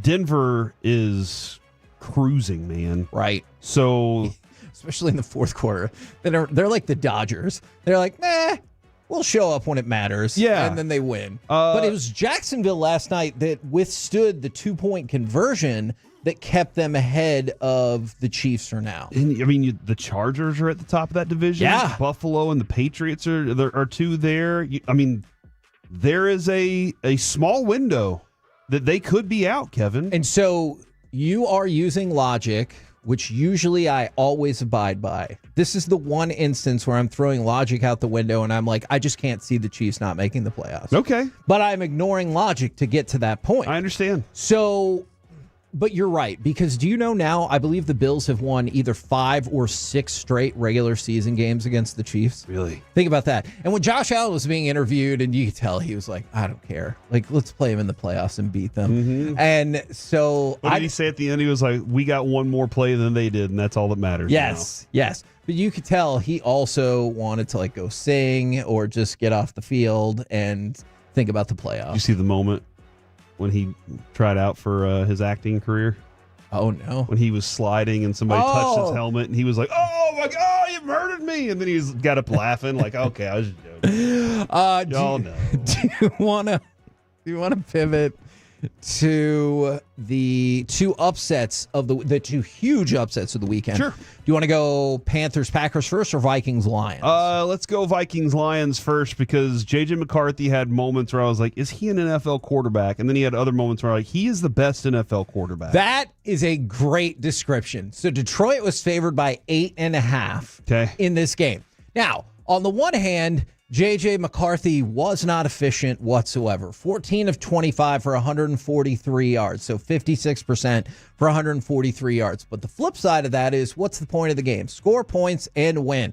And McCarthy scored 3 touchdowns, 2 through the air, and he ran in for another one. And look, when the game was on the line, he had a great pass to get a first down and allow the Vikings to go ahead and kneel that game out. So he made the plays when it mattered, not particularly efficient, and I think that's what you're going to get for a while. There are times that J.J. McCarthy looks amazing. There are other times where you're like, oh, so you're just going to be a Jag for your entire career. And, I mean, it was his first game back after a long stretch, so obviously him being out there was him getting his legs under himself. Jameson Williams, Kevin, I know he wanted to be a better receiver. He wanted more targets. They said they were going to get him more involved in the offense. Think about this for a second, though. More involved means what? Passing the ball. He had 6 targets. St. Brown still had 13 targets. Now, that being said, it was the boogeyman did his job, Alec. Sam Laporta? No. He said, hey, I'm going to draw up a defense that Jared Goff cannot figure out. And Jared Goff struggled.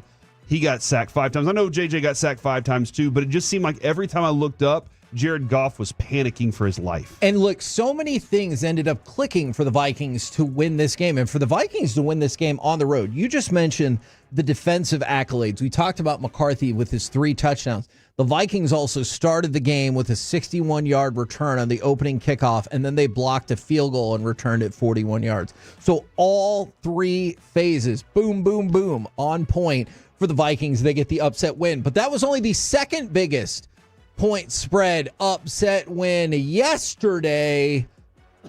The Green Bay Packers, well, they literally, unfortunately for them, added injury to insult. I know normally it goes the other way around. Green Bay was favored by 13.5 points. Tucker Kraft was ruled out of the game after suffering a knee injury, after which Matt LaFleur said it doesn't look good. And I believe they are supposed to have more tests this morning, and we have gotten confirmation that it is going to be a torn ACL, and he is going to be out. Thinks he was having a really good season. The rest of the year. And I had a play on him. He did not get the yards I needed, so yet again, the highs and lows of plays. Yes, the highs and lows indeed. Hopefully you'll get an injury recovery for that on Underdog. Matthew Golden left the game as well, but he had a shoulder injury, not necessarily you're thinking straight away could be done for the rest of the year. And then Rico Dowdle again, 130 yards on 25 carries. Also had a pair of touchdowns. I believe that was the first 2 rushing touchdown game of his career. But Carolina goes on the road into Green Bay against a team that had only had one loss and upsets them 16-13. And I know we've talked about this a couple times. The Carolina Panthers, once again, back above 500 with a marquee win. They were dogs by almost 2 touchdowns, 13.5 points. So not only does Green Bay lose the game, they lose certainly one of their top, if not their absolute top pass-catching weapon. Yeah, Carolina physical. Kevin, and we saw it. They're physical up front on both sides of the ball. Yes. That's what's giving them chances, because I do feel like there was a defensive player from Green Bay after the game that said, you didn't even get 100 yards. And Bryce Young was like, I got 102. And so, that goes back to the Jalen Hurts moment. Hey, he goes, we won the game, MFer, which I still think is a great retort. And so, it was, but the fact that Bryce Young was up most of the game, Ike Ekwonu had a really good game at tackle. He was really good. But that's the thing. They're so physical in that middle part of their offense and defense. That's what's keeping them close in these things, giving them chances. Kevin, they might be a better team than we suspect because of that. Now, are they skilled enough? I don't think so. But they can make ugly games like this happen for sure, and they have a running back that is dead on right now. And you had two teams in the Lions and the Packers that looked like they were going to be able to pull further away. Meanwhile, the Vikings and the Panthers are able to keep their playoff hopes very much alive. And by the way, somebody just texted this in. Yes, Rico Dowdle did the Hingle McCringleberry, and he did, in fact, get flagged for that. I think he got fined, too. I think it was a $15,000. Already? I saw something this morning that he got fined. I did not know they usually put out the fines that fast. Well, not Key and Peele fans there, I suppose.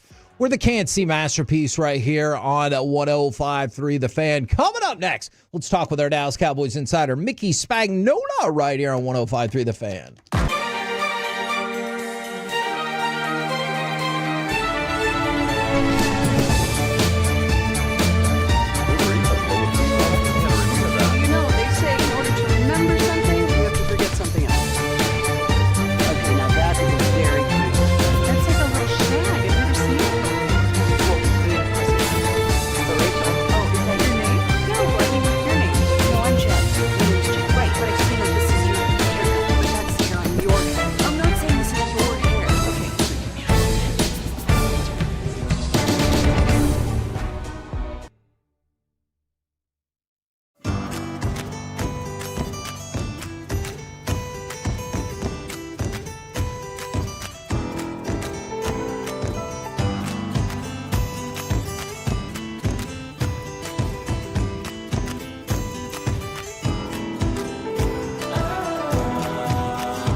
remember that Uber Eats has groceries.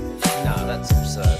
Hey, remember when you used to be a, what was it, Pepper Lady? Pepper Lady? Wasn't it Cinnamon Sisters? Razor Lady. Saffron Squad? Nutmeg Maidens? Paprika? No. Nutmeg Maiden. I just said that. Was it Spice Girls? Doesn't sound right. Was it Saffron Squad?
D&M Leasing Studios. It's the KNC Masterpiece on 105.3 The Fan.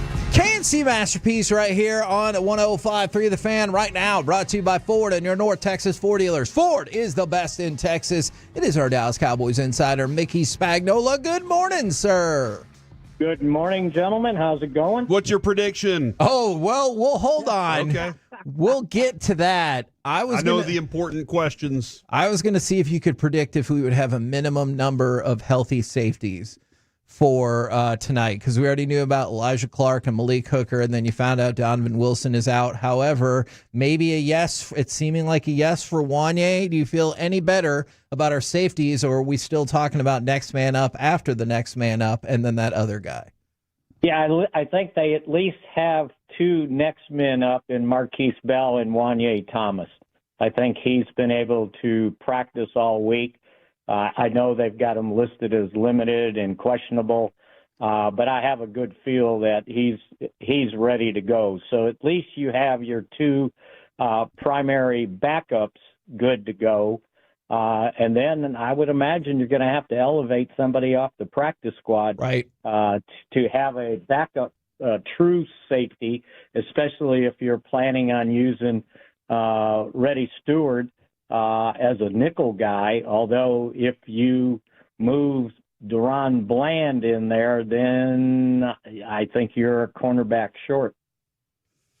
All right. You want to play, let's put it that way. Yeah. All right. Well, that doesn't sound like the most positive. If we traded for Minkah Fitzpatrick, would he be available for tonight's game?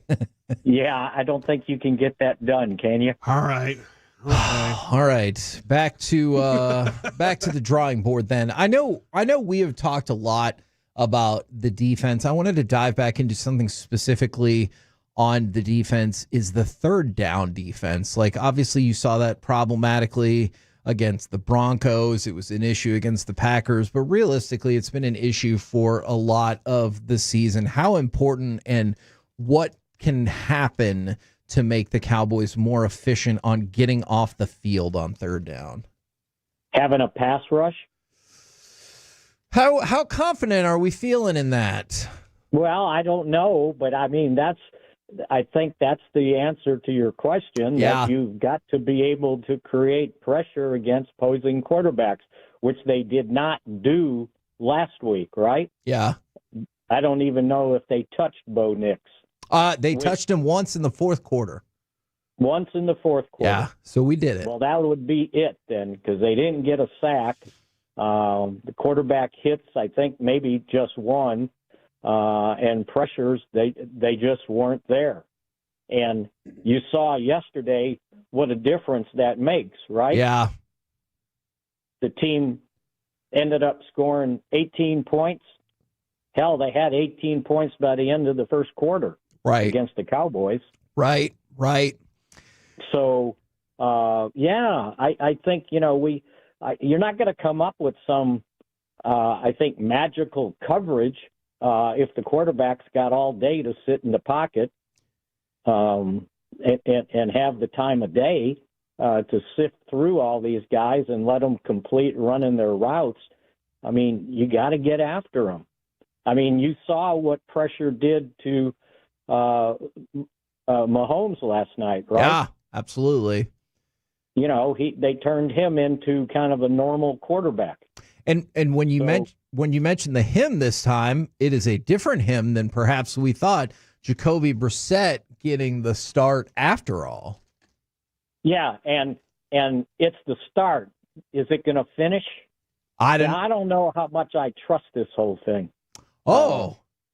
Well, the fact that they said, yeah, he's not going to start, right? Yeah. But they didn't rule out not totally playing. I mean, he's listed as questionable, so he can still go out there and do something if they need a wildcat snap or whatever. If he can, maybe he can't play 60 snaps, but what if he can play 20?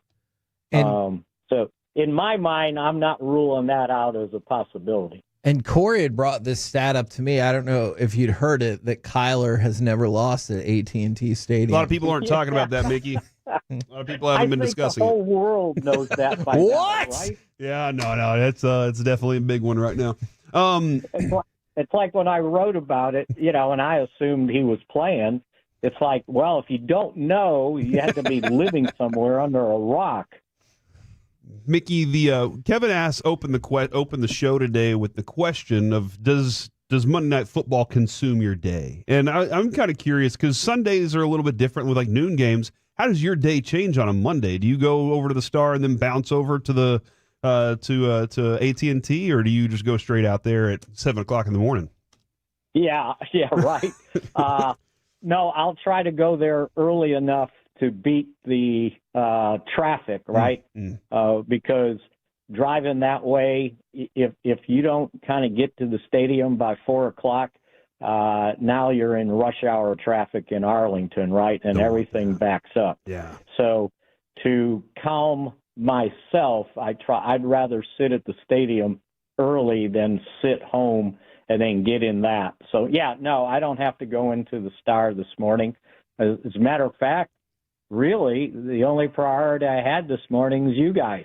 Oh, that's nice. He's kind of blaming us for interrupting his morning. Oh, is what I'm feeling out there. Right? Yeah. So I interpreted that incorrectly. The Monday night starts are great until you walk out of there at about 1 a.m, and then it's like, oh, this is not so great, right? Okay. I get that. Now, what I think Corey really wants to know is how are you feeling about Javonte Williams tonight? Because he needs a little bit something from Javonte to win his fantasy matchup. Well, then he better get something out of that Cowboys offensive line. True. They've got to play better, certainly, than they did this past Sunday in Denver. There were too many times he was getting hit behind the line of scrimmage, at the line of scrimmage, He just really didn't have a chance. Now, was it all the offensive line? Was it the design all of a sudden of the runs that they were trying to execute that, Denver had snuffed out and stopped them? But yeah, and then maybe if he can hold on to the football, maybe we see a little more Jaden Blue to put a little bit more speed back there. And not that Javonte Williams is a slowpoke or anything, but it's just kind of a different dimension if you can get him on the edges. And we saw a couple of those runs that's like, oh, okay, that looks a little different. But they got to be able to keep them honest and make sure that they've got to respect the run and not just with their front four, right? The way it seemed Denver was controlling the Cowboys' offense. Well, and that part of that physicality, obviously, whenever the Cowboys are the more physical team in the middle, that feels like that you have a better game from them. Clayton Adams' familiarity with Arizona, how much do you think that could help also? Yeah, I don't know that, the familiarity is more so from a personnel standpoint, like what guys can do and maybe can't do, more so than you can tell on tape. But as for, what they try to do offensively, I mean, I don't know that they don't change things up or have changed since he left, and some of that could be different. But just knowing guys, pluses and negatives, I think it helps from that standpoint when you're game planning on just where you're going to attack. But then conversely, they know what Clayton Adams is teaching on the offensive line, so they'll have a better idea maybe of what the Cowboys, what he's asking the offensive linemen to do in blocking schemes.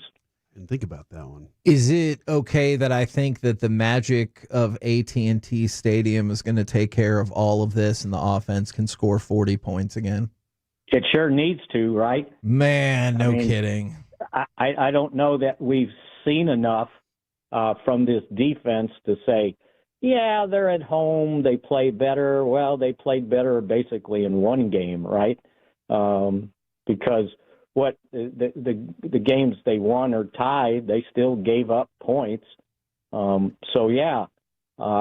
think that the Cowboys need to get back to scoring points, and I think that's going to be the way they can win this game. Although when you hear my score prediction that I made Friday on our podcast, you'll probably say, well, what's he talking about?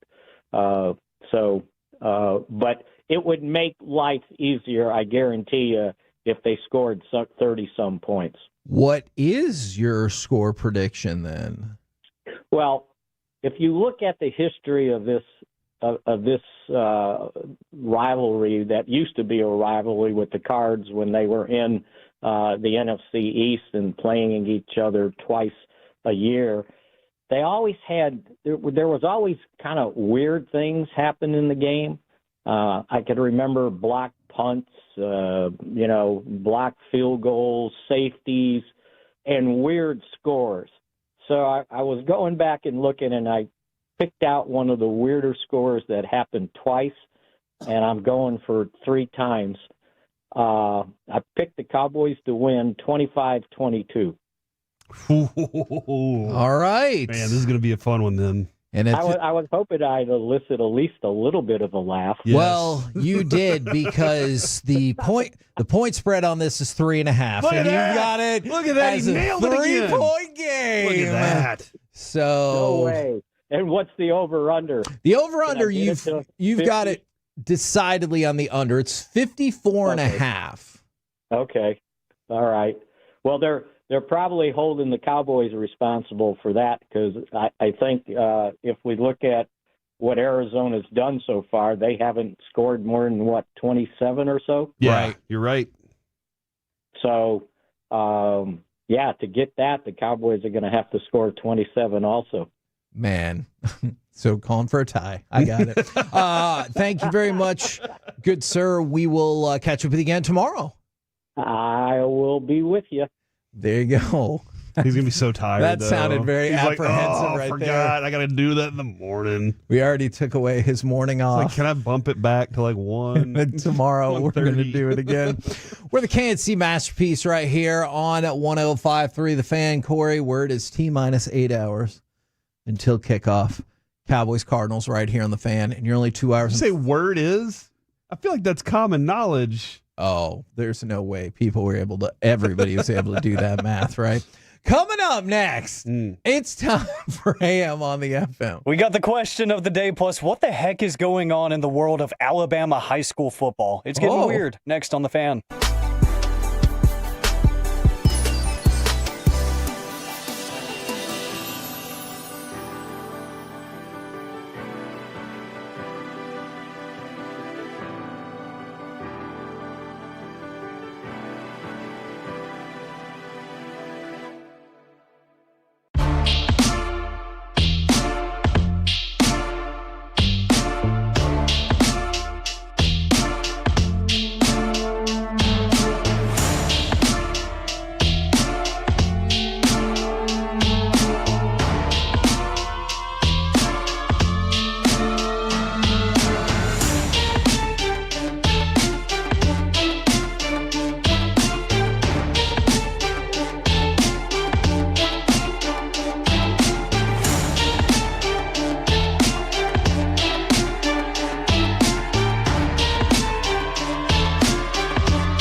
products? I gotta remember that. You know, they say in order to remember something, you have to forget something else. Okay, now that is a very cute haircut. It's like a little shag. I've never seen it before. Well, I mean, of course you have. So, Rachel. Oh, is that your name? No, I mean, what's your name? No, I'm Jen. My name's Jen. Right, but I just mean like this is your haircut. But that's hair on your head. I'm not saying this is your hair.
This segment of the KNC Masterpiece is brought to you by the personal injury lawyers Frankel & Frankel. If you've been injured in a car or truck wreck, call Frankel first, 214 or 817-333-3333. With Frankel & Frankel, there's never an out-of-pocket cost. They only get paid when you win. Frankel & Frankel, the go-to car and truck wreck attorneys in Dallas. KNC Masterpiece right here on 105.3 The Fan.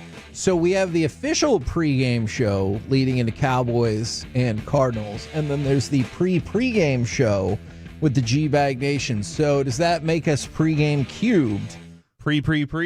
Yes, leading into Cowboys, Cardinals. And what better way to have even more fun with that than it's time for this. What does this button do? Please, do not push the button. You have no idea what it... Alec, you be quiet. Alec, that was awful. 1 for Alec, 0 for Peyton. Don't you dare touch that dial. Don't you dare do it. It is time for AM on the FM. My name is Alec Medford, the man that they call the Pride of Mansfield, Texas. Yeah. 877-881-1053. That is the Frankel & Frankel Injury Attorneys text line to answer today's question of the day. Plus, Alabama high school football keeps on popping up in the headlines for wild reasons. We'll get to 2 stories here in just a little bit to show that I think they just want to be us so bad. It just means more. It just means more. They want to be Texas high school football so bad, but they can't. We'll get to that here in just a little bit. But gentlemen, I feel like it's a great day for Monday Night Football because I look at the national day calendar. And there's actually some interesting holidays today. I know one of them. What is it? National Sandwich Day. That will be the question of the day. There you go. Oh, good for you. You're celebrating early. Look at that. It's not even afternoon hours. Want another sandwich? I mean, today is I want a National sandwich. Sandwich Day. Why can't you celebrate whenever you want? That's valid. But I was thinking more like a lunchtime thing, you know? Yeah. You can have a breakfast sandwich. You can. You can have a lunch sandwich, like a sub, if you will. And then Sub above. like for dinner, a meatball sandwich. What's the most sandwiches you've ever eaten in one day? Well, it depends. Like full-size sandwiches or mini sandwiches? Full-size Probably sandwich. like 4. Oh, Yeah. 6. Oh, wow. I need to up my game. That's a lot. Yeah, two breakfast sandwiches, like 2 breakfast croissants. Why did you say it like that? Croissant Oh my god. from Burger King. And then I had 2. Okay, I had yeah. I had a foot-long sandwich from Subway in the middle of the day. And so that's split into 2 sandwiches. Oh, boo. What are you talking about? That is 2 sandwiches. One sandwich. That is 2 sandwiches. One If you get a sandwich. 6-inch sandwich, is that half a sandwich? If that's all you have, it's one sandwich. That's right. All right, 5 then, on your terms. Okay. Now, Alec, you just need to bump yours Yeah. up one. I'm a little And then bit 2 closer steak to reality. sandwiches that night. Ooh. Ooh. You're big time at playing on money. Oh, I was like 22. Huh.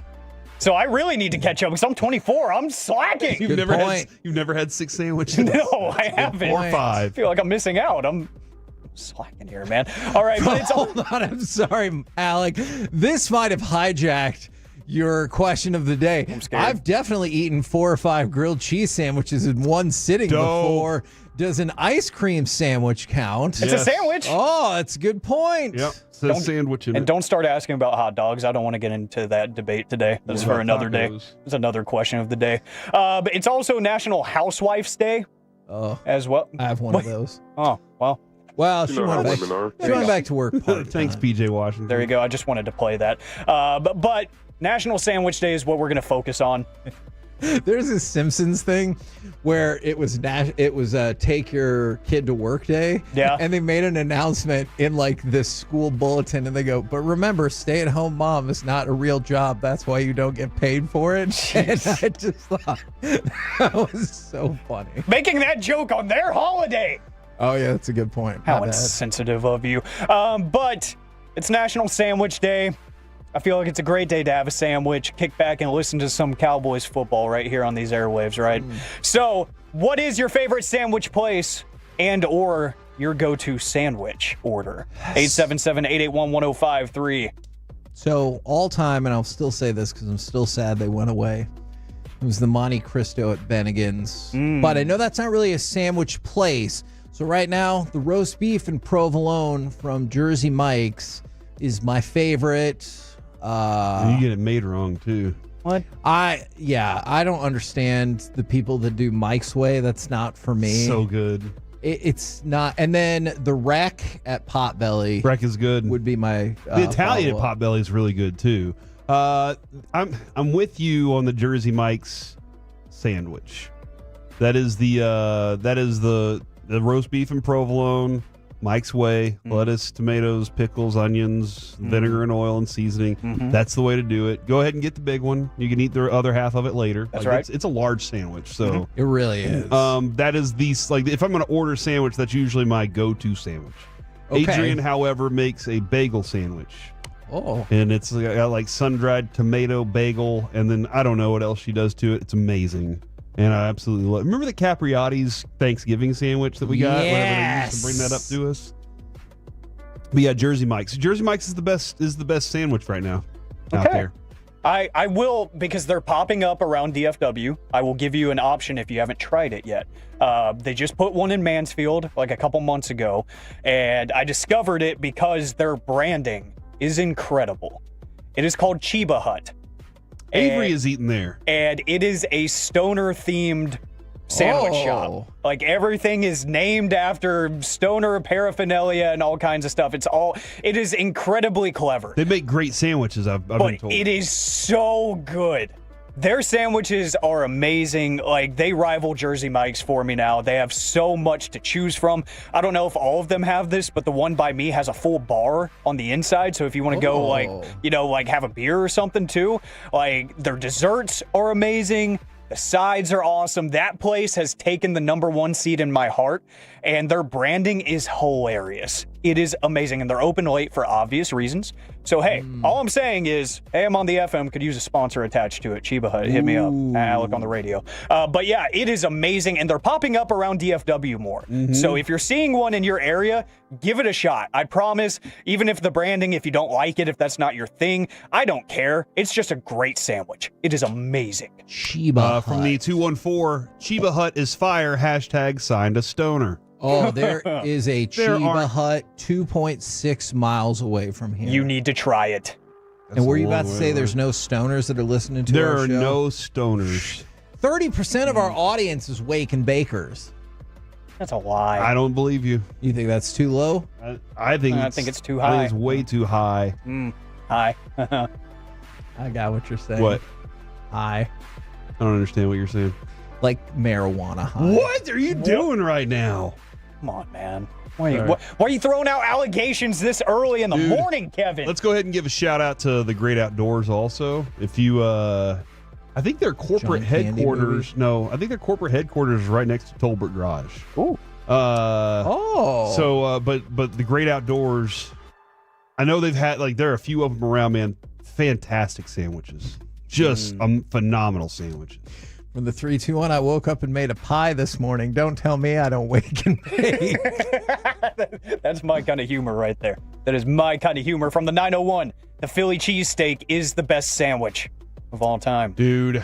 That's those pesky onions. Onions are good. I love them. I don't understand. Me neither. No, they're not. They just absorb the flavor of your favorite foods. That's right. All they do. Yeah, they're just a vessel in a way. Essentially, they just add more flavor to your food. Yeah, soak it up. That vessel would go out and sink because it's Why? my food. Get it because it's on a submarine sandwich. See what you did there. From the 469, the Monte Cristo at Cheddar's is delicious. It is. I feel like you would know. There's things that have happened at Cheddar's over the last week. I might steer away for a second. Oh, shout out Ratatouille. $500. Oh my god.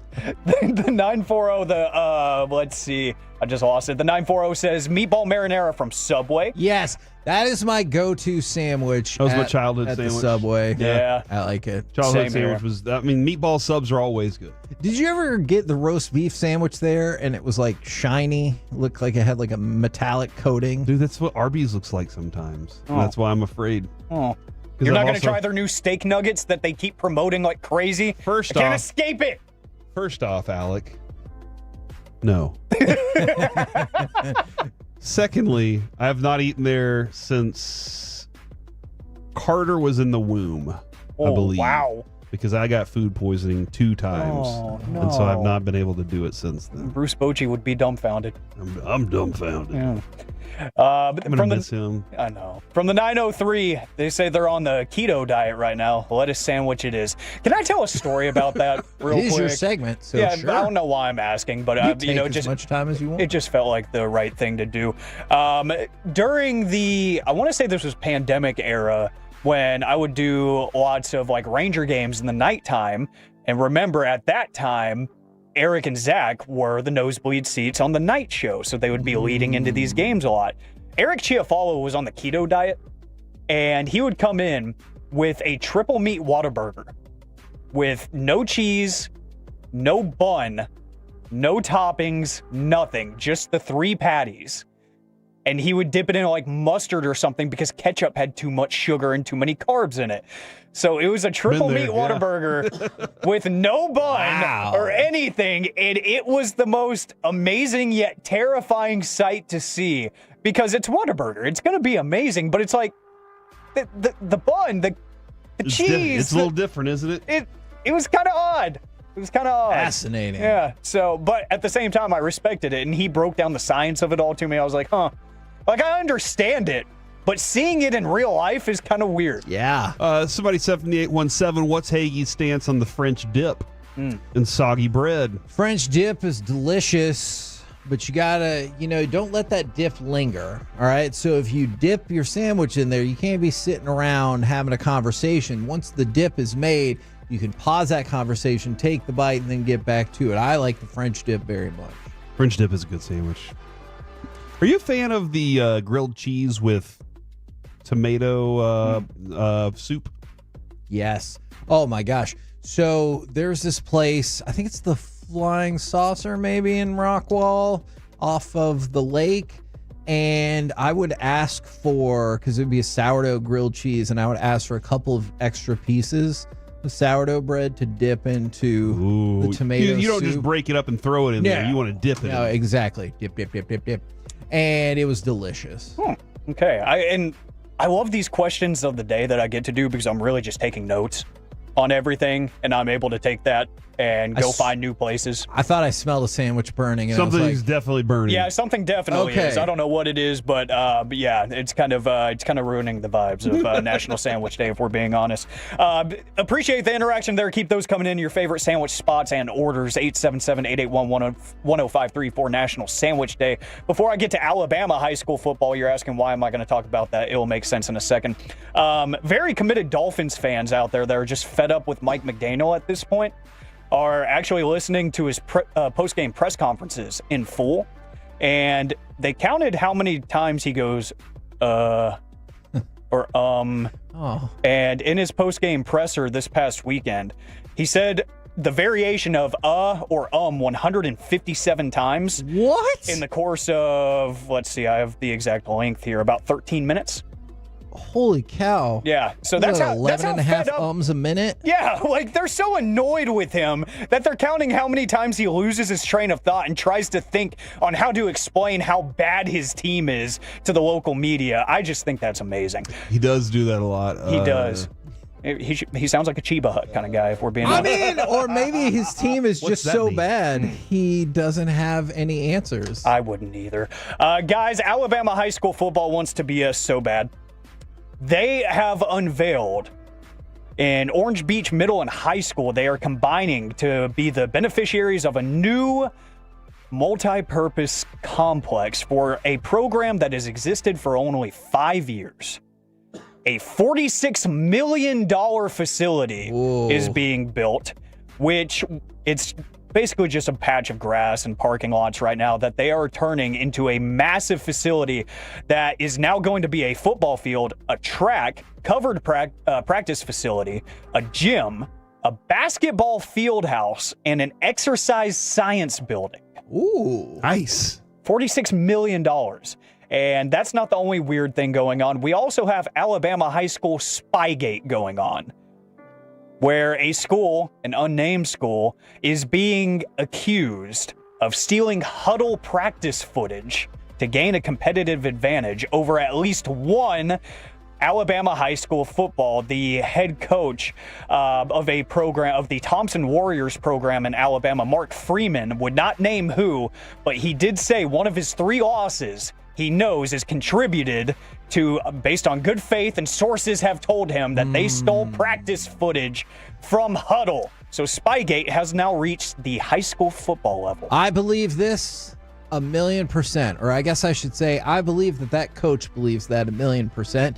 There was in Metroplex High School, we would cover many a spring football game, and at one of these, very successful program, I asked for a roster because I couldn't get a roster in every other game. You get a roster, and the coach said, well, who do you want to know? And I was like, I have lots of questions about lots of different players.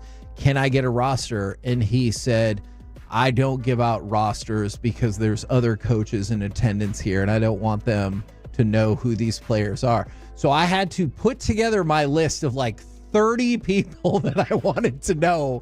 And he was like, absurd. You tell me who they are. I'll tell you who every single one of them is. I respect the commitment to the bit, but geez. And I was like, I'm going to write a story about this, right? Like, that's the whole point of this. And he goes, oh, that's fine. Just trying to popularize your program there. I can barely speak today, but, I'm trying to help you. Let me do my job, and it helps get your word out there. They did very well, so... I guess he was like, that's fine. My system is working. Okay. This is the same coach, if you ever hear Corey make reference to it. He told me once, because they won a game by like 2 points. I go, hey, is there anything like that can be gleaned from like a comeback win like this? And he goes, there's nothing that we could learn from this game that I couldn't have learned and taught this team if we would have won 55-0. I was like, high school coaches are psychos, and I love it. Absolutely. We're the KNC Masterpiece right here on 105.3 The Fan. Coming up next, which NFL teams are most protestable? Plus NFL history next on The Fan.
what was it?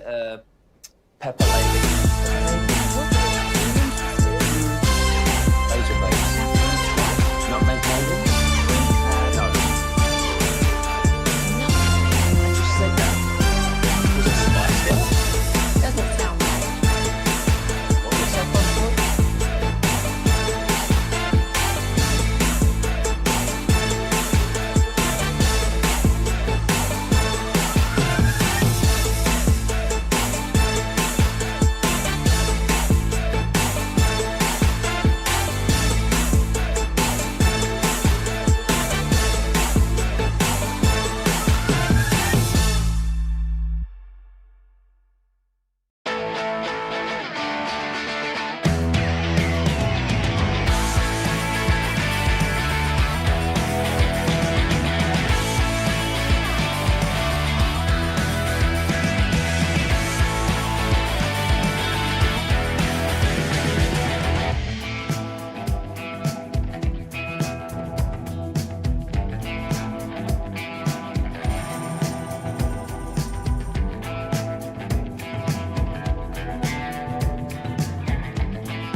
This segment is brought to you by Classic Chevrolet. If you're in the market to upgrade your vehicle, get to Classic Chevrolet in Grapevine. Back-to-back #1 Chevy dealership in the world. They've got more new Chevys than anyone, all priced to sell. Visit ClassicChevrolet.com. This is Texas. This is Classic Chevrolet. Together, let's drive. Based on new Chevy registrations 2023 and 2024. Williams slings it. Williams.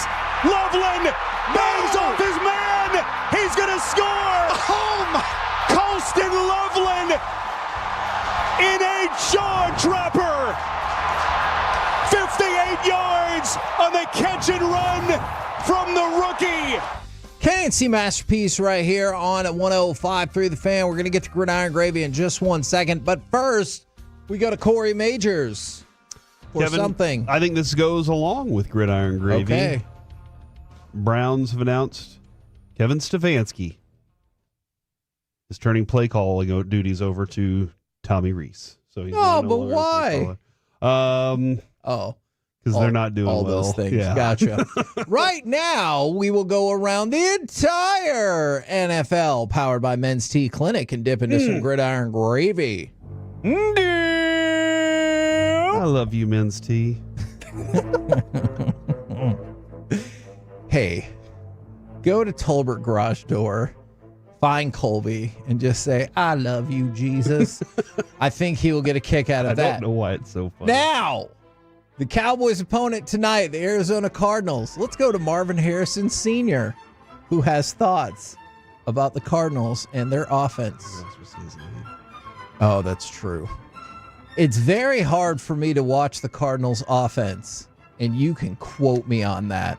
The style of offense that I'm accustomed to, that I'm used to watching as a professional, as a wide receiver, I just can't relate to watching that current offense, that style of offense. Basically, I can't relate to what goes on there. Dude, in your face, Arizona. He played in potentially the most prolific offense of their era. And they were amazing. Like all of them were. Even Edge was great. Not the wrestler. I know you guys that's your first thought. Oh, Edgerrin James. It was a prolific offense. I can understand watching this offense and his own son. It's like, what's even happening out here right now? They can't even put up 21 points. Now, let's add another part of the quote, which is truly spectacular. Quote, I don't get into what goes on the field and the things that I see. I just leave it alone. I don't even bother bringing it up anymore. It takes a lot of self-restraint and duct tape. I got to close my mouth and just don't say nothing. Now, this is a quote. You ever duct taped your mouth shut? Yes. From Marvin Harrison Sr. about how he doesn't say anything. But he just said it. He didn't say all the things he wanted to, I think is what he's saying. He's like, there's a lot more that I want to say. Yeah. But mostly it just doesn't make sense to me. And you can decide if this is a shot at whoever. Marvin Harrison Sr. is talking about how awesome Peyton Manning was. And he goes, what I do know is you can put Marvin Harrison Sr. in my prime in Arizona right now, and guess what happened? Canton, Ohio is going to send me a prepaid envelope and says, could you send that jacket back? Really? Yeah. That's hilarious. So there's that. Every dad wants their kid to be better than them, right? Is that you think that you agree with that? Actually, no. I think most dads. I definitely think there's some dads that are like, the hell you are going to be better I than want me. my kids, I want both my boys to grow up to be awesome. Yes. And I tell them that, I'm like, you're look, not crappy. You're not better, but I want you to be. And that's why I want you to work so much harder. There you go. All right, let's go from that to which teams in the NFL are most protestable. Now, we said we were going to do this segment. Like what kind of protest? Well, I'll give you an example. The Giants, of course, had a banner flying over their game against the 49ers, which they made sure to lose, just to hammer home the message. Mr. Mara, enough is enough. Clean house. This is not the first flyover banner you've seen at a Giants game. Probably won't be the last. I saw somebody text in and say, surely the Cleveland Browns have to be the number 1 seed. I could see how for some folks, they believe it would be the Dallas Cowboys. That definitely makes sense to me. Who are your other most protestable teams in the NFL? I mean, it was the Panthers for a while. That's true. Like literally. Dave Canales knows what's up. Yeah, Would it be the Jets? The Jets feel like Jets and the Dolphins. Now there was a couple. I mean, the last couple of years, the Dolphins. You were like, dude, that offense is flying. If you were going to protest anything, it was whether or not Tua should be back out on the field. Right. Not because of terrible play, just because of his health. Okay. And terrible play. What about the Raiders? Yes. The Raiders, that game, dude, like everybody looked stunned as that game ended yesterday. And you're like, how are you stunned about this? How many years have we been in this place with the Raiders, though? A lot. It feels like you're constantly going, okay, is this the time for the Raiders? But then something happens within the organization. It's almost like there is an organizational downfall somewhere, a pitfall somewhere in there, and I can't quite put my finger on the leadership of Mark Davis, but it's somewhere there. That's where it is, though. Now, while we get more answers, the Bengals defense. See, the Bengals defense is just the worst. Poor Joe Flacco. He did what he could. I want to take you to cut number 12. We have NFL history, ladies and gentlemen. Cam Little lining up from 68 yards to make the all-time longest field goal. 68 yards away. It's up there. It's out there. And it's good. It's good from 68.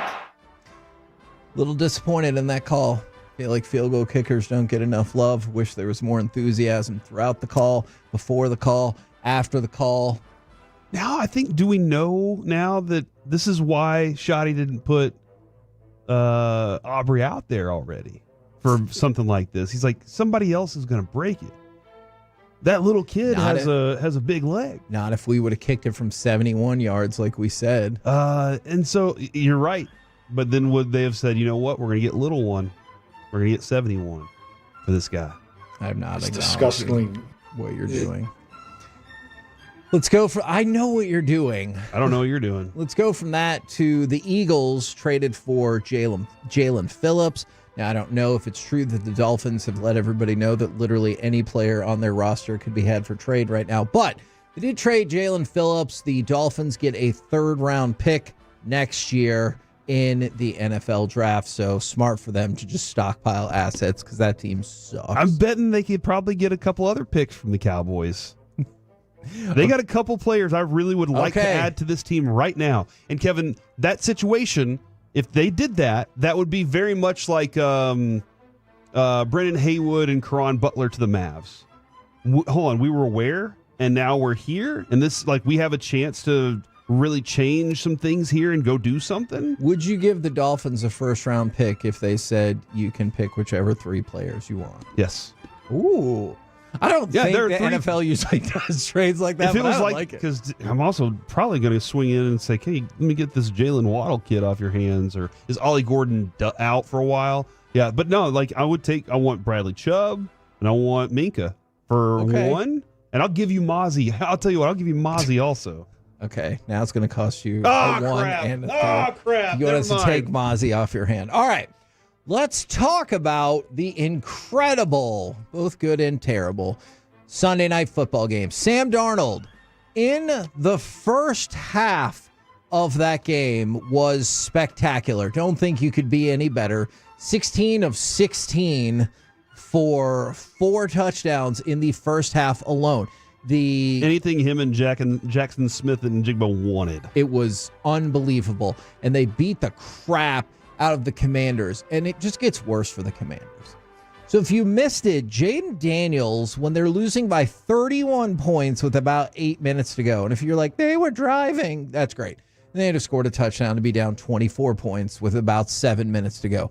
He dislocated his elbow, looked horrible. They brought the card out there, and he said, I could walk off. He's getting an MRI today, but he's going to miss several games, and I still don't think it would be shocking if he missed the rest of the year. Let's add on to that. Luke McCaffrey broke his collarbone in that loss. And that was early, right, in the game? Yeah. And Marshawn Lattimore is feared to have torn his ACL. So not only did you get absolutely decimated on the field, injuries galore. It was brutal yesterday for the Commanders. I can't imagine how they could have gone much worse. And the thing about the Lattimore play that he injured his ACL, you said? Yes. That on that play, he made a play. Like, he made a play, and then all of a sudden he's limping off guys, I got to go. I'm done. I know it. It's gone. And we played the Loveland highlights. Man, that Bears and Bengals game was bananas. So the Bears were up comfortably. They give up 15 points in about 2 minutes. Now they're down by 1. Fire back. They score a touchdown of their own to take what would have been a 14-point collapse back into victory. And the Bengals right now are on pace to give up the most points in a season in NFL history. Wow. And we thought the Cowboys were going to do that this year. Yeah, I did. And then the craziness of the play is the Bengals made a challenge when DJ Moore was knocked out of bounds at the 1-yard line. It looked like he might have fumbled at the end of the play. So the Bengals challenged the play, and the result of the challenge was a Bears touchdown. So while he was out at the 1, they challenged, hoping they could maybe get the ball. Then instead, the officials were like, you know what? He also scored. Dang it. So not only did you lose the challenge, you extra lost. Yeah, that's double loss. The challenge. We're the KNC Masterpiece right here on 105.3 The Fan. Coming up next, it's Cowboys game day, and it's almost noon, which means Cowboys win because Cowboys lose because. Next on The Fan.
very cute haircut. That's like a little shag. I've never seen that before.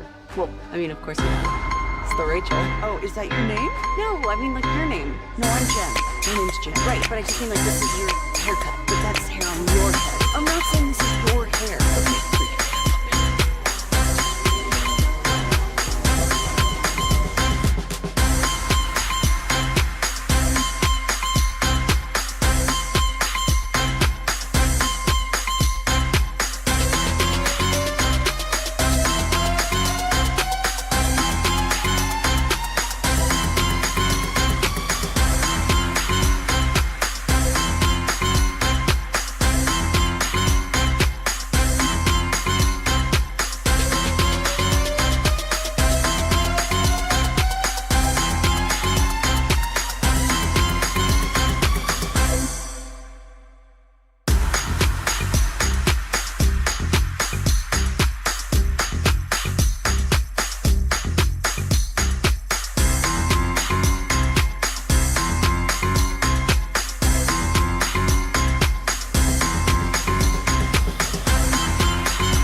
Studios. It's the KNC Masterpiece on 105.3 The Fan. KNC Masterpiece right here on 105.3 The Fan. It's time for Stars Move because Stars don't. No, I'm just kidding.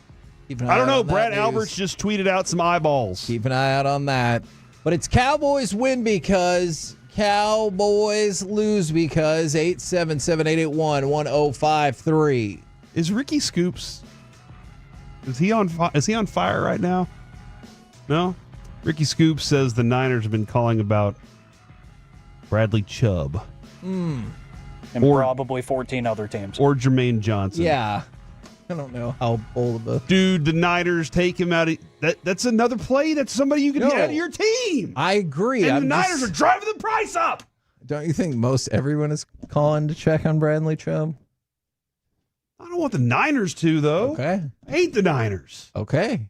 Do you not understand that? Did you not live in the 90s whenever we had to deal with that all the time? All Have right. you not lived through these George Kittle games where he has a shirt on that says F Dallas? Let me ask you this. Would you rather the 49ers trade a 4th-round pick for Bradley Chubb or the Cowboys trade a 1st-round pick for Bradley Chubb? I would rather the Niners trade a 1st-round pick. No, that is not the deal you were offered. Trade a 3rd. It's a sexy pick. Thank you, Jerry. my I God. appreciate that you're having that conversation with me. We're not doing a tie anymore, but the Cowboys win because the offense scores more than 40 points. The Cowboys lose because the Cowboys defense gives up more than 40 points, and the Cowboys tie because both teams score 40 points. You can tie at a different score. Derek Holland texted us, Kevin. Cowboys win because offense can put up numbers and points, especially when playing crappy teams. Ooh, will you tell him to text me back if he set up that lunch date already? Cowboys lose because the defense is garbage and can't stop anything. Okay. Especially playing bad teams, they make them look like Super Bowl contenders. I mean, he said I have to listen on the app now. It's tough to argue with that. From the 325, Cowboys win because Ferguson and Pickens and Javonte Williams all go off. Well, that would make a lot of folks happy listening. How many, well, I don't want to phrase it like this. How many offensive players can have an amazing game? Because I was about to phrase it a different way that I know would come back to haunt me. How many offensive players on the same team can all have an amazing game? I think 5. Okay, so Dak. Okay. And 4 other people. Okay. Is it CD, Ferguson, Pickens, and Javonte? All of them. Okay. Now, granted, listen, I'm not trying to say that Arizona is just an easy team to beat. Right. They don't have a lot of wins because they aren't good enough to close out games. That's true. Their defense is not going to be the Cowboys' defense is porous. The Bengals' defense is porous. Those are really bad defenses.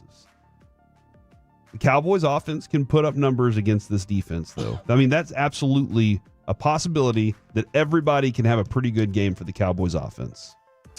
And then somebody said, well, to be fair, Kevin, 100% of the time they score 40, they tie. Actually untrue. Remember, they scored 40 against the Giants and needed that miracle kick at the end of regulation to win in overtime, which is really, really sad. All right, question for you guys. Are you more confident or less confident the Cowboys win tonight with Jacoby Brissett? Like, would you have rather it have been Kyler Murray out there? I honestly don't.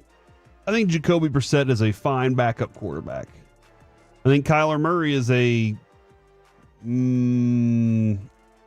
average NFL quarterback on any given night. Okay. Like he can have nights where you're like, that was the most electric thing I've ever seen. And then other nights you're like, did he play? He didn't make an impact in the game. But Jacoby Brissett just kind of gives you that, you're probably going to get this out of him. We don't have the pass rush, Kevin, in my mind, to make him look really bad. And so, oh, sure. That's why, like, I'm not in a place where I can pick and choose between quarterbacks because the Cowboys defense isn't good enough, I don't think, against any quarterbacks at the moment. From the 817, Cowboys win because CeeDee Lamb has 200 yards receiving and 3 touchdowns. Cowboys lose because Kyler comes out to start the second half and dominates because he doesn't ever lose at AT&T Stadium.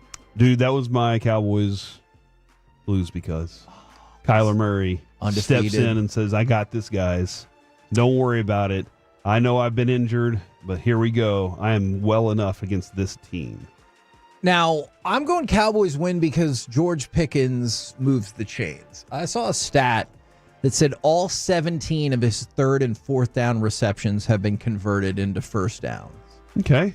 And so when he catches the ball on third or fourth down, it's in the place that you want it to be. And if George Pickens can continue to move the chains tonight, I say that is why the Cowboys win. Do you think that balance between those two receivers is something that's going to be a balance thing, or on a given night it's going to be, CeeDee's getting his targets, George Pickens is making big plays? See, and I think CeeDee got targets and also made a big play last time. He did. I wonder if, and I think this has been a strategy, if you ever see a double team consistently on one specific receiver, which leads the other receiver single coverage. I think Dak wants that matchup every single time. Yes. And if it's like, if you get to the point where it's a double on Pickens and single on CeeDee Lamb, then I think he's just going to go right And then there. if you decide you're going to do some things to bracket both receivers, that's when Ferguson goes on. Yes, exactly. And then whenever you say, you know what, we're just not letting anybody buy us, that's when Javonte says, no stacked box? Good for me, boys. Like, this offense, that's one of the things, the benefits. And I think Schottenheimer does a good job making sure they're prepared for that. And look, this is a real thing. This offense is freaking crazy at home. Their home games, 40, 40, and 44. They have not scored fewer than 40 points at home so far this year. Wow. Well, one of them was a pick six, so that was 38. Your team has scored 40 points at least. I'm just making sure we get the facts, ma'am. Okay. I want you to look good, Kevin. Call me ma'am. All right. Alec, do you have a Cowboys win because? I do. The Cowboys win because, and it kind of goes to what you were just talking about, I think some of the home magic at AT&T Stadium comes back, but specifically in the form of a Jake Ferguson game. Ooh. He will find the end zone at least once if the Cowboys win this game, because I do think that's going to be an area of the Cardinals defense that you can exploit. What's Dak's favorite pass in all of his time playing professional football? The seam to the tight end. And I think that's where their defense could be vulnerable. Anything over the middle, you could try to pick on them a little bit, especially in a condensed field once you get near or inside the red zone. I think anything over the middle to Jake Ferguson might be tempting. And I think the home magic offensively comes back in the form of a Jake Ferguson. Big game for number 87. From the 2-on-4, the Cowboys will win because they will simply outswag the Cardinals. I love outswag. And then the Cowboys lose because Jerry Jones is too worried about natural gas and oil instead of the defense. Is that point? Jerry Jones the GM, not Jerry Jones the owner. The owner can do things. Do you think we should ask if Jerry the owner should fire Jerry the GM? Have we never asked that before? Like 8 million times. What was his answer? He's like, I made a decision when I bought this team. I'm never going to have somebody else in charge. I don't like that answer. Ask him again. Okay. I guess. We did. Yeah. We've asked him numerous times. What does he say? He always says a variation of that answer. I'm never going to fire myself. I want this to be a family business. But I definitely I do want the GM to not be focusing on oil things. True. The owner, as he said, I don't know anybody in this business that doesn't. When you're talking about GMs, you would be all over a GM if he didn't focus 100% on this. Yes. Kevin, my Cowboys win because I know that the Cardinals have given up the fourth fewest rushing yards this year at 4.2 yards per carry. I know that they've only given up 7 rushing touchdowns. But tonight, Javonte Williams has 150 rushing yards and 2 touchdowns. Okay. That would be awesome. Securing my fantasy football situation in a very good spot. All right. I'm hoping the Cowboys' offensive line is like, you know what? We're going to punish these guys. Calais Campbell, you're an old man. We're running over you tonight. This has been my favorite ongoing text all season from the 2-on-4. The Cowboys win because, for real this time, Jonathan Mingo has this breakout game with 4 catches for 26 yards. And the Cowboys lose. Did they really say for real this time? Yes, they did. This is for real this time. And Cowboys lose because Jaden Blue fumbles again. I just love that is kind of scary. They have been committed to Jonathan Mingo, and then his breakout game would be that many catches for that many yards. I think is freaking amazing. If Jaden Blue was to fumble tonight in a big situation, you're gonna lose. Would you ever trust him again? No, and I don't trust him now. It's going to take a lot for you to be able to trust him. I have no interest right now. And I heard what Mickey said. Maybe you can get him the ball in some space. You add some speed. And I hear you on that. There is no scenario in which this is a competitive game that I think Jaden Blue should be. Actually, short of injury. Right. Please don't. Yeah. There is no healthy Javonte Williams scenario in which I think Jaden Blue should be out there in a competitive game. None. He's the only other option, too. Exactly. I guess Lipke. You'd rather have Lipke? Yes, I would. Because I think they get about the same amount of yardage carrying the ball. And also, I feel more confident with him to block and not fumble. I know what they want from Jaden Blue. I get it. Like, you want the HN, the ability to turn up field and go. I get it. Put him out there. If you fall behind 17-0, then that's fine. Let's see what he can do in space. If it is, 34-31 down the stretch, or earlier in the game it's 21-17, no interest. Or whatever play it is, get him to the sideline and say, if somebody gets within 5 yards of you, step out of bounds. Yes. Do not take contact. So that actually kind of is the framing for my Cowboys potentially lose, because Arizona slows down the run game. Here are the magic numbers that you need to know. In the 3 wins for the Cowboys, they've run for 135, 180, and 152 yards. Okay. So you see the pattern there. In all the games they've lost, the most rushing yards they've ever had is 121. So it looks like the magic number there is kind of that 125, 130 threshold as a team that you need to get to. And if you get slowed down on the running game, you're going to lose. You know that Schottenheimer's committed to it. Yeah, Clayton Adams is definitely committed to it. And, one of the things that he has is he has some familiarity with this team. I think what Mickey said was the right thing. When it comes to familiarity, personnel knowledge is important. Well, I know that defensive end right there can't get to this edge. Yeah. So what we're going to do is we're going to pound that edge the entire time. Well, I know that this safety can't get to this mark. So if we can get to that second level on this, those are the things that knowing the personnel is very beneficial. Their scheme could be different enough. That could be the different factor. But I think that Clayton Adams and Brian Schottenheimer are going to put a plan together to put the Cowboys in a really good position with their run game tonight, even though Arizona is really good at stopping the run. Alec, you got a Cowboys lose because? Cowboys, yeah. I saw this one. It says Jaden Blue is 10.45 times your money if he fumbles the ball. What? You don't want to bet that, right? I don't, but a good value is a good value. Yeah, you take a good deal wherever you can get it, Corey. All right, Alec, you talk. I got to look something up. What are you doing right now? It's unrelated. What are you doing right now? He's looking offshore right now. It's unrelated on my phone. Cowboys lose because at halftime, the teams are running back out the tunnel. The Cowboys are leading after half.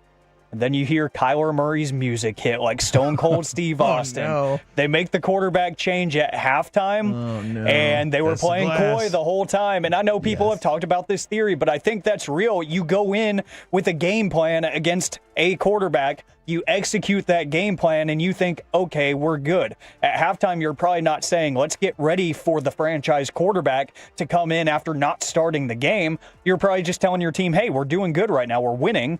Let's keep doing what we're doing. And Kyler Murray, I didn't know if you guys know this, a lot better than Jacoby Brissett, a lot more athletic. Especially in this stadium. Exactly. And I know I don't put too much stock into that, but there is like a confidence thing that I feel like does exist where he's like, I own this place. Yeah. You know, I got the second half. Give me the ball. We're going to be okay. And I think the element of athleticism that he adds is more than enough to throw the Cowboys defense for a loop. And the scrambles, the off-schedule plays, they're going to be like, we haven't seen this the entire first half. We didn't see any of this. Why is this happening now? Because Kyler Murray played. We're the K&C Masterpiece right here on 105.3 The Fan. Coming up next, It's Definitely Not Tuesday tailgate, a monumental weekend for SMU. Shorty shorts and another pair of unbeatens go down. We'll do that next right here on The Fan.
Rachel. Oh, is that your name? No, I mean like your name. No, I'm Jen. My name's Jen. Right, but I just mean like this is your haircut, but that's hair on your head. I'm not saying this is your hair, okay?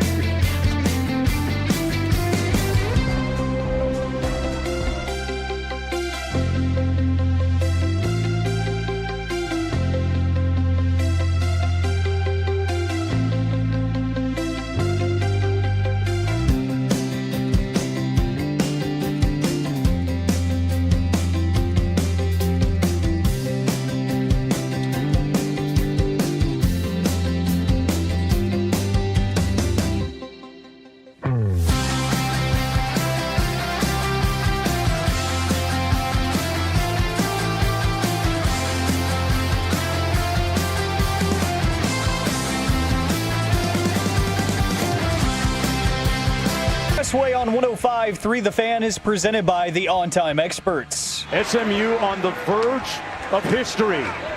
Harden, trick or treat, Dallas. SMU wins. KNC Masterpiece right here on 105.3 The Fan. We're about to do the It's Not Tuesday tailgate in just a second, but Corey, our old stomping ground star local media, has brought us more information about the happenings at Salina. Okay. They're not great. So you remember a couple weeks ago, we talked about how the football coach had been put on non-disciplinary administrative leave because his son was being accused of videotaping in the middle school locker room. Now, Salina has announced that their wrestling coach has been placed on leave as the district investigates past allegations when he was in Melissa ISD, which feels damning for a whole nother set of reasons. Did you not investigate this issue? And instead, you brought him over to the school in Salina that has now placed him on leave, while they're also one of their former assistant football coaches is on leave for allegedly videotaping in the middle school boys locker room, and his dad is the head football coach. Is the other one the one, was he arrested and placed on leave for in the same month for allegedly teaching while intoxicated? Is that the I don't know the specifics of that one. All right. Man, that was this is another teacher at Jerry and Linda Moore Middle School. My apologies. So wow. That's yikes. A lot going on here. If you got a kid in Salina or you have any more information, please let us know. But it feels pretty terrible right now.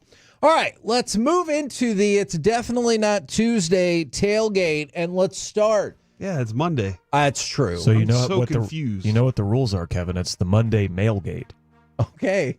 All right, Monday mailgate. That's how this works. No women allowed. Okay. On Housewife Day. That's right. This is a man's fence door right Sorry, ladies. Feels offensive.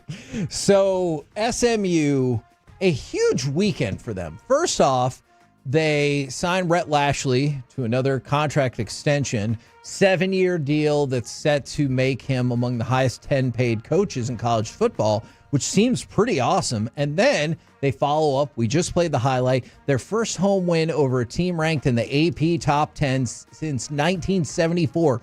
51 years. And I do believe, does this still keep them undefeated all time in conference? No, they lost last week at Wake Forest. Right. Son of a gun. Look, SMU is now in a tie in the ACC standings for second place. Virginia's still undefeated in conference, even though one of Virginia's only loss was to North Carolina State, a ACC team. That did not count as a conference game because why would it? Why would college football make any sense? Because that's when they said mathematically they couldn't figure out how to make that happen. But this felt like, in all seriousness, this feels like a huge weekend for SMU, who continues to either keep their spot or maybe move up their spot in the hierarchy of college football. And on the Rhett Lashley front, this is great for them. This will keep him at the hilltop for a long time to come, we hope. And SMU said, we're not going to let money be the reason that you leave. Like SMU's, they're not taking any money from the ACC because they have so much, their boosters have so much money, they can basically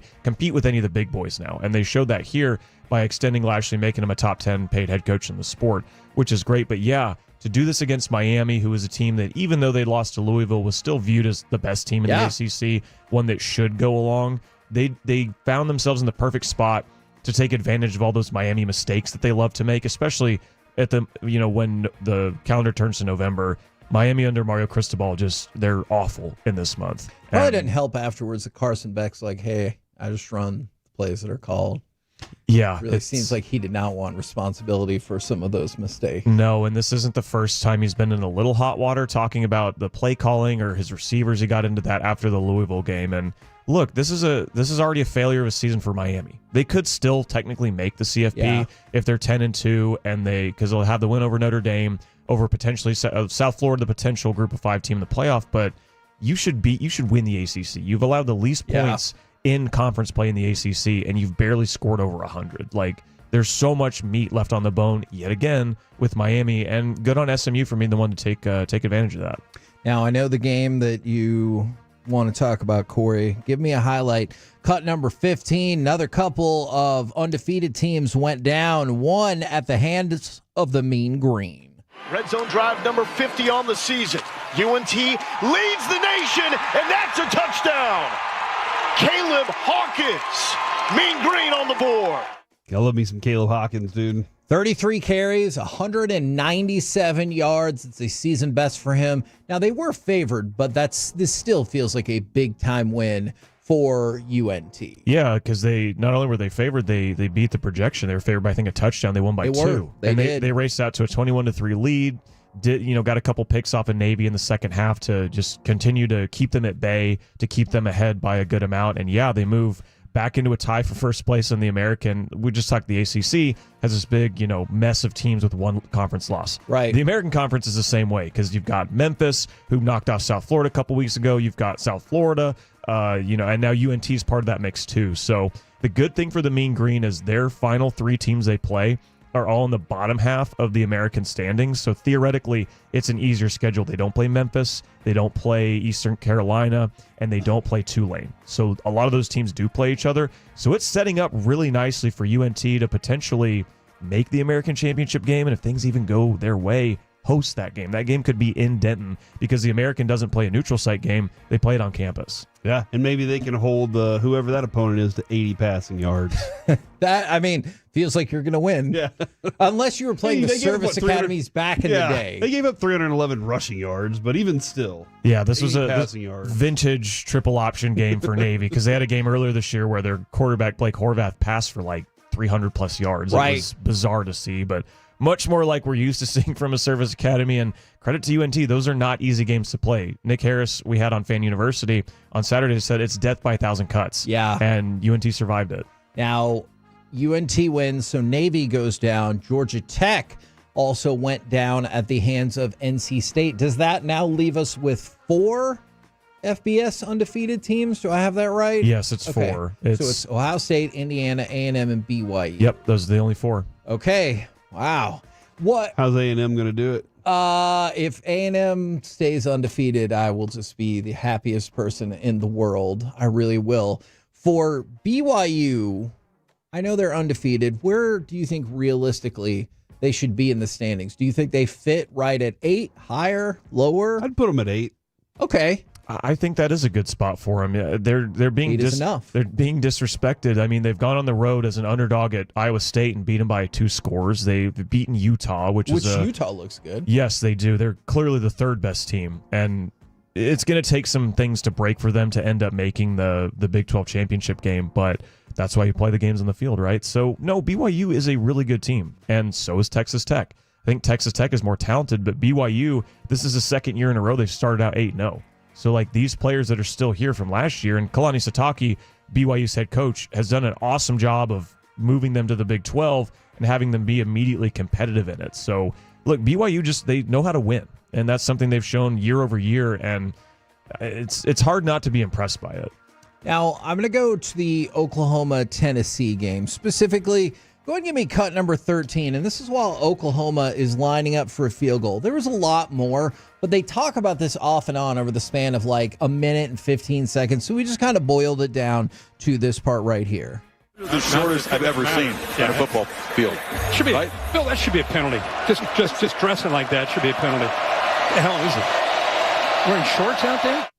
What the hell is it? Wearing shorts out there. Now, y'all have talked about for, I feel like 3 weeks now, the shorts getting shorter. I don't get it. These are shorty shorts that he went out there in. What did you say his nickname is? The nickname for Tate Sandell, OU's kicker going around, who made 3 50-plus yard field goals in this game, is Daisy Nukes instead of Daisy Dukes. Nice. That is a tremendous nickname. Kicking nukes, That dude. sounds like an NIL deal waiting to happen. These are not shorts. They're shorty shorts. These are sliders. These are what you wear under your baseball pants. All right. Okay. This is what's to protect your butt from strawberries whenever you slide. Mm-hmm. These are the tiniest shorts a football player has ever worn.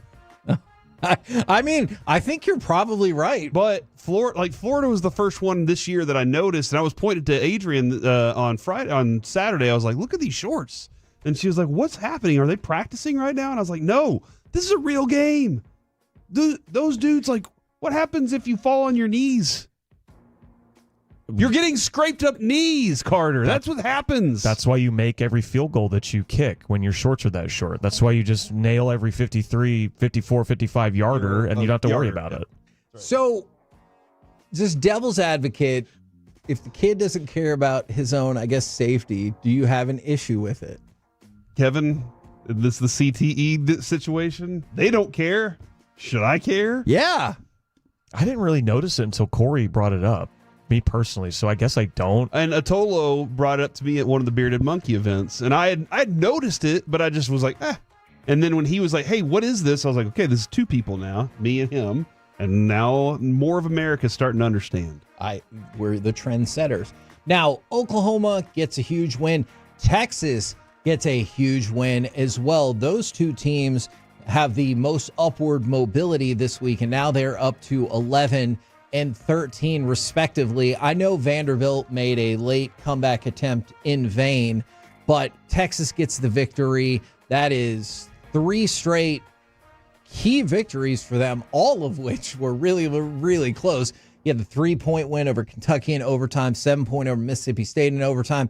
Now you get another 3-point win over Vanderbilt. You told me going into this game you had a sneaky suspicion that this was a game that Texas was going to win. Why is it? And did it play out how you thought? I think it did because I look back to last week when they beat Mississippi State, and they should have lost by 20 points, right? But Texas has learned how to win over the last couple years with Sark, and I think that went into this game too, where Vanderbilt is in this position for the first time in basically, anyone who's listening's lifetimes, right? Since the 40s. Yeah. So they're still learning how to go on the road, how to play these other big-time SEC schools with all of the blue-chip talent, right? And they came out unprepared. Maybe the weather had a little bit to do with it. It was a dreary, colder day in Austin, but Texas just came in looking prepared. And I think that's credit to Sark, and that's credit to the team, the players who have been there, who've been to the playoff, who've been to SEC championship games, Big 12 championship games, and that helped them end up getting this win. I know it kind of got hairy there at the end, but Texas got up enough that didn't end up mattering. So I know there's a week off before it actually goes down. So we're looking at November 15th. But how huge is that Texas and Georgia game going to be then? It's massive because both those teams have only one conference loss, and Texas isn't out of the race for the SEC championship game. If they win out, they're going to sit there Especially with... because they still play A&M, and they can take that tie break and everything like that. Exactly. So it's huge for them, and it's in Athens, and Georgia's just been able to grind all of the teams they play at home, except for Alabama, because they just can't seem to figure out the Alabama curse. They grind everyone else just to dust, and it's going to be a really, really fun game that got announced as the night game for the 15th. So that's going to be under the bright light, under the lights in the evening on that day. But it's going to be huge, and it's probably an eliminator game for the SEC championship game at least, but not probably for the playoff. One of the losses that Texas has, you go back to Ohio State, and I guess this just kind of surprises me. Julian Sayin now being the favorite or among the favorites for Heisman Trophy in a year where we continue to ask who is going to actually win this award, because not that Diego Pavia is definitely out, but every time we find a new favorite or new flavor of the week, it feels like they have a tough follow-up game. Yeah, and both Indiana just beats teams by 50. Yeah. And for whatever reason, that's boring to us when Indiana's never done that before. So yeah, and Fernando Mendoza is the same thing, right? Yeah. Just thinking of both the top two Big Ten teams and their quarterbacks, but Ohio State launched their websites for the campaigns for Sayin and Jeremiah Smith as well. And yeah, I mean, he's the quarterback of the number one team in the country. He's starting in his first season, and he looks like a wily veteran. And I know he has all the talent around him, but he's made use of all that talent to get Ohio State to this position where everyone pretty much agrees they're the favorite to repeat right now. How disappointing is it that Penn State fell off the map so hard, because you just had Penn State, Ohio State, and it would have been followed up by Penn State and Indiana. And it looks like if you just go back several weeks, like, oh man, this is going to be a massive set of eliminator games. And instead they're just like, meh. I mean, at the beginning of the season, November 1st was supposed to be the best day because it was Ohio State, Penn State. It was OU, Tennessee ended up being a ranked matchup, but I think they were both ranked even higher than that. Arizona State, Iowa State was supposed to be this big game, and then that was, ended up being two unranked teams. So very disappointing, and that's just been the name of the game for Penn State this entire season. And they kept it close for a little bit. It wasn't, blowout by halftime, but they just, again, they stayed close and kind of fell off, and Ohio State just imposed their will because that's what this Buckeyes team does. That Texas game was the closest game Ohio State's had all year. The 14-7. Everything else since then, just the next game was 70-0. It was Grambling State. Yeah, I was going to say, because their next couple opponents. Yeah, but in the last four games, do you see anything that stands in their way at all? And I mean, aside from Michigan, because that's they haven't beat Michigan in, I can't remember whatever the sign said at WrestleMania. It's been like 1,000 days since before COVID. Yeah, I just thought it was so funny that somebody had a sign at WrestleMania that said Ohio State hasn't beat Michigan in like how many ever number of days. So, and this one's at the big condo, right? The biggest condo. Oh my God. You guys are going to drive Michigan fans insane. But sorry, Derek. That does feel like, because Michigan it doesn't appear great this season, but Michigan could absolutely find themselves in a position where they're like, if we win that game, we'll be in the playoff. Yeah. I think. A 10-2 Michigan team that beat Ohio State. They're going to. I think they would be in. I don't think they would have, because they have two conference losses. No, they only have one conference loss. If they beat Ohio State, that could be for a spot in the Big Ten title game. And you can say Michigan's not that great. I mean, they are 7-2. Their biggest win is, I think, Washington, right?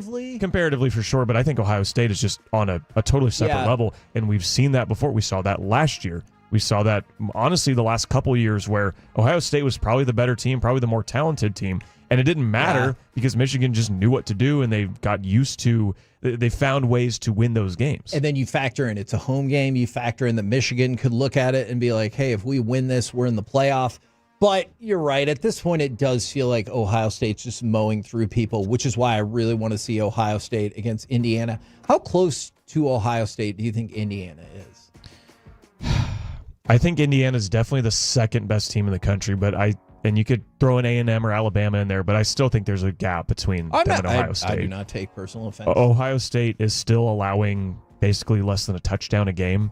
They gave up 14 to Penn State last weekend, and that was the second most points they've given up all season in a single game. The most was 16 against Illinois. So I still just think Ohio State might have like 5 of the 10 best players in the sport. And the rest of the roster is still way, way, way up there. Now, Corey, are you okay if we talk about the Colorado Buffaloes for just a minute? That's Dion's team. It is. Does he want us to talk about him? It's so much the Colorado Buffaloes, Dion's team, that he blocked player interviews after the loss. He said the reason was there was no one to blame in this game except for him. The coach? Yes. Do you buy that? Do you think it was a workaround? Because their last 2 games, they've lost by... Probably a workaround. Okay. But when Jimmy Johnson said that the players don't get to eat on the airplane, right? Like that was he took something from them they like. Do players like to do interviews after games? I would guess not after a game like that. Yeah. They've been out second in a row where you just are getting, destroyed at halftime. 105-24 is what they've been outscored in these last 2 games. That's a total of 81 points. They had 14 penalties, 9 in the first half. They turned the ball over 5 times. This feels like it has spiraled out of control for Colorado really quickly. It has, and that was a lot of the talk going into the season where this is Dion's first year without Travis Hunter and without Shedeur, and how's he going to adapt to it? And early in the season, he's panic switching at quarterback. They start with Caden Salter. They switch to Staub, the backup. You've got Juju Lewis, I believe is his name, as a 5-star freshman sitting on the bench. You're rotating between all these quarterbacks. Nothing is working. You still can't really run the ball that well. And, of course, the defense has just been the biggest thing in these last couple games. Maybe it's because Bill Belichick has been maybe the bigger story this year that we don't talk about Dion as much. Hey, but they won. They did. They finally got a win over a Power 4 team. But it's just that this Colorado team, it's just... It clearly hasn't worked out. And I do wonder, I remember Mike saying, Bassick when he was here, he doesn't think Dion's going to coach beyond like 2024, 25. Right. And we're getting to that point where I just wonder about the health concerns with him, because that's been a lot of things going on with him, is his foot. I believe he's had several other things he's had to deal with, cancer as well in the offseason. And it seems like it'd be an easy time for him to get away, because it just he's not been able to figure it out. Kevin? Tell me. We were talking about Mean Green earlier, right? Mm-hmm. Drew Mestemaker has tweeted out that he is excited to announce a new partnership with Portillo's. Oh. Or Portillo's?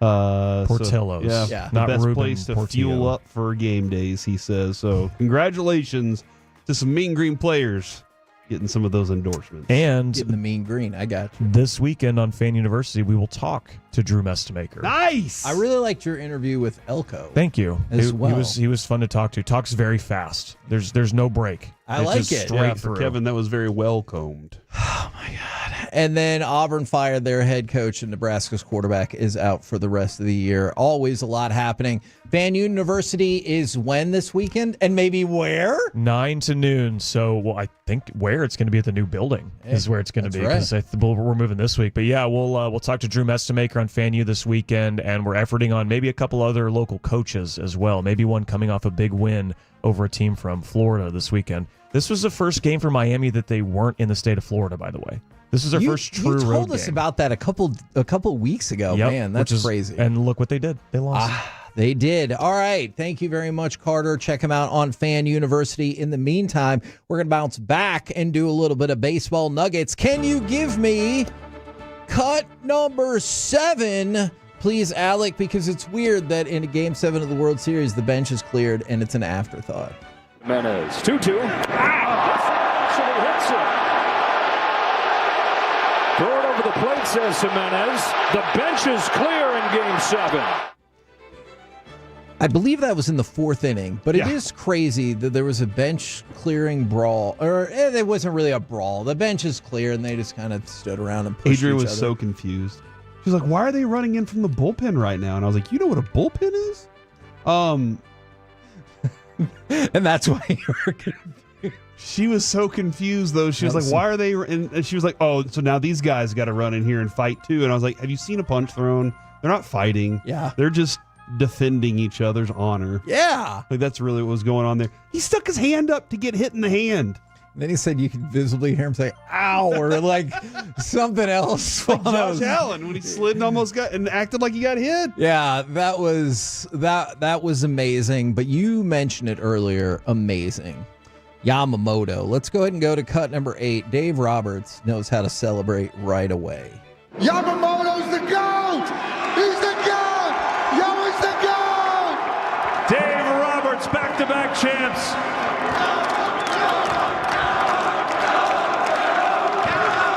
That was a Yamo chant. He's saying that, of course, because in your face, Shohei. He knows that, like, no matter how many World Series in a row he wins, his job's always on the line. So he's like, I got to give it up to the guy who just saved my job again. You should think, but wouldn't you think now, 3 and 6 years, he should be? I don't think that he. I think the Dodgers man. fans are always just like, we're still out on you, man. I think that, but here he's done a phenomenal job of managing big time personalities, a lot of money. Yeah, that team has a lot of money invested, and he trusted Yamamoto to go out there and do it. Yeah, but that's the biggest thing too. Is your pitcher tells you on no day's rest. After going, and I guess you did kind of work him for 6 innings and say, hey, that's good. But he still threw like 94 pitches. Yeah, but you know, you had 6 innings and you're like, we'll save you for if we need you tomorrow. We got this one. And then he goes out, he says, you know what? I'm going to let you go out and do it again. And he did. He delivers. Now, it's astounding. Across the rest of baseball, they handed out the Gold Gloves last night.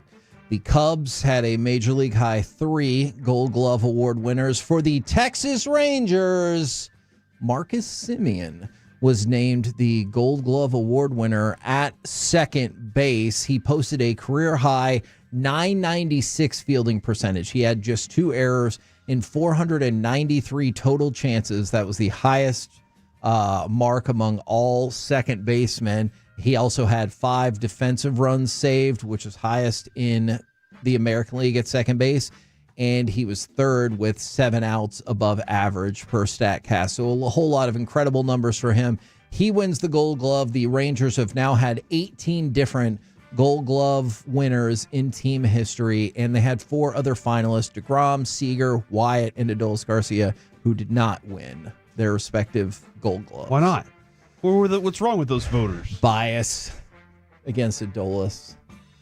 That was the one that I was like, He was deserved. Yeah, I agree. At the plate, not much this year. Fair. In the field, he was phenomenal. Agreed. Did you see the opt-outs names that have just happened, Kevin? No. Edwin Diaz opted out. Go get Rangers. Alex Bregman. Not gonna have any money for Alex any of these Bregman people. Opted out. Go get Rangers. Not gonna. Cody Bellinger. He is definitely not gonna opted be on out. this team. Don't go get Rangers. Oh, okay. I don't want to bring another former Dodger into this with Seager after the Jock Peterson experience. Yeah, but Seager's not going to be here anymore. Well, but I'm So saying, like, I just be- don't want to go through that again at the moment. I don't trust him. Unfortunately, did you see that the Rangers opted out of Tony Beasley?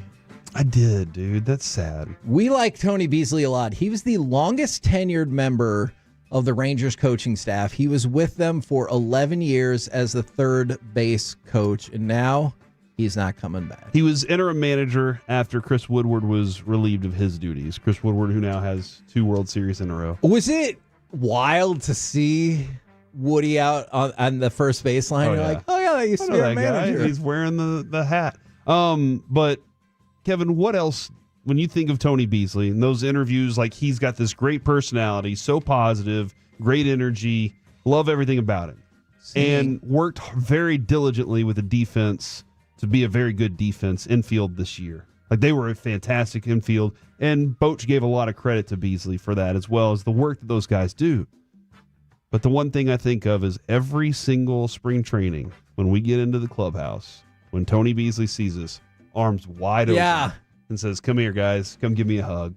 He was always so nice to us. He was, and I was just like, is this deserved on our part? I don't know, but it was always nice. And he sang. And beautiful singing voice. Yeah, it's disappointing. And in the meantime, but this is part of change. Sure. I can't say that I know I can guarantee it's going to change for the best, but this is part of the change and how things are going. Well, as long as we're talking about part of change, the Houston Astros former hitting coach Alex Cintron might be joining the Rangers as part of their hitting staff. So you're losing Tony Beasley, potentially gaining a former Astros coach. Just wanted to give you a heads up that might be the way that goes down. You said maybe. Maybe. He emerges as a strong candidate. Yes. It's not a done deal yet. But How long has he been with the Astros? Just keep an eye out. Oh, no. Just keep an eye out on that. Since 2018. Just keep an eye out on that. Alex. When did all the bad things happen? Just plug your ears. You don't want to hear it. You don't want to hear it. We're the KNC masterpiece right here on 105.3 The Fan. Oh, yeah, by the way, Scherzer said he's not retiring. He said, quote, I can't see how that's the last pitch I've ever thrown. So look for him to He's be an back apex as competitor. well. He really is. Coming up next, it's time for the C Block starring Cordy Major. Let's roll into the hits and misses for the weekend next on The Fan.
remember that Uber Eats has groceries. No, that's absurd. Hey, remember when you used to be what was it, Pepper Lady? Pepper Lady? Wasn't it Cinnamon Sisters? Basil Baby. Saffron Squad? Nutmeg Maidens? Paprika? No. Nutmeg Maidens. I just said that. Was it Spice Girls? Doesn't sound right. Was it Saffron Squad?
Leasing Studios. It's the KNC Masterpiece on 105.3 The Fan. KNC Masterpiece right here on 105.3 The Fan, where, gentlemen, did we in fact get our $1,500 bid on the board for Swinging for a Cause? We did! Woo! Let's bump that number up. Yeah. Now, for charity. That's right. The 5,000. next thing we need to do is defeat Sean and RJ. They're currently at $2,500. And here's what I think. And they only had RJ and Bobby this morning. Yeah. Do you think that's why the number was so high? Because Sean wasn't there? Definitely. Makes sense. And here's what I'm going to throw out there for Jared. We're going to do this on air and figure it out. Sean and RJ, you get Sean, RJ, Bobby, Peyton, and 6 other people. All right? It's a table of 10. Okay. For G-Bag, they have Gavin, Broadus, Eric, Zach, Lucius. Most of the station. Probably need more Yeah. people on that show. And so they're still going to get 6 people. That's a table of 11. Yeah.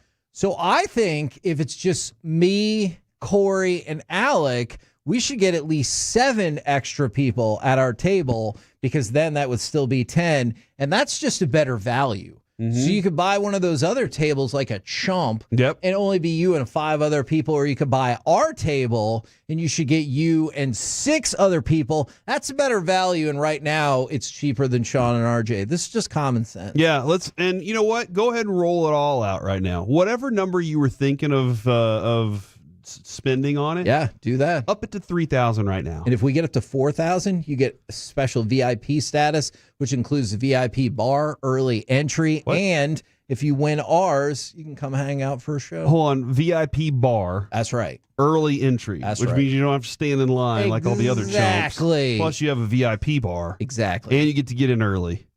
Exactly. And a VIP bar. But most importantly, you get to come in and hang out with our show. Kevin, that's in the new building also. Yeah. That'll be in the brand new building that we built, I believe. I'm pretty sure that's how it happened. Sounds right. You can be there with us in the new It's true. building. And guess what? That's not just the station. The whole cluster's involved there. So you can meet all the personalities in radio. I like it. Mostly us, though. Oh, okay. Right now, hey, you can meet the host of the C Block starring Corey Majors. That's me. You can also meet the G-Bag Nation at AT&T Stadium today if you'd like. I knew that. At 2 o'clock. Oh, man! You're welcome. They're not bidding. They're not doing a table, though, right? They are. I don't think they are. But they got Saudi money in their back pocket. So don't worry about bidding. Yeah. Broadus will take care of that. that is a legitimate thing, I'm told. Kevin, it is time for the C Block, where we also do hits and misses. Mhm. Here are some stats and numbers that I wanted to throw your way, because we keep track of these every single week. The top 10 rushing records this weekend, as of the last 3 weeks now, 8-2. Wow. 8-2, 8-2, 8-2. That brings us to a 57-16-2 record this year. Holy crap. 57-16-2. I think So we need Javante tonight to we really do. We show out. Look, if you rush the ball well, you're probably, the odds are in your favor of winning winning the game. Tracking the top 10 passer records of the weekend, 4-6, bringing us to a 36-40-2. They suck. Man, every single week it feels like it gets more oppositely defined of run the ball, win, throw the ball, lose. Yeah. And I realize sometimes you, like the Flacco game, you build up stats because you're losing and you're like, hey, I'm going to throw for 8 billion yards. There were 35 players with at least one receiving touchdown this week. That's a lot, Wow. I feel like. It does feel like 7 of those had 2+ receiving touchdowns. So out of the 35 people, and 7 we haven't of them. seen the Cowboys defense yet. You're right about So that. that number could definitely go up. 7 had at least 2 receiving touchdowns. That's impressive. That is wild. 15 quarterbacks threw an interception. Their record, 8-7. Interesting. I'm sorry, flip that around. 7-8. My But apologies. still, 7-8. not necessarily disqualifying Yeah. from getting you the win. Yeah, I don't know why I wrote 8-7, but it was 7-8. 4 quarterbacks fumbled the ball this week. They were 2-2. That stat doesn't give us anything. 11 quarterbacks were sacked at least 3 times. Their record, 4-7. Ooh, okay. So what we're learning, turnovers and may not move the needle, at least this weekend, as much as quarterback pressure. Mm-hmm. Well, I've been told by Jerry Jones that this is the most pass rushers. So what does that mean? Oh, then they can't get to the quarterback. But we have a lot of they them. have a lot of pass rushers. That's true. They don't have a lot of the best pass rushers. Yeah. But they have a quality in numbers or quantity in numbers. Every team whose running back fumbled the ball this week lost. So if your running back fumbled and gave up the booty, don't play Jaden Blue. And then 21 players had 10-plus tackles this week. Wow. That is the most since week 5, when 24 players had 10-plus tackles, led by Shamar James, who had 15.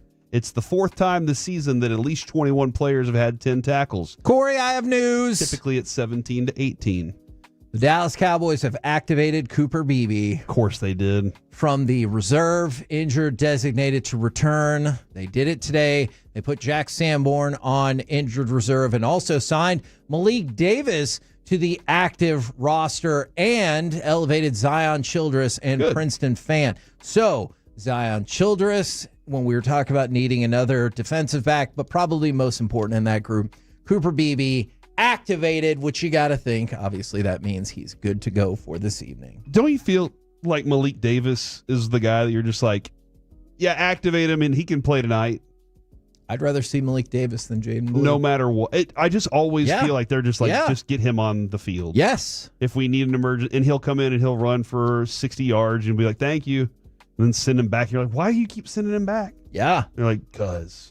So that's interesting because that's a few players in Zion Childress and Malik Davis and then Cooper Beebe that could all see time tonight. Absolutely, they could. Maybe Princeton Fant as well. You really want that for Scooney? How are you feeling on Span Forward? I like Brevin Spanford. I like him too. I'd said a couple weeks ago I prefer him to. He's Scooney your right tight now. end too, right? For me, it is. Yeah. The job he does in both areas. Kevin, would you like the hits or the misses? Ooh, I want the misses. All right, let's start with the misses. Honorable mention: Jordan Love, 270 yards and an interception, never got into the end zone. Should have been another interception, by the way. Kevin, you saw the one that should have been. The Panthers guy dropped it in the end zone. Jackson. Because he saw that there was nobody that was going to stop him from scoring a pick six. And he was like, ugh! Yeah. There was nobody within 10 yards of him in the end zone. Right. When the ball was in his area, he was like, there's 100 yards between me and an end zone. And he thought about that 100 yards before he actually secured the ball. And he dropped it. Yeah. And that should have been another one. Jordan Love, 270 yards, but not getting in the end zone against the Panthers. That's tough right there. Yes. They need to be better. We're going to go with another Packer for honorable mention. Micah Parsons. Oh, but he's going to win Defensive Player of the Year. Had 21 pressure opportunities, 0 pressures in this game. That is his first 0 pressures? First career game without a single pressure. As we said earlier, Ikwonu had a really good game against him. I was watching some film on him, and Micah just could not defeat him, and this was really fun to watch. Dude, there were a couple of really good tackles this weekend. If you got a chance to watch some really good tackle play, it was really nice. So get a chance, go back and watch some film this week. $47 million. Top 3 misses of the weekend. Man, there's something I wanted to say about the $47 million because somebody also pointed out that Mike is still struggling in run defense as well. He is. And Rico Dowdle benefited from that, I guess. Yep. But then there are people that are like, oh, it's scheme. You're like, we watched it. We know, we know the experience with Micah. It's not that he's always just getting bullied out of the game, but he will either go hunting for a sack and vacate the area he should be in that's trusted that he's going to be there, or sometimes he does get washed out of it because that's not what he's trying to accomplish. Yep.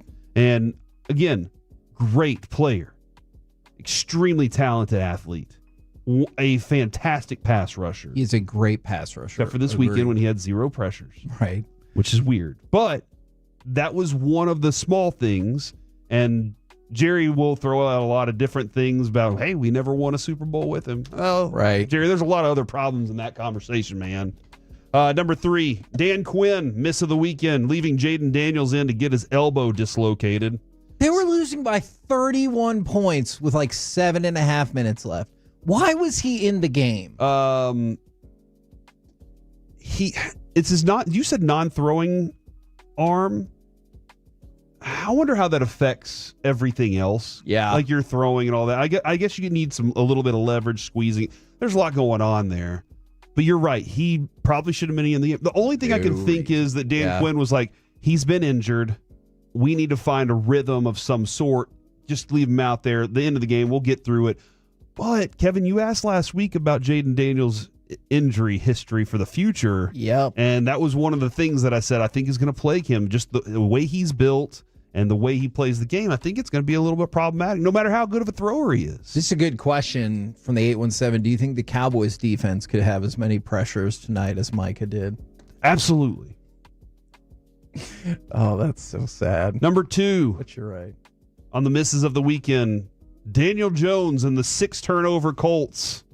So here's what's really crazy about that. Do you know in the entire season before that game, they had 4 turnovers? Really? In 8 games, they had 4 turnovers. And in the game you just mentioned, 6 turnovers. Kevin, I do believe that hasn't happened since 1954.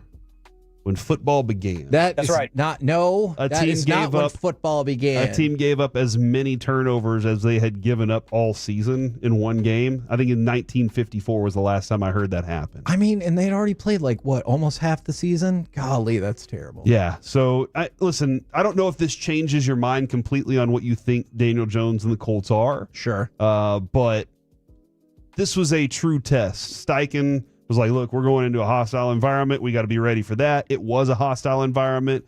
TJ Watt was on one too.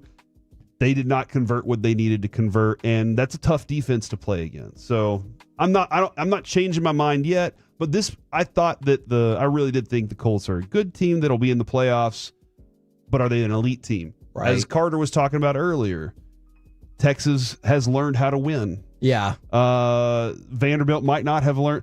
I don't know that the Colts know how to win those big games yet, but they might. That makes sense. If they stay within the balance of what they do. And then number 1 on the misses of the weekend, Joe Flacco, 470 yards. What? How is he the miss? 4 touchdowns, 2 interceptions, 3 sacks, 1 fumble as they lose. Also, the Bengals defense missed 15 tackles. I mean, that sounds right, because that was a career high for Joe Flacco. And they still lost. That's a miss, though, Kevin. No matter how good he was, he still missed because they lost. Why is it in the Bengals defense? Why is it Joe Flacco? I think you know. I don't know. On to the hits of the weekend. Number 1 hit, Cooper Beebe. He's back. It hasn't happened yet. It's going to happen. Honorable mention, Matt Stafford, 281 yards and 4 touchdowns with a 140.8 rating. Do you think MVP? Maybe. Do you think the Saints knew the game was over? When the first one was thrown? Yes, because on that first drive, Matthew Stafford was 8 for 8 He was so good. on a 12-play, 88-yard drive. Do you think they're like, all right, well, that's it. Yeah. We're done. Probably so. Okay. That was impressive, to say the least. And him and Devontae Adams look like they found each other. But then he's like, oh, yeah, don't forget about Puka Nacua. I'm like, well, everybody's good. Yeah.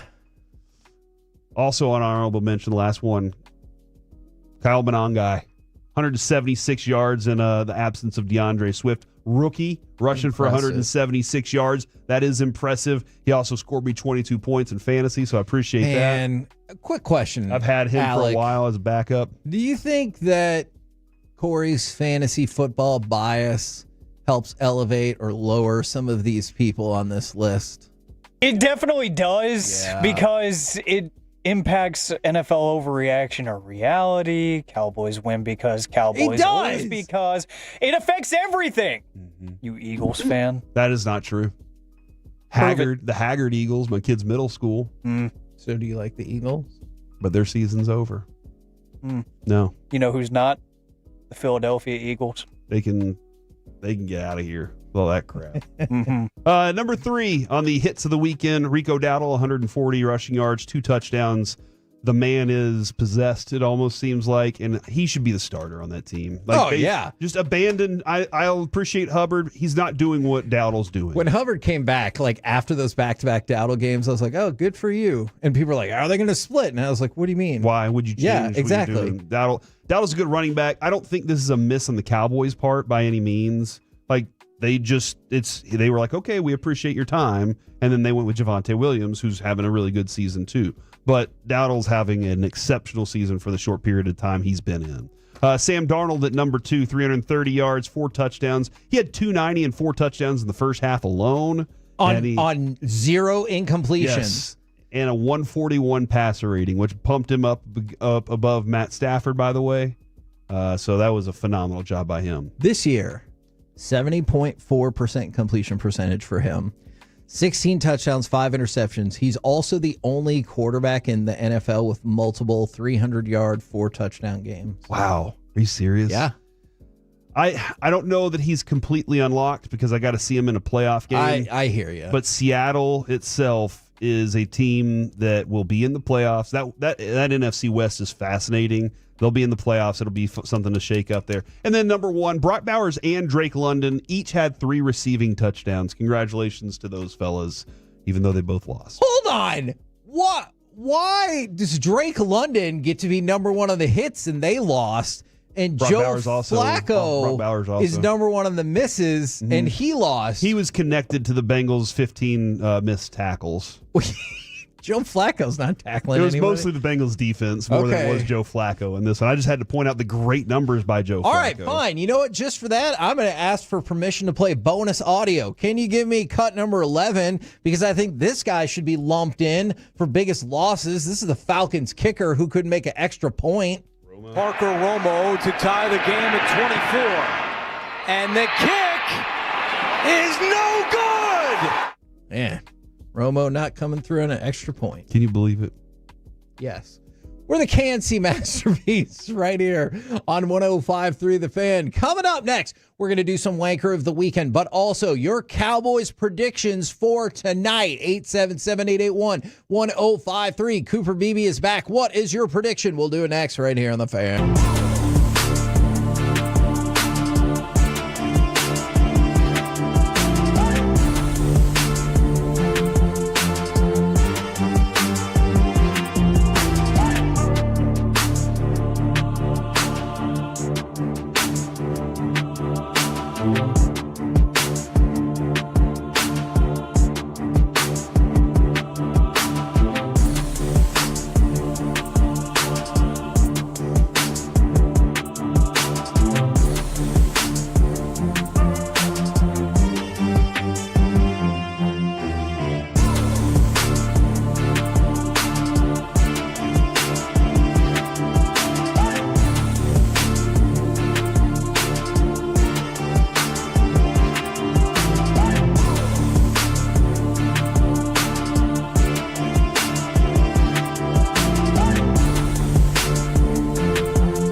remember that. You know, they say in order to remember something, you have to forget something else.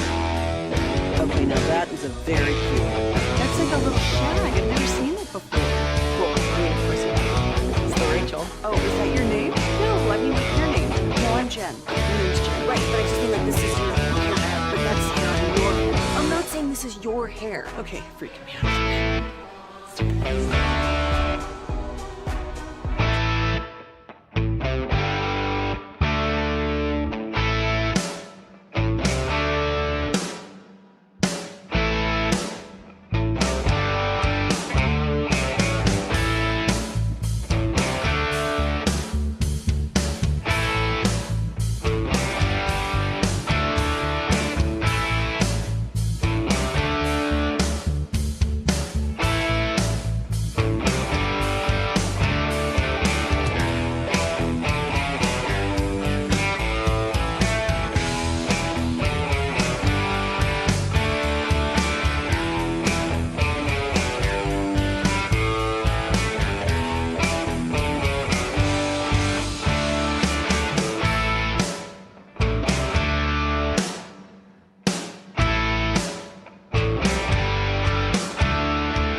True that you've got to forget something else to remember that Uber Eats has groceries. No, that's absurd. Personal injury lawyers, Frankel and Frankel. If you've been injured in a car or truck wreck, call Frankel first, 214 or 817-333-3333. With Frankel and Frankel, there's never an out-of-pocket cost. They only get paid when you win. Frankel and Frankel, the go-to car and truck wreck attorneys in Dallas. They are on the ball quickly. First down, play fake, boot right, throws it out to the right. Ferguson dives in from the 2. Touchdown, Ferguson. The guy is a touchdown machine. KNC Masterpiece right here on 105.3 The Fan, where we got a whole lot of stuff going on. Pre-game with the G-Bag Nation and the Specs Tailgate Show. We'll get going from the Brad Sham broadcast booth at AT&T Stadium at 2 o'clock. We're going to chit-chat with them in a few minutes. At 4 o'clock, Chiafalo and Brian Broaddus will be live from the Miller Lite West Plaza for the official pregame show. And as part of that pregame show, they will have on former Cowboys great Hall of Famer Troy Aikman. And then Chris Arnold's player profile this week is with C.D. Lamb. Now, I want to get your predictions for tonight's game, but also I believe Jerry Jones will be with Chrissy Scales as per usual for the owner's box meeting. Well, it should be an interesting one because Jerry Jones, I guess now per multiple reports, told Stephen A. Smith on his podcast that he has already made a trade and he is working on 2 more. The NFL trade deadline is tomorrow, 3 p.m. Central. So you got about 25 and a half hours, and Jerry Jones said he already made a trade, don't know what that is yet, and that 2 more are potentially in the works. So the paperwork is in on one then at least, and the so he says, according to Jerry Jones with Stephen A. Smith. He also, Kevin, Never mind. This is being deleted. So. Oh, okay. This is a different story. All right. So if you want to help us wildly speculate about who those people could be, that's great. If you also want to send in your predictions for today's game, 877-881-1053, Frankel and Frankel injury text line, that would be fantastic as well. Just remember that pregame show is going to have Troy Aikman and CeeDee Lamb on it, and Jerry Jones, and Brian Schottenheimer. Where else would you need to be today than right here on 105.3 The Fan, where we told you that Cooper Beebe has been designated to return off of injured reserve, so it looks like he'll be in this evening. Jack Sanborn takes his place on injured reserve. Malik Davis is up to the active roster from the practice squad, and then Zion Childress and Princeton Fant have also been elevated from the practice squad. So a lot of movings and shakings there. Probably the most important being Cooper Beebe is back. Kevin, Jerry cannot help himself. He just cannot. Sure. Regarding, this is John Machota, regarding the SiriusXM, while talking about Michael Irvin and DeMarcus Ware. Quote, not one time, not even in the hottest of two-a-days in August in Texas, I never seen either one of those two guys go over and lay on a damn training table in front of a million people. And if you remember, Micah did that, and everybody was like, the hell, dude? Okay. And so that... and that kind of feels like for everybody that when we brought it up, they were like, no, nobody cares about that. Well, the owner of your team cares. Mm-hmm. At the time, he was like, well, no, just keep your mouth shut so I can pull this trade off. But then again, sometimes he cares about things that he just keeps bringing it up, though, or keeps having that conversation, and here we are. But yeah, hopefully there are 3 trades in the mix. Hopefully there are 3 trades that can help this team after the bye week be something special. All right, Corey, how do you feel about this prediction from the 214? It's going to take a couple of twists and turns. 42-0 Cowboys, but I just wanted that set on air. Honestly, it's probably going to be more like 37-31 Cowboys. From the 817, Cowboys win, and as a whole team, they get more pressures and sacks than Micah, and they win 45-35. From the... So they just need one. Exactly. From the 214, 27-17 Cowboys. I know a lot of people think that Max Crosby's tweet has led them to believe that he's coming to the Dallas Cowboys, or at least... what's Max Crosby's tweet? I haven't seen this. The hell out of Las Vegas. From the 817, 33-13 Cardinals. From the 214, Cardinals 30, Cowboys 20. Unfortunately, the defense is going to make Jacoby Brissett look like a Super Bowl quarterback. You mean the Raider Nation? I love y'all with everything in my heart and soul. Y'all deserve better. Stay as one. It will change. And then he posted an eagle with a heart.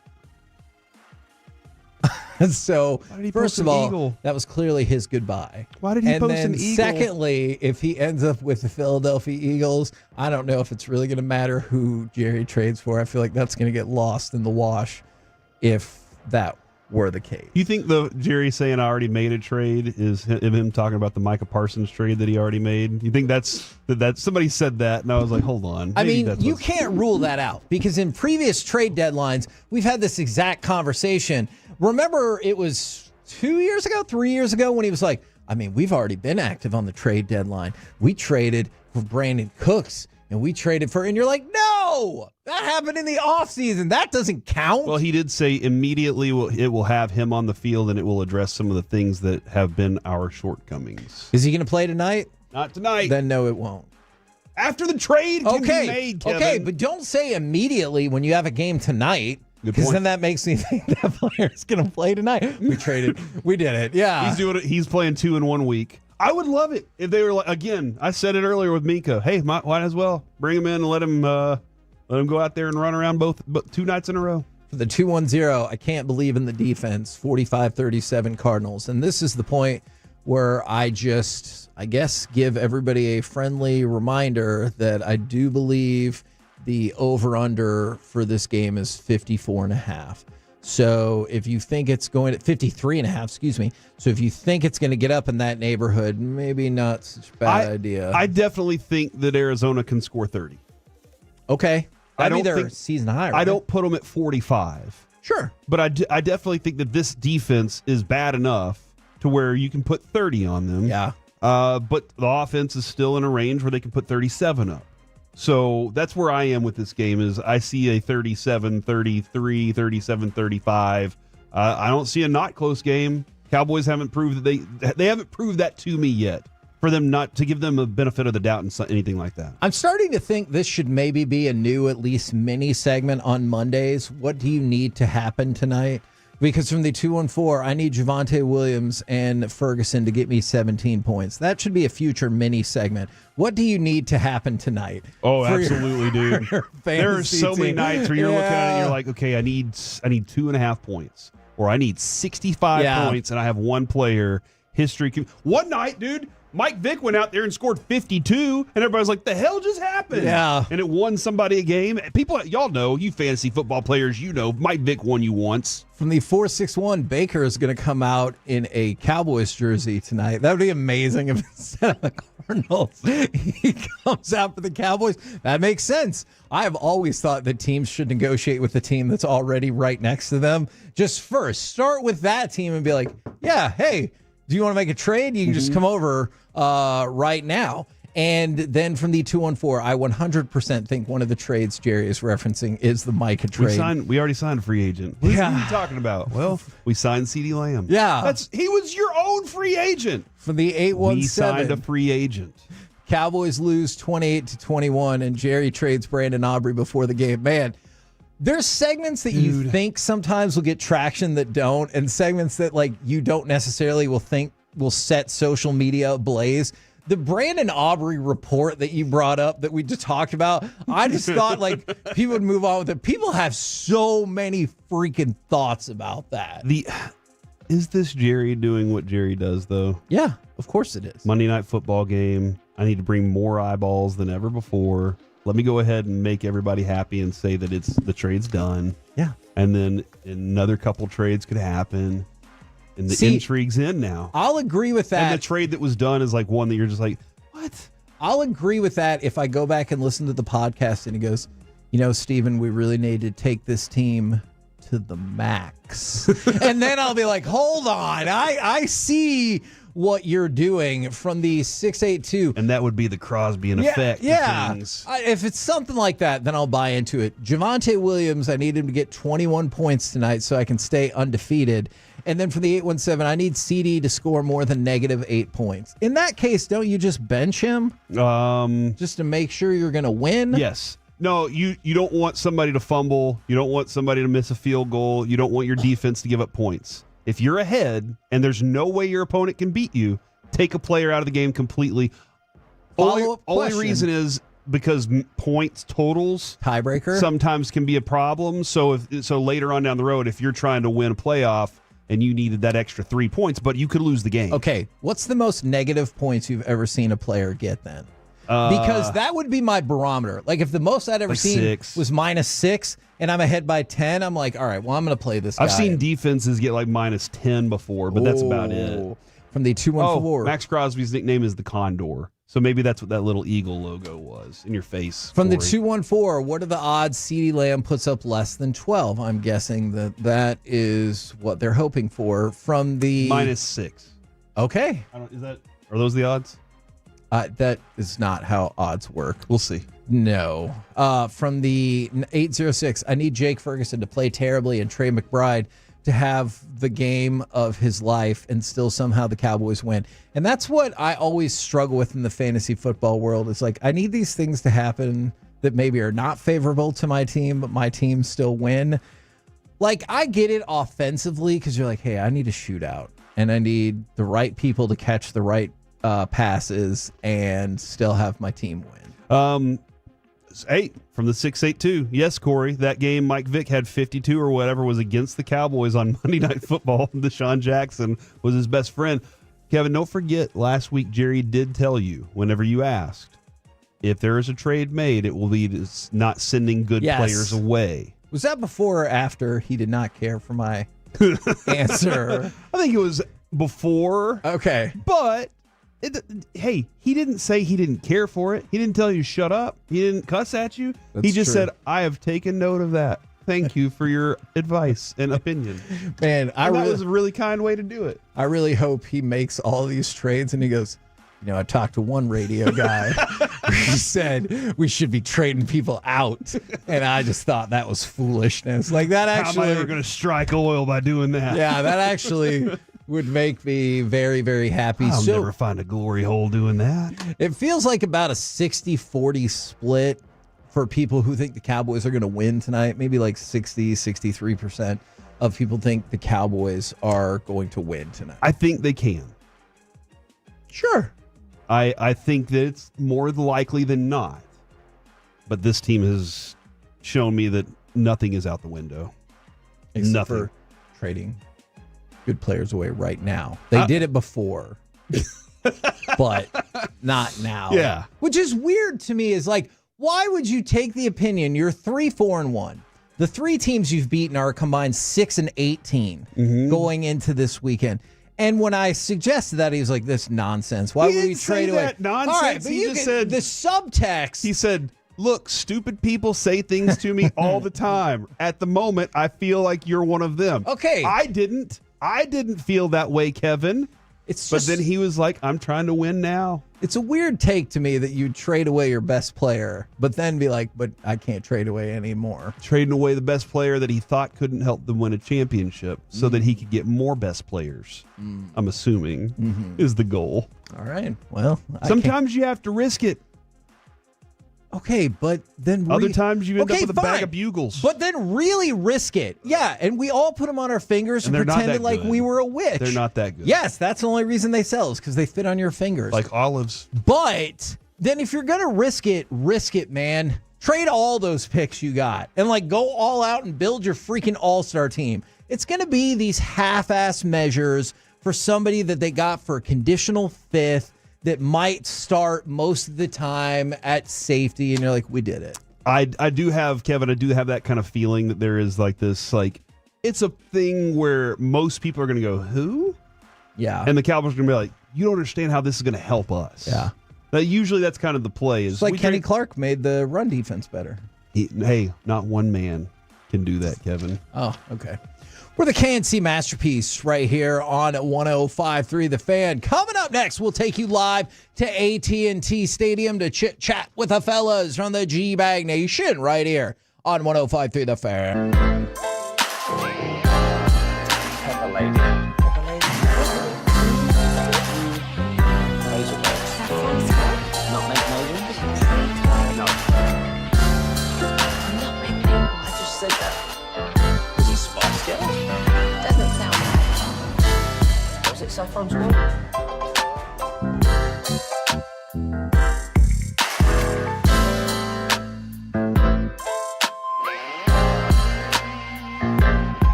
This segment is brought to you by Classic Chevrolet. If you're in the market to upgrade your vehicle, get to Classic Chevrolet in Grapevine. Back-to-back #1 Chevy dealership in the world. They've got more new Chevys than anyone, all priced to sell. Visit ClassicChevrolet.com. This is Texas. This is Classic Chevrolet. Together, let's drive. Based on new Chevy registrations 2023 and 2024. There's Brissett on third down. He throws, end zone, touchdown. Just as you drew it up, Jonathan Velma, it's the tight end, Trey McBride. KNC Masterpiece right here on 105 through the Fan. Right now, let's take you to the stadium, courtesy of D&M Leasing, to chit-chat with those fellas from the G-Bag Nation. Gentlemen, how the hell you doing today? Just electrified. Hakey, how the heck are you? Oh, it is a crazy day. So not only do we have Cowboys Cardinals coming up, and I know you guys got that on lockdown, and then we get to the official pregame show. CeeDee Lamb's going to be on there. Troy Aikman's going to be on there. Jerry, Shoddy. It's an extravaganza. But also, what are we hearing about? Is a trade done, and are more to come? Well, we're having fun talking about it, that's for sure, behind the scenes. I'm still not 100% sure Jerry's not alluding to the Micah Parsons, Kenny Clark trade. I think that too. Okay, so, but I believe, I think there's an above 50% chance that they have made at least one trade. So all the buzz up till this point has been, over the last, couple days, maybe late last week, edge, end. So we're looking at, hopefully it's one of these top guys that's available, and we're just trying to figure out exactly who they are or who it is. What are you guys hearing out there? Yeah, I think they're definitely working on something. Now, I wonder, does tonight matter? Are they going to wait until they get the result tonight? Shouldn't it matter? I don't think that it does. I really don't. I think regardless, if they win, I think they're 100%, more into, all right, we're going to go ahead and do this. And maybe that means if there's a team that they're chatting with and the asking price seems a little bit high right now, if they win, do they say, you know what, all right, we'll go ahead and meet you on that one. But I think they've got a couple of things in the works. I think Jerry's being honest when he said he's working on multiple deals. It could be. I think a lot of the names we've been talking about are in play here. The Trey Hendrickson thing is interesting. I don't know if the Cowboys are in on that based on what the Bengals are asking for. Diana Orsini just reported teams are wanting them to lower the asking price. I do think a 1 is a lot for him. I'd love for them to still be in on Max Crosby. His comments were interesting. With the Jets, linebacker Quincy Williams, edge Jermaine Johnson, I think is interesting to them. And then, with Miami, Minkah Fitzpatrick being available, I've always wondered, and I talked about this with Brian on Love of the Star, how high do they value safety? I know we'd all love them to go do that. I don't know if they would, but with Phillips being gone, I'd love to add a Bradley Chubb, and I wonder if they would too. Okay, can you guys walk me through kind of, I guess, your line of thinking for players like Trey Hendrickson or players that are in the last year of their deal? We were talking about the result maybe not mattering tonight. Why in the world, if the Cowboys were to lose this game, would they make a trade for a player in the last year of his contract? There's no reason to. There's absolutely no reason to do that. So I think that they're interested in players that clearly have some control left to them. So I would not focus on that. I know talking to guys around the league here just this afternoon, they're making calls. I mean, you're right about some of the asking prices. I know talking to a guy who told me the Jets, Jermaine Jones was a guy that maybe that would be in play for the Cowboys. A guy from another team said that the Jets were saying they have not got any offers on him yet. So yeah, there's just a lot going on right now with these teams, but I just don't think the Cowboys are going to do something for a player that they don't have any kind of control over. Yeah, I want a guy with multiple years left on his contract, under 30 preferably, not injured. I'm not looking at this year you can close the gap and be good enough defensively, unless, maybe they're going to make 3 trades and make me eat those words. And if they make 3 and one of them is a rent-a player, I'll be like, shoot, yeah, let's go freaking do this. But I just don't think right now it makes a ton of sense to be swimming in those waters. But, man, this is exciting when Jerry said we might have 2 other trades. Like, anything is possible right now. How do you guys feel about the game tonight that could or could not kind of tip the balance of all of that? Cowboys win a shootout. You know, I'm thinking something like 51-41. That'd be fun. Wow. Wow. I was going to ask you your definition of a shootout. That damn sure is a shootout, isn't it? Hey, they've put up 40 at home every single game so far, so maybe they can keep that streak alive. Yeah, it's going to come down to this quarterback. It's Brissett is completely different under pressure than he is with a clean pocket. Can Dallas find some way, somehow, extra rushers, blitzers, whatever they have to do? Can you make this thing uncomfortable for this guy today? If you don't, there's a good chance you're going to get killed. What's your confidence level in that specifically, in figuring out a way to get him touched up in the pocket? Damn, Heggie, we've been through 9 weeks. What do you think my confidence is? Not very high. Well, I'm just saying, though, they we've seen this team through the metrics when they do bring extra rushers have guys that get pressure. They've got 5 or 6 guys that have 14 pressures and more. We just haven't seen it in sacks or, let's be honest. Brissett played in that game against Green Bay where he was sacked 6 times, and then, the Colts got after him too another time. So, he's been a part of 8 sacks for his team in two games, but just does Dallas have somebody? Is this a game where Donovan Ezaraku, all of a sudden it's like we've been seeing it, but now it turns into something where he's able to get Brissett on the ground a couple of different times? Do y'all think the move with the Eagles, like this morning, for example, picking up Phillips, impacted Cowboys' strategy at all, or not related? No, I don't think so. I think they were going. I think they're hunting edges. Is really what I'm really, and just talking to some people in the organization, that seems to be what they're focused on. They knew what they had to potentially do here, so I think they're focusing on themselves. Now, we heard the shootout prediction from Dawson, which very much was a shootout. What about the rest of y'all? Yeah, I was thinking maybe like a 36-30 type game. Okay. Something like that. A little bit less of a shootout, but still you'll hear some shots. 53.5 is the over-under, by the way. Okay, 53.5. I think love of the star. I picked 34-24 if Jacoby Brissett played. So I think the Cowboys are able to get this thing done. You took that as a win, though, right? If Kyler Murray played, it was going to be an L. I was going to pick Arizona in this one. And that's just strictly because of what he's done in this building for his entire life. Yeah, he haunts my nightmares going back to high school. Kyler Murray, friends and family, get ready for the trade discussions to hit a fever pitch after Jacoby Brissett goes out and lights up this Cowboys defense tonight. All right. What do you Little guys, bonus prediction for you, Hagee. Yeah, I love it. What do you guys got coming up on the program today? Pure Gold, as always, thanks for asking. It is the Specs Tailgate Show here. Specs Wine, Spirits, and Finer Foods.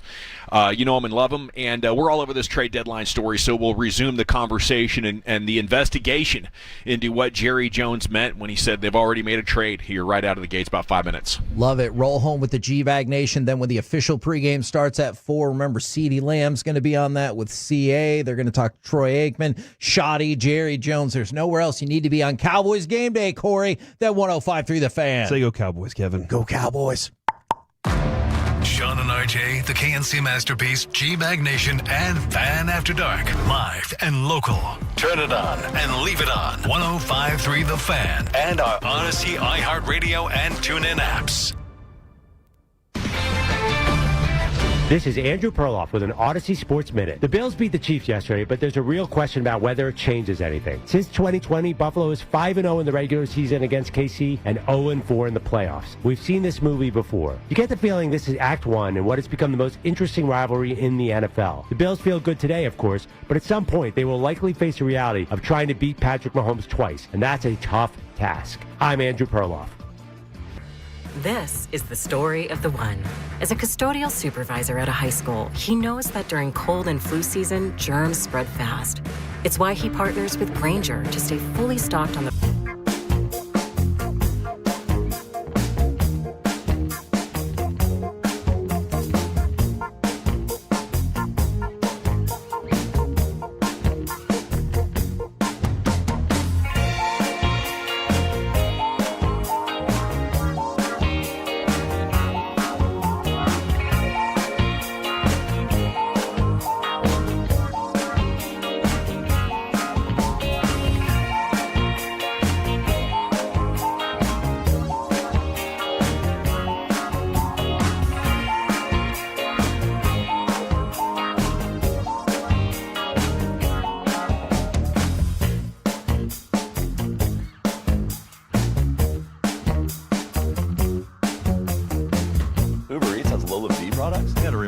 you know, they say in order to remember something, you have to forget something else.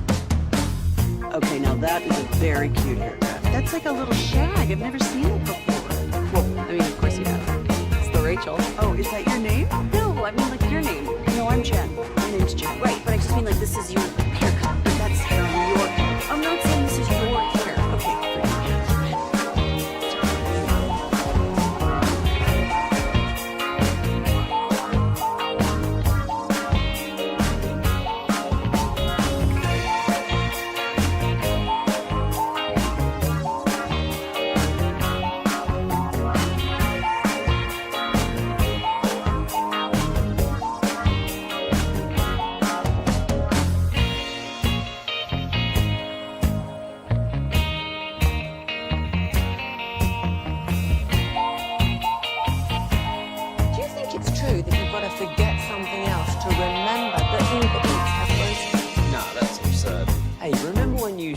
What was it?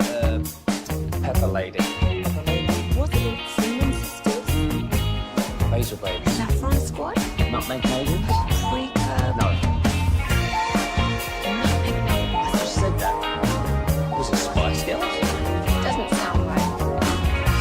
Was it Saffron Squad?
Leasing Studios, you're rolling with the G-Bag Nation on 105.3 The Fan.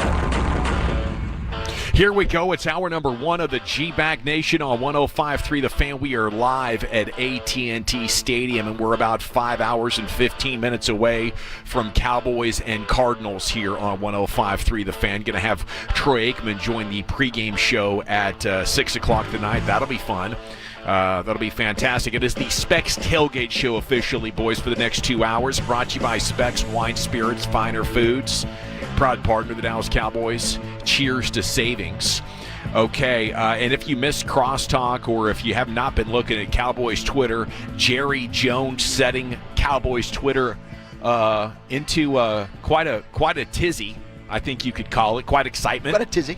But the vibes are up. The feelings about the Cowboys trades are higher than they've ever been. I think this is the most exciting trade deadline I've ever been a part of.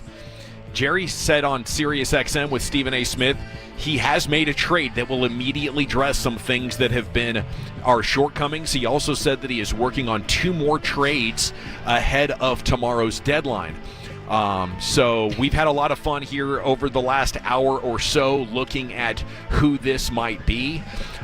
You have quite a few big names out there: Max Crosby, Trey Hendrickson, Jeffrey Simmons, Quinnen Williams. That's my top 4. I don't think we're fishing in these waters, but I mean that would be incredibly exciting.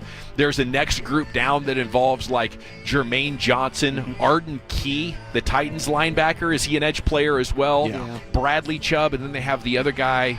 Used to play for New England, always plays with the sleeves down there. Matthew Judon. Matthew Judon. So what else? Obviously, Minkah Fitzpatrick, the safety. Yeah. It would be disappointing if this is the Logan Wilson trade that we've been talking about ad nauseum for like the last 3 weeks. Tyree Wilson, who's also with the Raiders, I think is a name. Albert Breer's thrown out. I wondered, because I think they did like him coming out of Tech during the draft.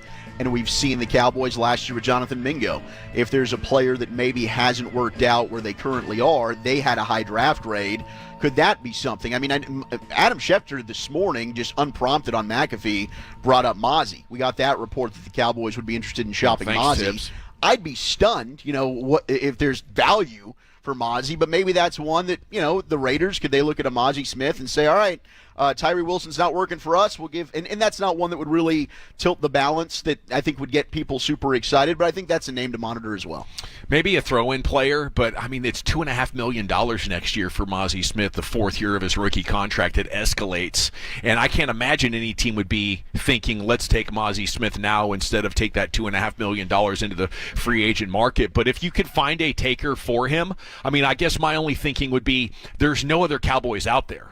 The Cowboys are the team to be like, man, we have a need here, and we had this guy scouted well coming out of college, former first-round pick. The Cowboys would trade for a Mozzie Smith, but I don't know if there's another Cowboys out there, Brian, to take him off your hands right now. I think this is Will McClay did this one for Dan Quinn. We all remember what was said the night before. Well, the night of the draft when they were looking at a guard, Ben Bergeron. They were looking at him. They were looking at Mozzie. They were trying to kind of determine, which way that they were going to go there. And Will made this passionate speech for Mozzie, and I think he did this for Dan Quinn. I really do. And he and Dan Quinn worked shoulder to shoulder on stuff, and we've talked about this a bunch. Will tries to bring in players that the coaches want to coach. You don't want to have, bring in a bunch of guys and these coaches get all mad at you and say, oh, I don't want this guy. You brought him in. You're killing us with these players and all that. But yeah, Mozzie Smith, they've tried to be nice to him. They've tried to kind of push him. They've tried to do a lot of different things with him, and there's been times where, he's flashed some solid play, and then other times you just wouldn't even know he's on the field. So that's one of those things when you have 3 different defensive coordinators and you have players and young players, they might get lost along the way because of all the different things that they have to learn along the way. Maybe a team could say, change of scenery here, Mozzie Smith. It very well could happen that way. Are you sure that the way Jerry phrased this, the Cowboys have a deal done that's ready to be announced maybe after the game or in the pregame? I think the Cowboys are working on some stuff. I do. I think they're working on. I don't think they have anything done yet. I don't. I've talked to a couple of teams. We'll see. Eric, we always like to say this. This is Jerry being Jerry right there. No question. Jerry being Jerry. The original Ringling brother and Barnum Bailey, he's going to... That one would take the cake, though, saying we have a trade done without a trade being done. Yeah, well, you got to stir up... it would be up there. Either way, it's stirring it up, dude, because this is unprecedented, I think, to be like, yeah, we've made a trade. You'll find out about it. Yeah, what do we want you to find out about it? Well, the fact that, like I said, if he's making a trade with the Jets or with the Dolphins or somebody like that, their media is going to put that out. Something is going to leak on that end. And I'm just throwing out, we're talking about all these edges and stuff like that. We saw what happened with Phillips this morning with Philadelphia. As soon as that happened, that was out. I was talking to a team about the Johnson from the Jets. I said that in the crosstalk, and they said, hey, the Jets are saying they haven't heard from anybody yet. Now that was this morning. Maybe some things changed this afternoon, but like I say, when we start hearing, okay, so and so is definitely that's the trade. that's when I'll believe that Dallas has something done. Well, something making this trade world a little bit more interesting over the weekend. Chris Greer fired in Miami, right? Which has already prompted the new guy, I guess, to make a trade, the interim guy to make a trade, and they're thinking this might even be more of a fire sale. So I guess if we would focus in on Miami, is Bradley Chubb the biggest fish outside of the top 4 guys that I mentioned? Like, would that be the move to be most excited about? Yeah, in my opinion, he is. I mean, Eric, I know you watch a lot of Miami football, not always to your pleasure. But, I mean, I tried to focus on Bradley Chubb on Thursday night when they played Baltimore. He's still a guy that I think plays both the run and the pass very well, can get pressure. He'd instantly be, in my opinion, your best defensive player. And we'll see what happens when Overshown gets back and what version of him. But, like, Bradley Chubb would be a massive upgrade. I think when you look at, outside of Crosby, Trey Hendrickson, and then Jeffrey Simmons, he'd probably be in Myles Garrett, but I don't think Myles Garrett is in the conversation, unfortunately. Yeah. I think Bradley Chubb's the next best option for you. And that's because all the insiders are really shutting that down. Like, it's a strong shutdown. That's what it sounds like. I mean, there were reports, and I saw more over the weekend, the Eagles were pushing hard. They even dangled 3-1s, and Cleveland said no. So, I don't know. Maybe the Cowboys are able to make something happen behind the scenes, but I have not been able to get a ton of Myles Garrett information and support that's actually going to be done. But, I mean, Eric, I would be excited about Bradley Chubb. I don't know how you feel about him. Yeah, I think he's fine. He's definitely an upgrade for this Cowboys defense. He's not moving the needle and you're going, oh my gosh, now our defense is doing something special here and we can get to average, which is all what we want this defense to be. But if I'm doing a deal with Miami, I'm trying to figure out a way to, hey, how can I get Chubb? How can I get Jordan Brooks, your linebacker, who you just restructured to make a trade more palatable? And how can I get Minkah Fitzpatrick? I'm trying to give up a pick or whatever and get those 3 guys. And then all of a sudden now you've given yourself an opportunity, I think, to give yourself a defense that could be maybe average. But just Bradley Chubb, if you come out of this trade deadline and all you got was Bradley Chubb, then your season is going to go the exact same way that it would have had you not had him. But it does help, and he's under contract now for 3 more years. So at least that's something 19 moving a year. forward. Well, and it's no guaranteed money moving forward. Okay. So my guess would be he's a rental, unless he's just. And what do you think they'd have to give up? Yeah, and then they just move on from him at the end of the year. Thing. Is there speculation on what the compensation would be? I have not seen anything about that. I doubt that would be a 1. No. I mean, Jalen Phillips went for maybe a 3. a day 2 pick at most. And I think the report was on Friday that they were looking for 3s, like a 3rd rounder. Now the Cowboys don't have a 3. Well, they got a 3 from Philadelphia for Phillips. Yeah, and Phillips is a better player. And there's no question Phillips is a better player. I mean, Phillips to me. Yeah, I think that when you watch Chubb play, he's very similar to me, kind of like the guys you have. You have guys that can kind of play the run, but where's the explosiveness with the guy? I think with Phillips, there's a little bit more of that attack the edge, get around the corner. He's probably more comparable to DeMarcus Lawrence. Yeah, where Chubb is going to extend, and like if you watch him play against the Ravens, like earlier when they played Thursday night. You go back and watch, there was a time he got back into the backfield, and then there wasn't the redirection. That we have that kind of that lateral ability to close it down and then you see the quarterback kind of skate out of there. But I think if you had to say, if it's like a compensatory pick, a day 3 pick, I think you're okay with that. But if you ask me which one would you rather have, I would take Phillips over Chubb, me personally. Yeah. Okay, we're looking at breaking news with Jerry Jones on Sirius XM with the Stephen A. Smith Show, saying they have made a trade that will immediately address some things that have been our shortcomings. Says he's working on 2 more ahead of tomorrow's deadline. I think if we focus on edge, because that's what all the insiders have been saying they're really doing, and Rod has just told you they're hunting edges. But there's around the league, if you talk to Gang of 7, they think Dallas is hunting edges. Okay, so edges. What if they did do a deal today for Arden Key, Bradley Chubb, Jermaine Johnson in that next group? Does that take them out of Max Crosby? Are we sure this couldn't be Max Crosby? That would be the ideal situation right now. Sure. No question that'd be ideal. 100%. I mean, and he's the guy that's worth, I'd say, even possibly an overpay for. Like, that's what you had to do. I just think he's that the difference maker that you're lacking right now. So I would, I mean, Arden Key is not of huge interest to me. That's a guy that's kind of been a journeyman. Yep. I don't think he's a very consistent player.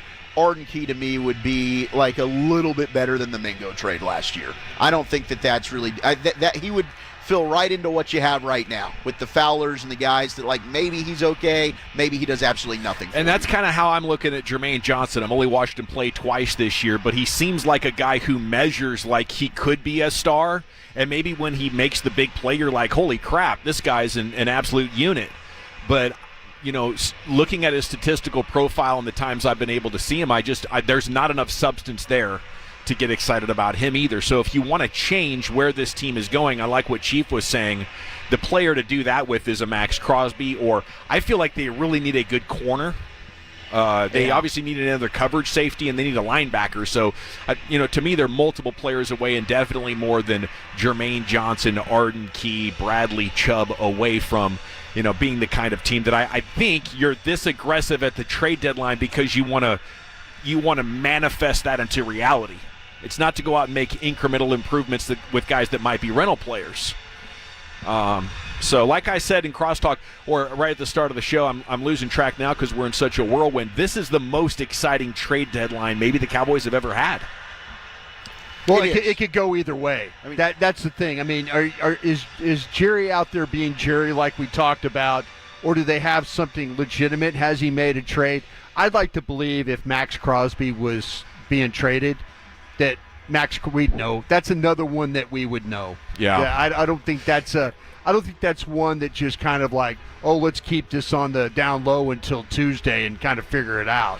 Jerry is such a master of nuance and subtle and media and how to kind of manipulate that or whatever. He has an out here. I was referring to the Kenny Clark trade when I said that, doesn't he? I mean, he does. He could be talking the Pickens trade. That would be insane. Yes, they're going to be on the field. Know. They're going to be on the field and making an impact right away.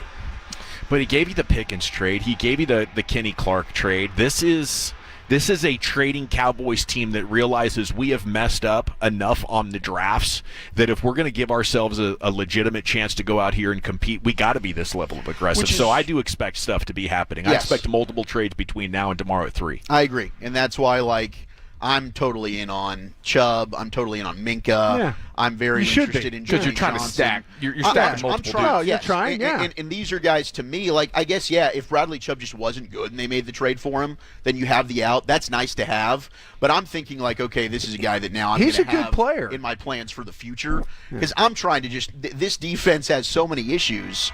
Yeah. You've got too many holes, and you're going to be filling one off season. I'm looking at this as a big picture move. If it can help my defense now, then awesome. That'd be great. But this is more of I'm trying to check as many boxes as I can going into the offseason to try and take one less thing that I've got to now address because they're going to have to address every level of this thing. Does Minka have a couple more good years in him? Solid years, certainly better than what you have at safety now. He is not the same dude that he was some years ago, but he is still a bit of a Swiss Army knife and a guy that can come in, play some nickel for you, play in the slot, move him around a little bit. So certainly an upgrade and will be a solid player for the next few years, I would imagine. All right, it's the G-Bag Nation here on 105.3 The Fan. We got 2 hours of G-Bag for you today. Then the pregame show is coming up at 4 o'clock. And, of course, we'll be tracking this story with you throughout the evening into the postgame show and then into tomorrow's NFL trade deadline at 3 o'clock right here in the nation. Should be a furious and at least fun first hour of the show tomorrow. What a furious and fun end to the World Series. Unbelievable. It goes up to Toronto and the Dodgers get 2. The drama in Game 6 and 7, you could have cut that with a knife. Yamamoto gets the MVP for winning 3 games, including Game 7 after starting Game 6. Legendary stuff. And Toronto could have easily won. Yeah. They just froze so many times with runners in scoring position. The leadoff double Friday night in the 9th inning to get out of that. It was crazy, and now you have repeat champs for the first time since the Yankees, and that feels very fitting as we have a new evil empire. We do. In baseball. If you want to bid on a table to this year's Sandlot charity event and an opportunity to hang out with everybody at 105.3 The Fan, call 877-881-1053. We'll take your bids over the phone. What do the bidding start at? Like $1,000. I think Sean and RJ got it up to 2 this morning. 1,500. Okay. And we need you. Tolos, I mean, the morning show is just talking so much crap. They're like, if you hate the G-Bag Nation, just make sure they beat us. And, I know you hate them. So just go ahead and bid because of your hatred. We're not going to do that. We're supportive people, not only of our teammates, but of the Sandlot charity. Just go ahead and bid to help a great cause, but also hang out with us. And we're going to make sure you have the most fun out of any other table on the station. So it starts at 1,500, but if you can get that thing up as high as possible, we would greatly appreciate it, and we love you. We love you. We thank you. At 877-881-1053, we're back at AT&T Stadium with more sports. We got the G-Bag of the Day champ, and then Wolchuk's Top 10. Where are you taking us today, buddy? All right, so I want your favorite Monday night Cowboy moments, but it is National Sandwich Day. The top 10 tailgate sandwiches. That's next to the nation.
Welcome back. It's the G-Bag Nation here on 105.3 The Fan. The very latest, Clarence Hill, All City, tweeting that Jerry Jones told him this trade will be consummated tomorrow.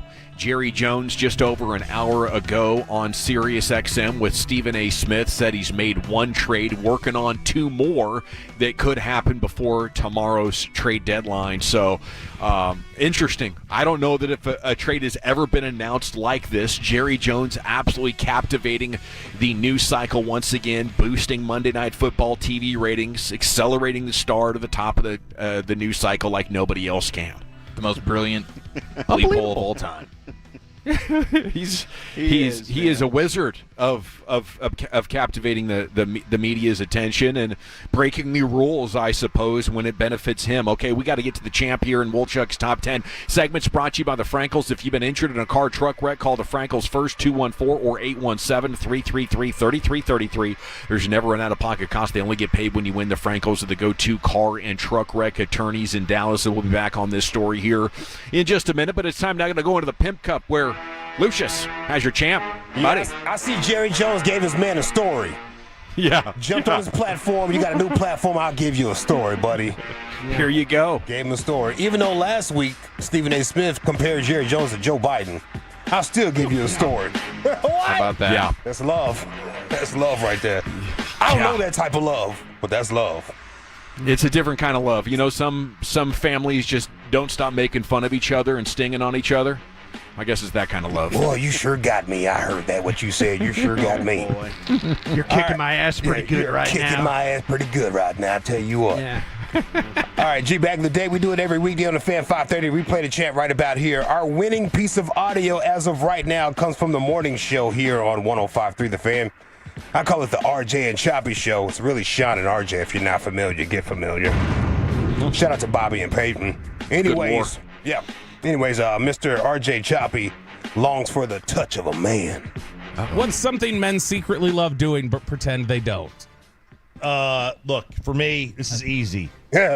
Getting a massage from a guy. Jeez. All right. That's right. Maybe that's what Spittle did when he left our party after 20 minutes. You can say all you want that you want a girl. But the moment a man, not a guy, a man with Popeye forearms and fat fingers gets his hands all up on you, it's over. You'll never go back to a woman again. So, a massage from a guy. You can say all you want that you want a girl. Yeah. Yeah. Don't knock it till you try it, said Chop. Can't beat those fat fingers and those Popeye forearms, man. I mean, I would say for a chiropractor. You know, as I'm starting to think about this, chiropractor, I need that to be a dog. Yeah, you know what I mean? Yeah. You're cracking stuff here. Let's not waste time. Yeah. But for a massage, I can't go that far. Not yet. Maybe I haven't matured. I don't think I'll ever experience that. No. You know, to be honest with you. My brother-in-law owns a couple of massage spots. He's always being like, yeah, man, come up, I'll take care of it. Is he the one massaging? Maybe one of your employees could go ahead and take care of it for me. Yes. All right, it's time now for Wolchuk's Top 10 at 2:20. Here he is. Big old smile on his face with these Cowboys trade rumors. Speaking of fat fingers and Popeye forearms, we go live with the Wooly Bully. Yeah, baby, let's go. Here he is. Sure love my spinach. All right, your favorite Cowboys Monday night memory, and what is the best tailgate sandwich on National Sandwich Day? 877-881-1053. There's been a lot of good Cowboy games on Monday Night Football. I think the one, though, that will always stand out is in Buffalo. The Buffalo one, yeah. The Romo, 5 interceptions. Yeah. And then somehow, some way, they find a way to recover undefeated in 2007. And you had Nick Folk hit the game winner twice because they called the timeout before. Garrett iced his own guy. Yeah, and they found a way to do it. They come from the dead and steal a victory from the jaws of defeat there. So that one certainly stands out. I guess the wild card win over Tampa counts as Monday Night Football. That was the final Tom Brady game. J-Ron Kearse with the interception over Brady, and they win 31-14. I mean, look, playoff wins been hard to come by for the Cowboys ever since the glory days of the 90s, so you take that one. But there's a lot, man. I mean, I was at the McNabb 13-second scramble. That was a tough one to watch. They absolutely obliterated the Cowboys. That was the same night, I believe, Desperate Housewives had that like risky promo that came out with in the Tia. locker room. Yeah, and they played that in the stadium. I still can't believe that was even a thing. I know. Was that Desperate Housewives was crazy. Was that a Freddie Mitchell game? Yes, Freddie Mitchell had I think he might have been on the receiving end of that crazy Donovan McNabb. It was hit or Todd Pinkston, one of those rando wide receivers. James Thrash. Yeah, James Thrash. Good pull. Gracious. Some good ones. All right. Emmett in Philly on Monday night. That's a good one from the 254. That might have been a Halloween game in the 90s. That one getting texted. Any for you, Brian? Yeah, 1983. Dallas was down to the Washington, at that time, Redskins. And it was like they were the defending Super Bowl champs. It was opening season game. And literally, I mean, they were dead. It was like a 23-3 game, and Dallas came back and won. And it was 31-30 was the game. And Danny White? Yeah, with Danny White. I mean, they were going nowhere. And in the second half, and it was a game-winning touchdown pass. I remember this to Doug Cosby for the go-ahead and the final. But any time that you beat those teams, those Washington teams, you know, it meant a little more. Yeah. Yeah. All right, a lot of brisket sando tags coming in. What's the best tailgate sandwich? Ooh, yeah, it's hard to beat. Hard to beat that one. Yeah, I think a pitmaster dreams of a tailgate brisket because he knows there's going to be more than enough people to consume that deal. Yeah, I agree. You know, usually you make a brisket as a family man, you're putting half of that thing in the freezer.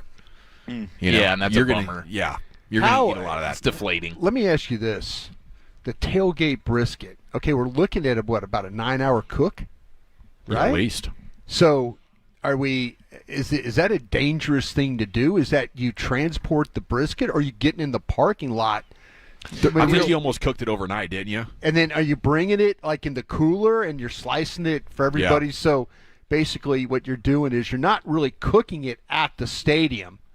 You might finish it at the stadium. You're cooking it and you're transporting it, and you're going to carve it at the stadium is what you're going to do. I don't know, man. You see all these guys that are like, it's 3 a.m. I'm here. Some of them get here crazy early. Yeah. And they've got amazing things when it comes because, to tailgates. am I right, Dawson? I mean, the brisket is a 9, depends 10, on what time you're kicking off. 12-hour kind of a deal. And to me, like, I could see like doing it like if you're tailgating and you're like doing college tailgating where you got the mobile home and then you got the pit and you got all that, and you're going to be there for a couple of days. Setting up camp. I think to me that when you start talking about tailgate sandwiches and stuff, like the easier ones are like pulled pork and things like that. Gets done a little bit quicker. Yeah. That pork shoulder. It doesn't have the time commit that you have. I'm sure Matt Pittman's listening Well, right now. I bet he would say he always does. He would Text wrap that in, thing and put it in a cooler because it can stay hot. Oh no, and ready. He will tell for you. hours. He will tell you wrap that thing, and he'll put that tallow on it, and he'll throw it in that Yeti cooler, and he'll carry it. Yeah. But you're just know that. We're having brisket sandwiches, but it was probably cooked on his big old offset, which is okay. Don't get me wrong. Ideal almost. Yeah. But man, 817. It takes a lot, I think, to do a brisket on a tailgate. Well, those trailer smokers can cook it on the way. This is the 817. Yeah, I've seen him pull those things. You can get in trouble for that, though. Oh, yeah? I can see that being a little bit of a hazard, driving with that thing. A lot of municipalities will write you a ticket. Yeah, the best sandwich from the 972, the Earl Campbell Hot Link Sandwich. That sounds fantastic. You can't go wrong with a good hot link. Sounds like that's a hot dog as a sandwich guy. Now, do you slice those? You slice that damn thing right down the middle, and it's got to be burnt a little bit, and you put some mustard in that thing, and some white bread. Oh, my God. Yeah. Lucius knows. He knows. The Philly cheesesteak getting texted in, of course. Need a flat top. That's a go-to. That might be number 2 after the sando, after the brisket sando. Yeah. The number 10 here, and I guess this is Louisiana standing up, but it's the muffaletta. It's the muff. The good old muff sandwich. I was in Austin yesterday visiting Bennett, and I had one. He took me to a Cajun Was it place. good? It was actually pretty good. Okay. Pretty good. Yeah. The breakfast sandwich at number 9. Ooh. Yeah, it's a good. You get a good noon call. kick. Might have that in my top 5. You going bacon and sausage on that? Yeah, ideally. That's pretty good If stuff. I had to choose, I'd say bacon. 8's the Italian beef. Okay, now see, I'm seeing a like a trend here. These sandwiches you're talking about with the Italian beef, which you like to dip, you can do all that. This is flat top cooking. This is not pit cooking. This is flat top cooking. This is like There's a place for it. Yeah, no, it's what I'm saying. I think it's easier to wheel out your Blackstone or something like that and then fire it up as opposed to having a pit and bring it. So everything you've mentioned so far has been something I would probably do on a flat topping. Yeah, flat. I'd even do burgers on the flat top. Yeah, I mean sliders. Yeah. I think sliders are always great when it comes to a tailgate. Maybe you can do the pulled pork sliders, as you talked about that. Yeah. 7 is the chicken parm. The chicken parm sandwich. Oh, my gosh. Shout out to Tommy Cutlets. Remember last year with the Giants? Or maybe the year I before think when they had like a whole tailgate of the chicken parm I think sandos? that's a make-it-home wrap and travel. I can see that. The parms. Yeah. I think that's what and then you have them ready to go for But everybody. see, you got to worry about sometimes because if you use a lot of foil, that bun gets soggy because it steams in that. You in want that. paper? Yeah, I just don't wrap it up to where all of a sudden if you're transporting it and then the bun comes off soggy because of the steam. Nobody wants a soggy bottom. No. You don't want that. Where's the best chicken parm sandwich in Dallas? Just specifically Dallas, close to our office. I don't feel like I've had one since I've lived here. Did I make one for you guys one time? You did. That's right. Yes, Yeah. yours was fantastic. Yeah. Yours is probably because honestly, it's It's kind of like a New York pizza shop thing. Yeah. You know? I tell you, I don't know how well we're doing at that department. I'll tell you what the thing I've learned is, to me, it's about really the vessel of the bread is important. I think the homemade sauce. Yeah. I think you With can no take, chunks. you can make it where it has that flavor into Gotta get it. the good tomatoes. Yeah, exactly. Those vine tomatoes you use, make your own homemade sauce with that thing, and then use real cheese, not stuff out of a bag. Go grind that stuff yourself. Make that cheese, that mozz, put it on there. Give it. Keep dirty talking me, Oof. big. Oof. The 903 text in the Cuban sandwich, and that does come in at number 6. Tell you what, winner, man, a lot going on there. That's yeah, a it's winner good of a sandwich. sandwich. It's A lot of really good stuff. I feel like the pickles might be the star of the show. Yeah.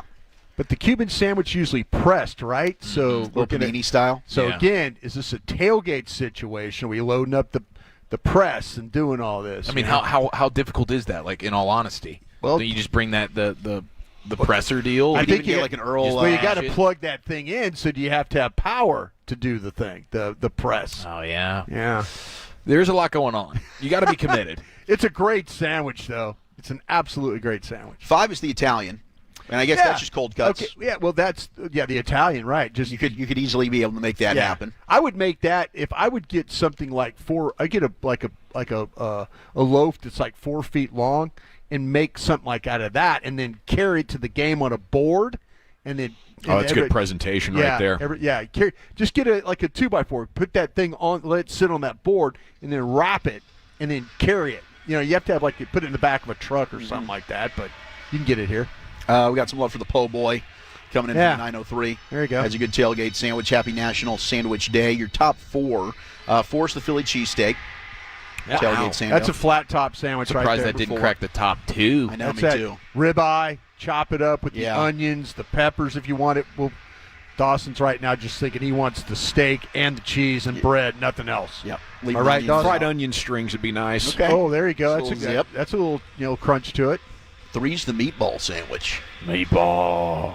Okay. Yeah, Brian's meatball meatball sandwich. sandwich might be his best creation. Yeah, meatball meatballs. sub. All right. Oh. Once again, you got to be careful with that whole thing with the steaming of the bread. Yep. Don't want that to. What are we go. looking at? Parchment paper here? Assemble them. Yeah. Yeah. Something like that? I would find a way to do it if you could. Just keep it all. If you have these dishes where you could keep them all separate and make them here. Yeah. But you want that cheese to melt on it though. So how you getting the cheese to melt? That's the key. 2's the buffalo chicken sandwich. You know what? Huh? And that could even be with buffalo chicken dip. Dip. Yeah, you could just You throw make the a dip sandwich on out the of it? bread. I do love That's buffalo fire. chicken. Anything is usually That's a fire. win. Number 1, though, best tailgate sandwich is your barbecue sandwich, the brisket or the pulled pork. Yeah. I love it. Okay. Texas gets it does done. a chopped beef count as the barbecue sandwich? Because I'm Damn right so. it does. Okay. Yeah. I haven't Damn heard right of it chopped does. beef, and I've been waiting for chopped beef. Chopped beef. No. I tell you what, I would rather have a chopped beef sandwich. Chopped beef. I'd rather have a chopped beef sandwich than a sliced beef sandwich Yeah. sometimes. I'm with you. I like a the little chop better than outside sliced. brown. Yeah. Get a little outside brown there with a little char on With it. some yeah. regular plain Lay's potato Yeah. chips. You're damn right. Yeah. Yeah. Oh, wow. That yellow bag. Alrighty, it is the G-Bag Nation here on 105.3 The Fan. fan, and you know, what do they call it? What do they call it in the East Coast? A pit beef sandwich? I hadn't heard that one, but I was thinking that might come up on this list. Well, same kind of deal. It's like a beef roast. Yeah, well, I tell you what, when you get those Italian beefs, we have them dip them. You put all that. Oh, yes. You slice that off like deli thin meat, and you put it in that au jus, and then you just take tongs and put it on the sandwich. Oh yeah, so that's and then with peppers and they do stuff. the sweet and the hot peppers. Yeah, the there French you go. dip. There you go. Like a French dip. Yeah. Okay, we are basking in the glory of some very significant trade reports, I guess, as Jerry Jones in an unprecedented move says a trade has been made and it will be consummated tomorrow. So between now and then, it's like an insider off to see who's going to spill the beans or who's going to get the piece of information soon. People know, but it's just I think I think honoring Jerry Jones's pimping of the news cycle. This is unbelievable. Congrats to the master. He's getting the most juice out of the squeeze for sure. We have an edition of the finest coming up next. Eric, where are you taking us? All the highlights from the NFL weekend next year in the nation. But Tolos, I want to tell you about my friends at Greystone.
Has Lola V products? You gotta remember that. Well, you know, they say in order to remember something, you have to forget something else. Okay, now that is a very cute haircut. That's like a little shag. I've never seen it before. Well, I mean, of course you have. It's the Rachel. Oh, is that your name? No, I mean like your name. No, I'm Jen. My name's Jen. Right, but I just mean like this is your haircut, but that's hair on your head. I'm not saying this is your hair. Okay, freaking me out a little bit.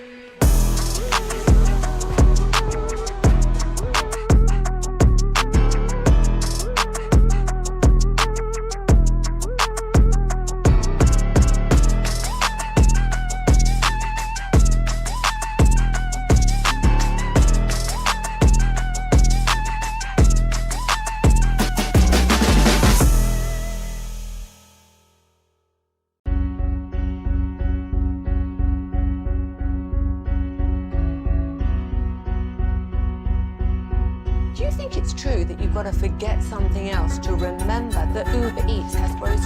Nah, that's absurd. Hey, remember when you used to be Pepper Lady? Pepper Lady?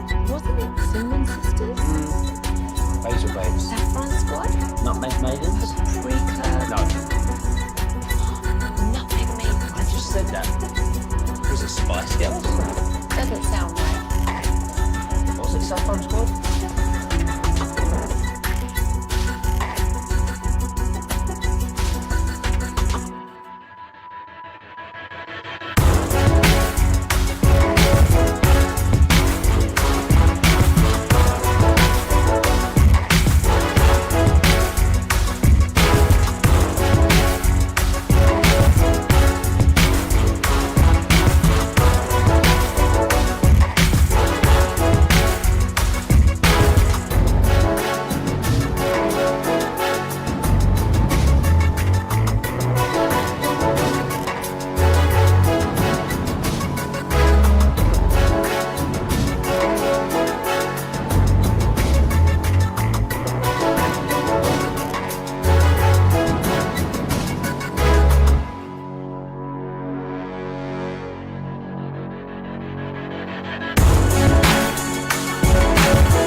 If you're in the market to upgrade your vehicle, get to Classic Chevrolet in Grapevine. Back-to-back #1 Chevy dealership in the world.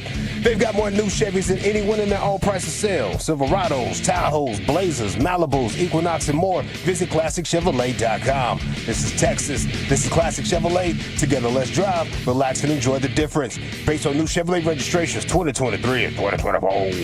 Yes, sir. Thank you, Lucius. It's G-Back Nation here on 105.3 The Fan. We are live at the Brad Sham broadcast booth here at AT&T Stadium. Monday Night Football tonight. Cowboys, Cardinals. There's trade rumors flying everywhere. And it's the Specs Tailgate Show, brought to you by Specs Wine, Spirits, and Finer Foods, proud partner of the Dallas Cowboys. Cheers to savings. Troy Aikman coming up at 6 o'clock tonight. Jerry Jones, an hour and a half ago, said they've made a trade, might do 2 more. Clarence Hill with the report on Twitter. It'll be consummated tomorrow. It'll be made official tomorrow, and we'll get the announcement and the details there. We've been having a lot of fun so far speculating on who it might be, which one of these edges that is reportedly out there is most intriguing. And I think, other than Max Crosby, Trey Hendrickson, you get to Bradley Chubb there with the Miami Dolphins. That sort of updates you on where we're at with that. Here's in addition to the finest with Eric Chiafalo. Yeah, and shout out to the Eagles, man. Howie Roseman continues to get it done. He throws a third-round pick at the Dolphins, gets Jalen Phillips. He will definitely help them on the edge for the rest of the season.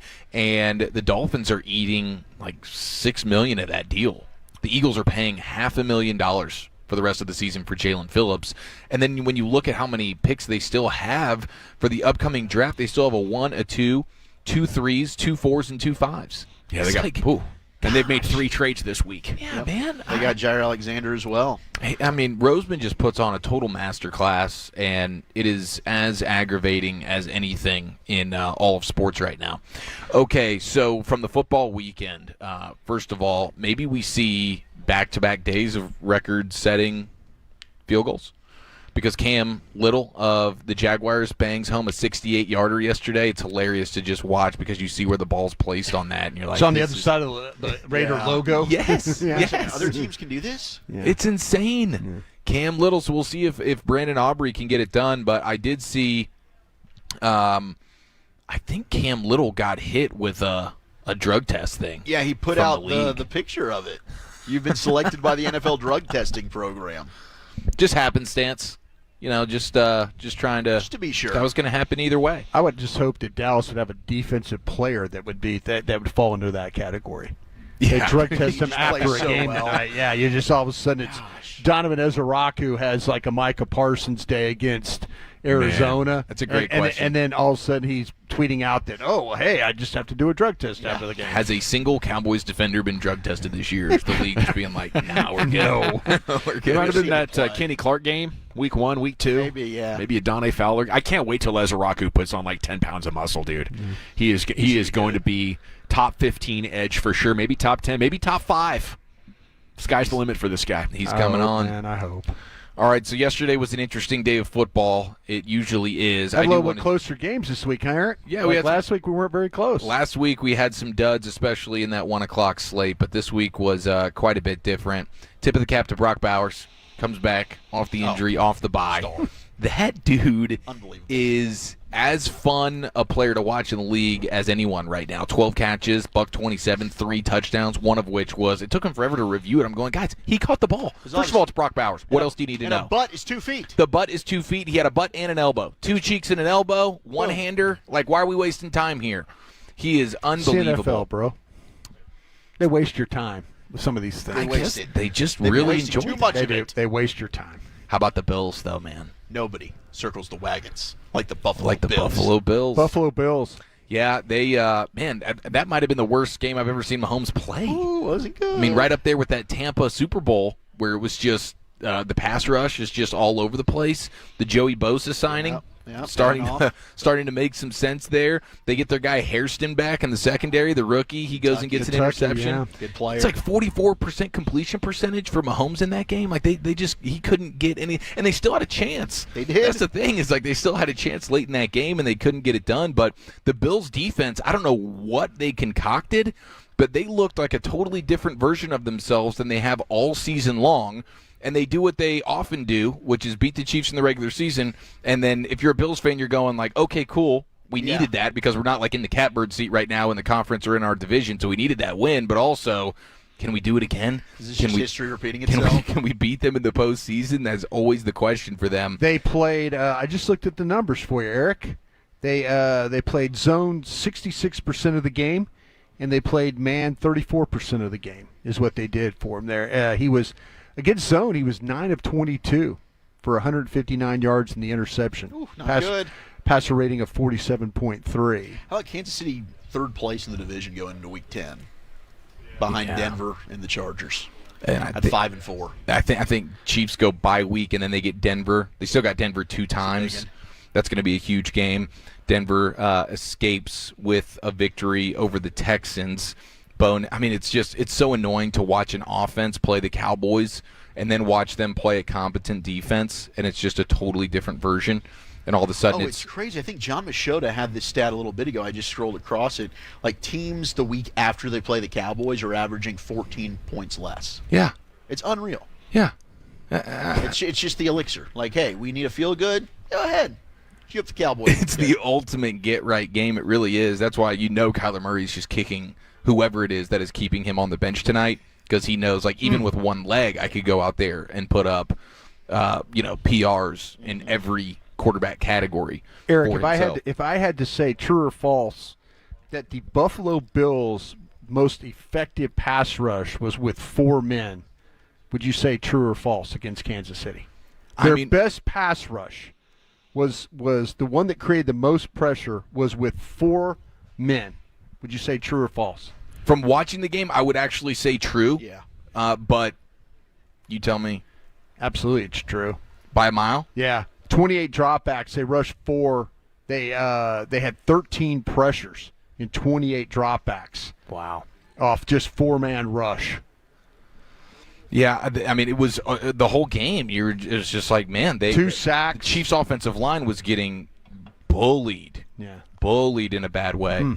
Okay, let's see. Anything else here before we jet on out? I mean, the Packers. What the heck's going on with the Packers?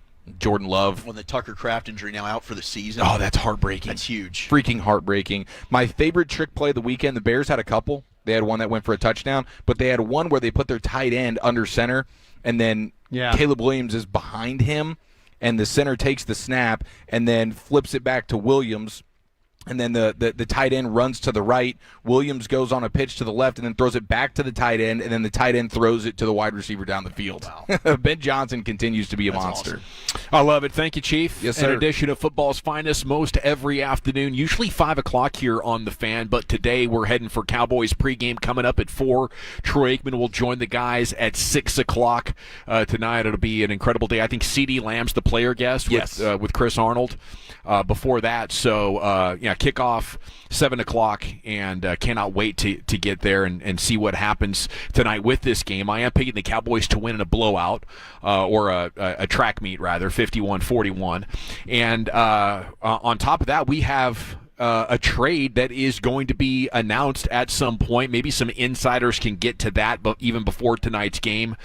We're obviously tracking everything, but Jerry Jones earlier this afternoon saying they've made one trade. They're working on 2 more that will immediately address where this team is coming up short. So we'll reset you on that. It's the Specs Tailgate Show here, G-Bag Nation, hour number 2 coming up next here on The Fan. I want to chat Frankos with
Basil babes. Sapphire Squad? Nutmeg maidens? Freak. No.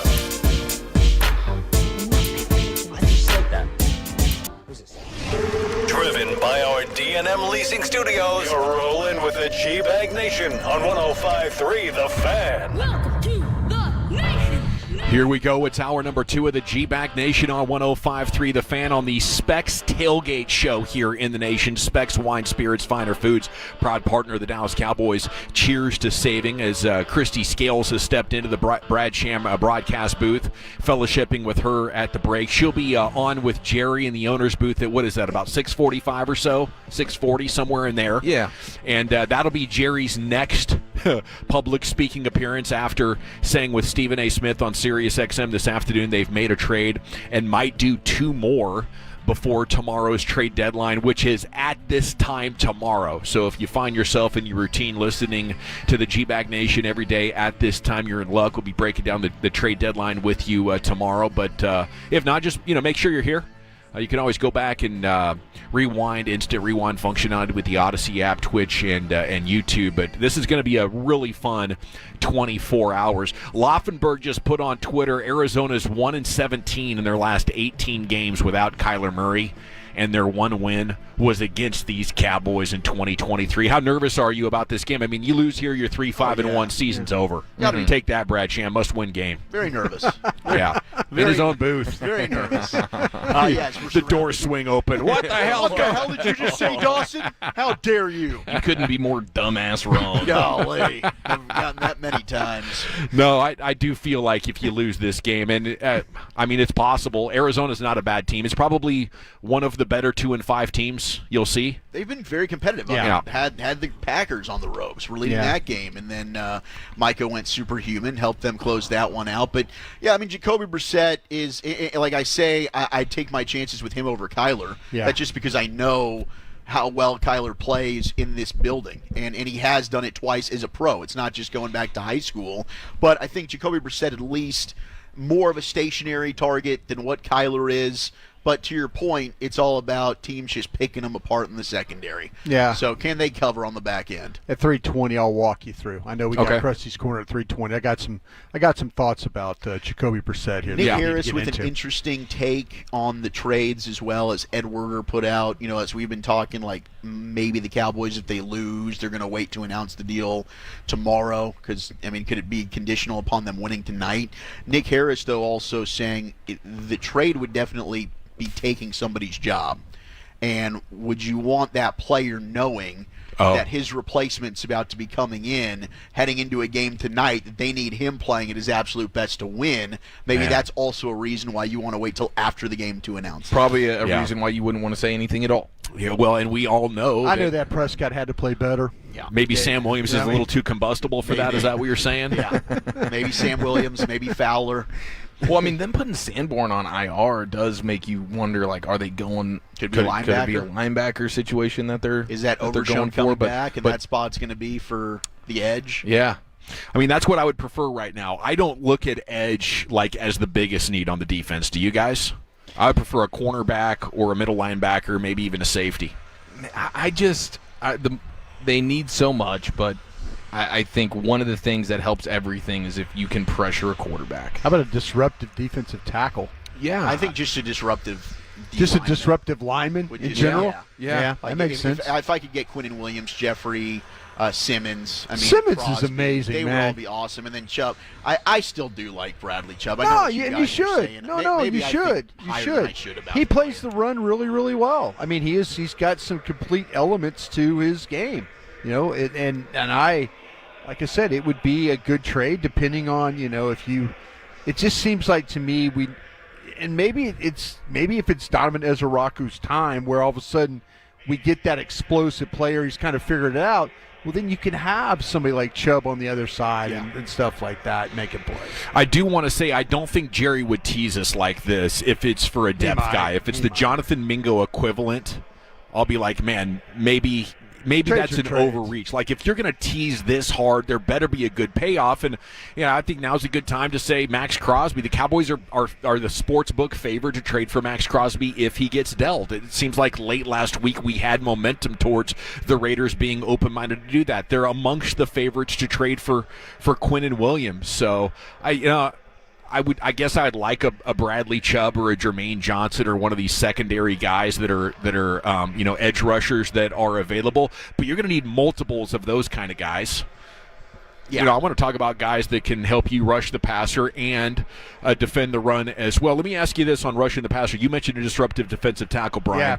Would getting pressure off the edge, and now it doesn't have to be at a Micah level, but better free up Osa more? Is that what has changed for Osa the most? It's funny now that when you look at Micah not being here, but you look at like Gary for Green Bay, he's faced far more double teams than he has at any point in his career.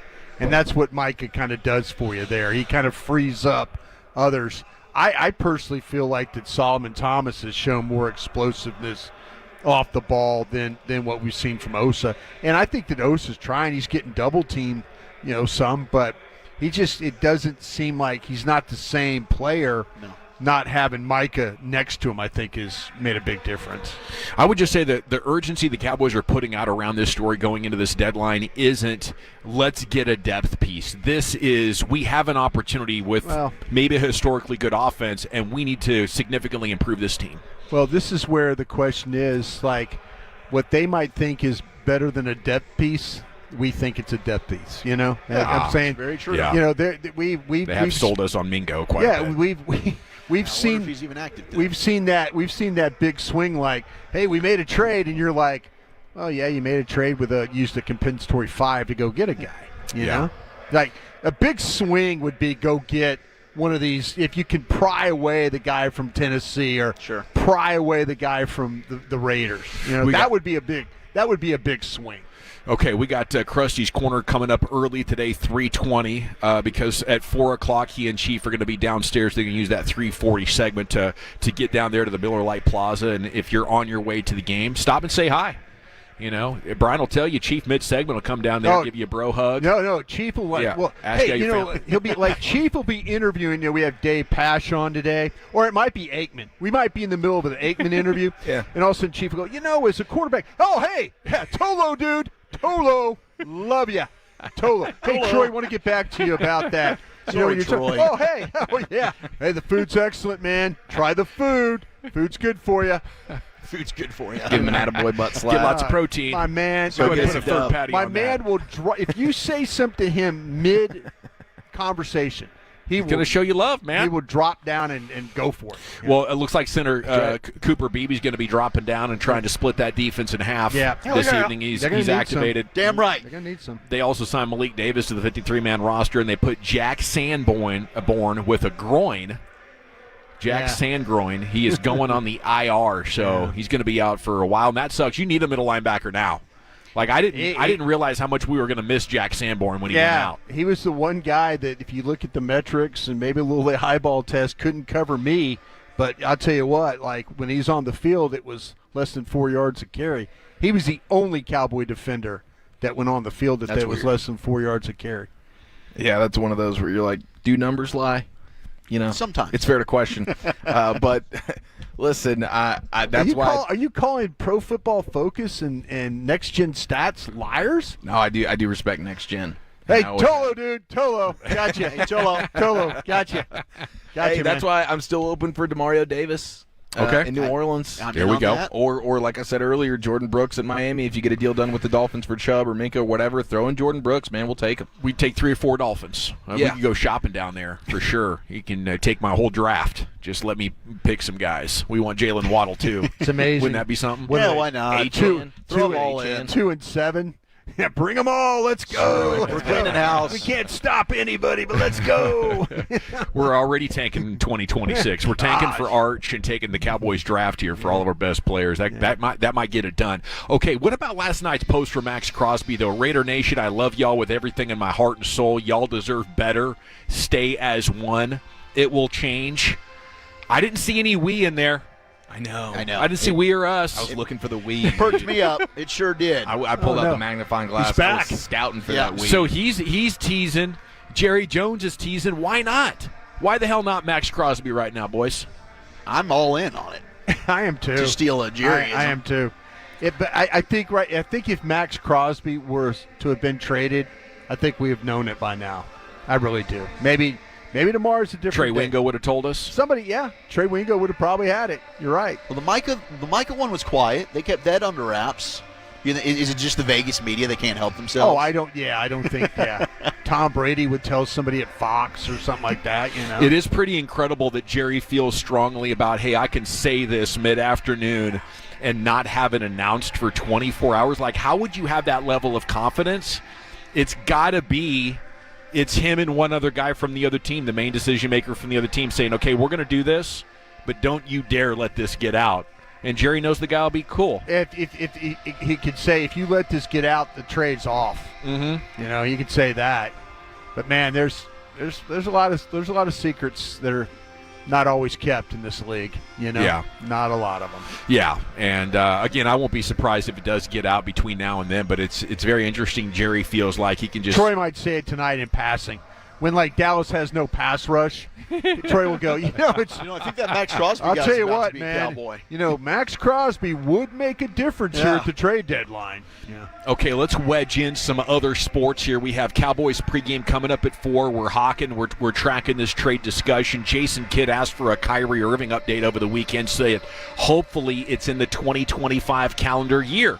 Okay. And that's cool. That'd be awesome. Get him back in the next couple of months. I think this team drastically overestimated how much D'Angelo Russell and Cooper Flagg could do here in the playmaking department. Like, if you want to win with Cooper Flagg, the way to get that done with a young star is to minimize his role, not overcomplicate it by asking him to be a point guard. So I think this could work, but I really think the self-scouting and evaluation was unbelievable that they left that team to try to finish with Kyrie Irving playing 42 minutes a night last year, and then to have a whole summer and be like, our plan is D'Angelo Russell and Cooper Flagg's going to do some point guard stuff. That's crazy. To me, that unless you have some sort of an explanation, like we're willing to sacrifice this 50-game stretch because this is coming available, because we're going to trade for LeBron James, who's going to be our 35-minute-a-night playmaker along with Kyrie Irving. There could only be some unknown information that's out there that would allow this to make sense. If it's not that, it's ineptitude once again by your GM. Fireable offense, Patrick, if you're listening. Fireable offenses right and left. Yeah, it's just for an 18-year-old to have to come in, not only adjust to the NBA, but now you're also, and I know Jason Kidd said I want to make him uncomfortable, but you're going all the way uncomfortable. Now, by the way, you're running the offense. You're running point for us. It's an unbelievable ask, and it is foolish. It is foolish to think that he was going to have any instant success doing that. I know CA was selling Brandon Williams, like that's the guy that's like the mini Kyrie, the Kyrie Jr., that he's the guy that needs to be the one that steps up, and unfortunately he's been banged up and hurt, and then he had the run-in with the marijuana stuff. That worked for him for that game. It did, and he did. He had one awesome game, and we'll see. Maybe Brandon Williams is the guy that ends up getting more involved, but I just fear that they're going to wait till Kyrie comes back to make an ultimate decision of how this looks, and who knows. I don't even know what version of Kyrie you're going to get. Yeah, it's wild. I could see, let's push him out of his comfort zone here early, so maybe he's there by April. But you can't have the entire organization dependent upon that working to the extent that they have left it. Mavs are in Houston tonight, coming off a loss to Detroit. They are 2-4. Cooper Flagg's quote over the weekend on his slow scoring, 37% from the field, 29 from 3, says it's a tough league. Honestly, I haven't made a lot of shots or been as efficient as I would have wanted to, but I'm going to just keep trusting the work. It's nothing I think they should be worried about. I'm not worried about anything. I don't have any concerns about his long-term development. Do you guys feel like that? And I'll maybe answer your question here, but do you guys feel like that they're doing this to him to see how tough he really is? That they're seeing how mentally tough, that it's put him in some really, really, really bad situations, and see if he can fight his way through it. Yeah. That like, when it's I just kind of feel like it's like that they have an idea of the kind of the player he is, but they're like, let's see if he can handle this in a way, and see if he cracks. It's the mental processing speed. Like they're trying, like they're like it doesn't look good, and all of a sudden something clicks.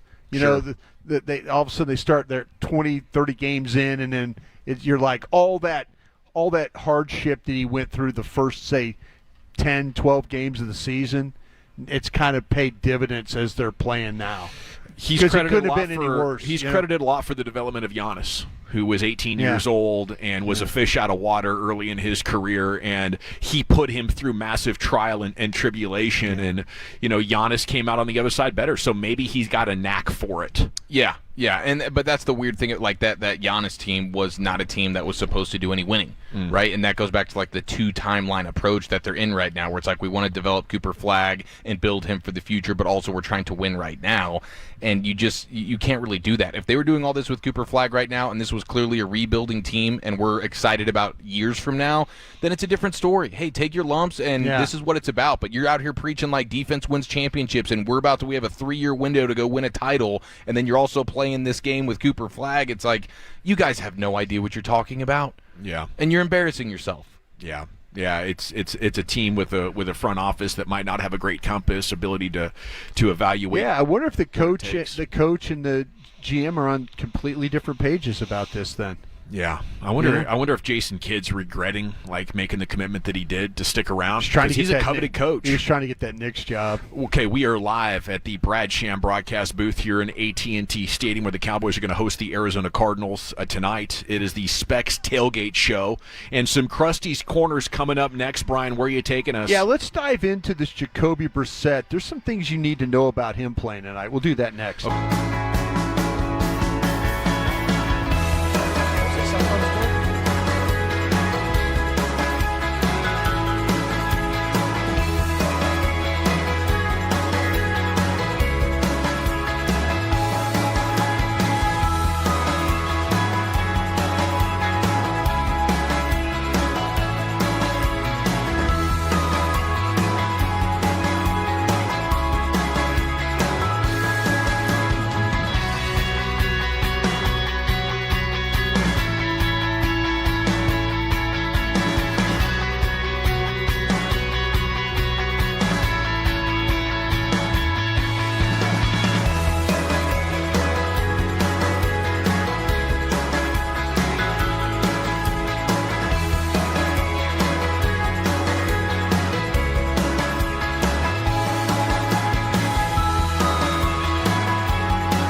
Welcome back. It's the G-Back Nation here on 105.3 The Fan. Cowboys pregame's coming up at 4 o'clock. Troy Aikman will join the guys at 6.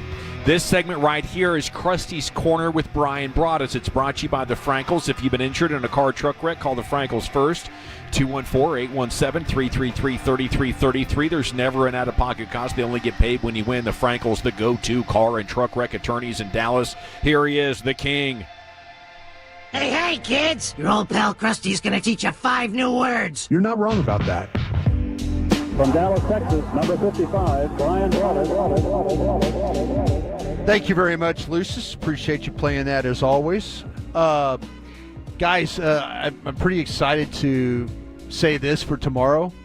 I'd like to submit some work for TD Tuesday. Do you? Yeah. Shock-a-lock. Well. Did you end up having a touchdown call at doing Tarleton? some Tarleton motorboating this weekend? I was Byron Anderson, the crew down there at Tarleton. Radio brought me back for another game. And so, we had some TDs in that game. And Did you? I think I'm going to impress you with my TD call. Okay. That I have. I'm excited for this. I'm going to submit it and see if I can. I kind of feel like I've got a little like Dave Lapham in me. Were you celebrating the background? Go! Touchdown! He's in. Scored. Yeah. I think I have a little. Well, let me say this. I give a little analysis what I would do, and then I turn into Dave Lapham. Okay. Because they did what you said? Exactly. So then you got very excited. Exactly. He was pitching. We got what time tomorrow, TD Tuesday? 6 o'clock usually? 6 o'clock Maybe tomorrow. 6:20? Yeah. We'll be in that 6 o'clock hour. So I submit one. Byron Anderson. That's a great tease, man. I'm looking forward to that. So look forward. That'd be a lot of fun. All right. Old dog still barks a little bit, huh, boys? I'll tell you what. I love doing the broadcast stuff. That's so much fun. It is. Those games. I mean, we lost on a walk off. I say we. We lost on a walk off. I feel like you're part of I the team. said we a lot in that thing in the broadcast. Good. I'm like, we've got to just find a way to. I'm gonna homer it up. That's how you endear yourself to I did homer the alumni. It up. I homered up a lot. All right, you got Jacoby Brissett today, and what we kind of need to know about Jacoby Brissett. Well, Chuck, when I say Jacoby Brissett, is there one thing that comes to mind for you from Brisket? For me, I just think Jacoby Brissett. Jacoby Brissett.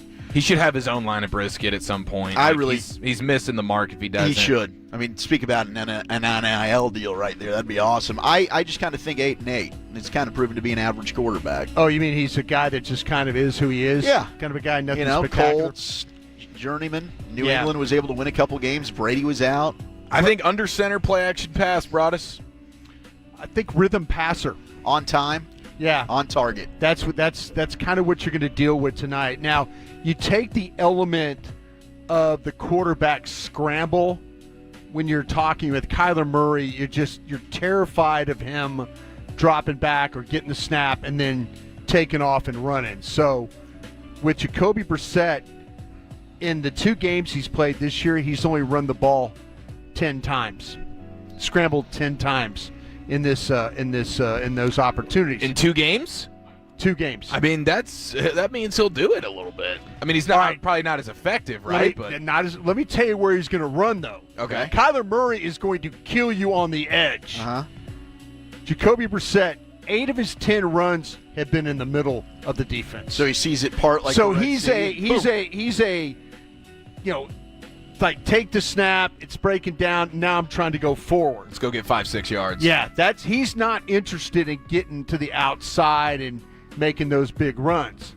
So of his 10 runs, 10 scrambles, 8 of them through the middle of or attacking the middle of the defense. Okay. So whereas Kyler Murray on the outside, you need to worry also about a really that. good QB sneak guy. Yeah, he's got a lot of size. Okay, I mentioned him as a rhythm passer. 11 of 20 for $182 as a rhythm passer.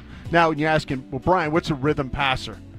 2.5 to 4.0 seconds to throw the football. So, when he's one of these guys that kind of can get in a little bit of feel comfortable, he can make some throws. The teams that pressured him, the Colts really pressured him, and the Packers. We talked about the Packers game. 56% of his dropbacks against the Packers were led to a pressure in this game. So, plus 6 sacks as well. They really broke down. If you remember on Wednesday, I told you where I would attack this Arizona offensive line. Right tackle Jonah Williams is a guy, the former number 1 pick by the Cincinnati Bengals. He's the guy, I think, that when his feet stop, he's the one. I would find a way to get Donovan Ezeraku over across from him, because Donovan, I think, is the one guy that's got the foot quickness and that first step quickness to be able to beat him off the ball and then get around there. So that's where I would look. That right tackle spot would be big. What you got to think about this guy is everything under pressure for him is kind of a problem. When he's a clean pocket guy, he's going to make some really good throws. But when he's under pressure, that's when teams have really kind of taken advantage of him. You got to get him, too, in like these situations where he's in that 3rd down and 5 to 9 number. Not as good a passer in those situations as he is early in the down and distance. So you get him somewhere in that 3rd, 5 to 9, he's not as effective that way throwing the football. Matter of fact, how about this? And I don't even know if Dallas will do this, but if you want to say, well, against the Commanders, they played a lot of man coverage because that's what it told them to do, that you had a quarterback. This guy struggles against dime coverage. So if you play 6 defensive backs against this guy. Interesting. So it's kind of like Dawson, too. You always talk about clog and cover. Clog and cover. Yep. This guy, you put 6 defensive backs on the field, he's going to have his problems. Now, the thing about where he has success, and this is what Arizona has done more lately because of Benson and Connor being out. Mm-hmm. They played more with more offensive linemen. So they've gone 6+ offensive linemen. So they played some jumbo stuff. And their tight ends aren't good blockers. They're terrible blockers. And if you get in this game, and I'm glad you brought this up, if you get in this game and all of a sudden their tight ends are handling your edges, we got problems. You got problems. Yeah. If you look up and all of a sudden the ball's to the edge and it's around the corner like we saw with the Broncos and Carolina and games like that, you're going to be in trouble because this Arizona group is not. Now, they'll pass catch.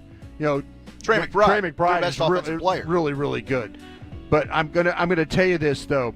Find ways, like I say, to get him into some situations pressured.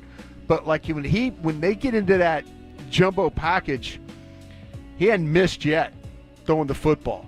So if you're really worried about Dallas's pass rush, which I'm sure they're probably not, the jumbo formation would maybe, if you played against Micah again, you would probably put that extra lineman in, widen him, double him.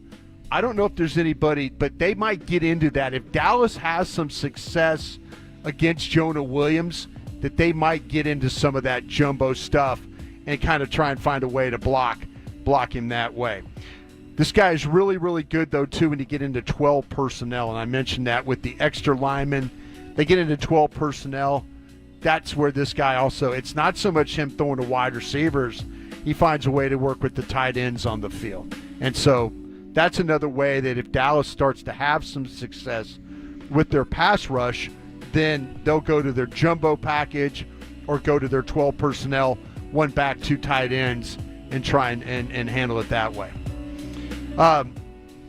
He's, like I said, he's highly successful when there's no pressure. Just have to be able to How's he handle the blitz? The blitz is something that is like, for him, because of a veteran guy, you do see him get rid of the football. But it's not always accurate getting rid of the football that way. So will Dallas blitz? Will Dallas play dime? There are things in this game that tells you should do things, but will Dallas get in zone and not blitz and all that? I think you have to. Oh, at this point in the season, with how bad it's gotten, you got to see if just a scheme change can give you the result, especially after what happened a couple of weeks ago. With him facing as much pressure as he has, and him having those struggles, I would absolutely try and find ways to bring linebacker pressure. That maybe that's James rushing, but they've got to secondary slot somebody.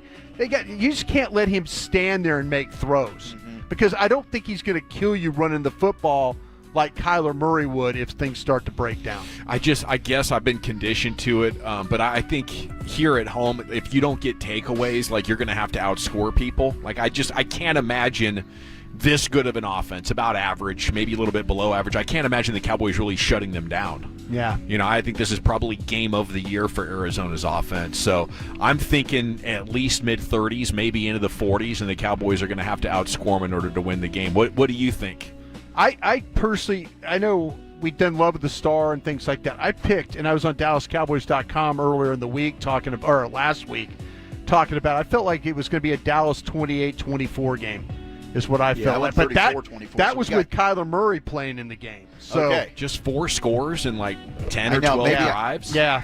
Maybe I'm giving the defense. I don't think we're giving Arizona's defense enough credit. They're going to have Walter Nolan making his debut tonight. See, He's that's where upgraded. See, you're going to get a lot of that cover 4. So I don't think they're going to want you. You got to find space within this defense with the way the linebackers drop, and then the way that you got the safeties, the 2 deep.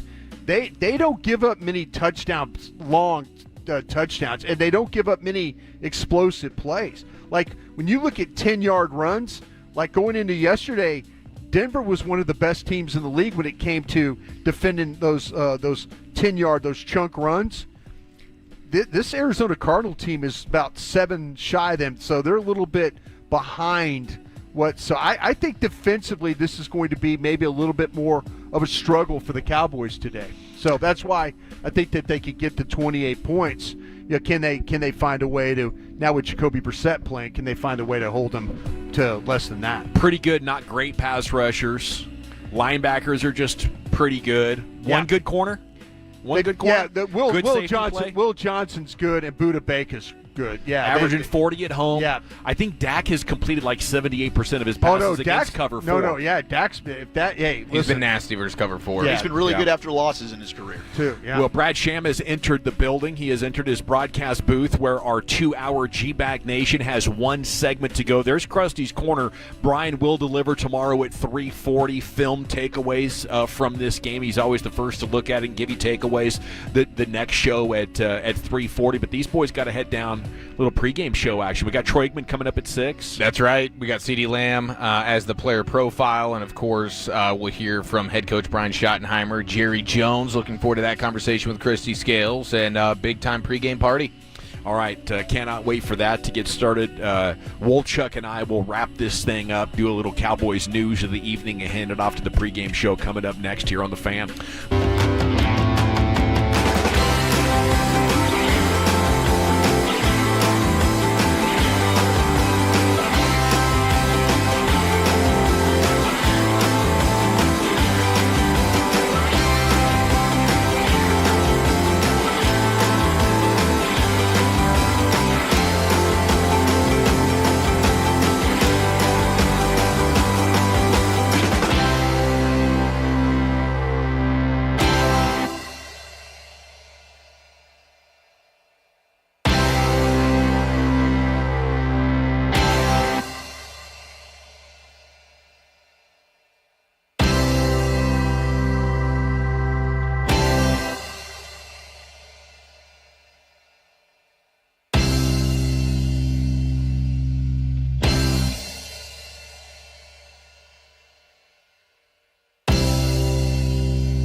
Uber Eats has Lola V products? I gotta remember that. Well, you know, they say in order to remember something, you have to forget something else.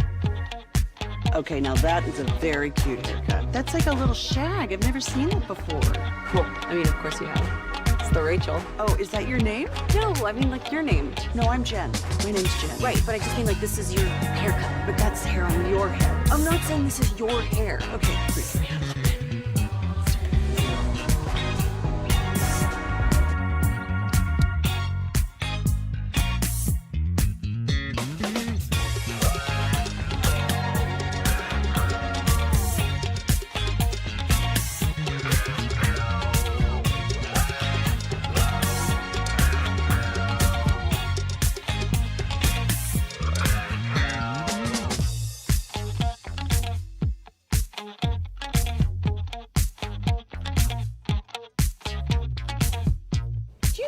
That you've got to forget something else to remember that Uber Eats has groceries. No, that's absurd.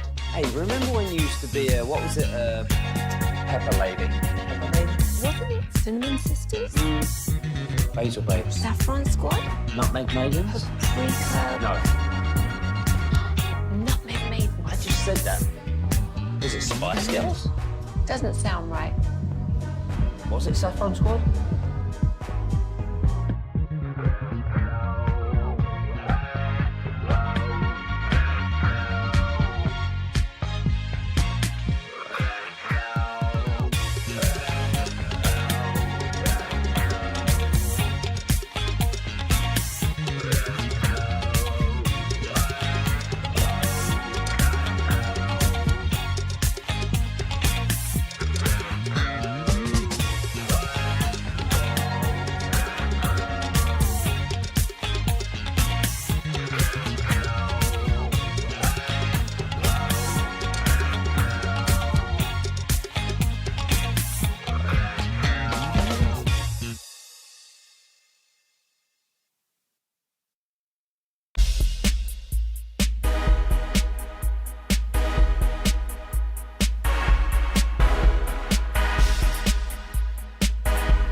Your vehicle, get to Classic Chevrolet in Grapevine. Back-to-back #1 Chevy dealership in the world.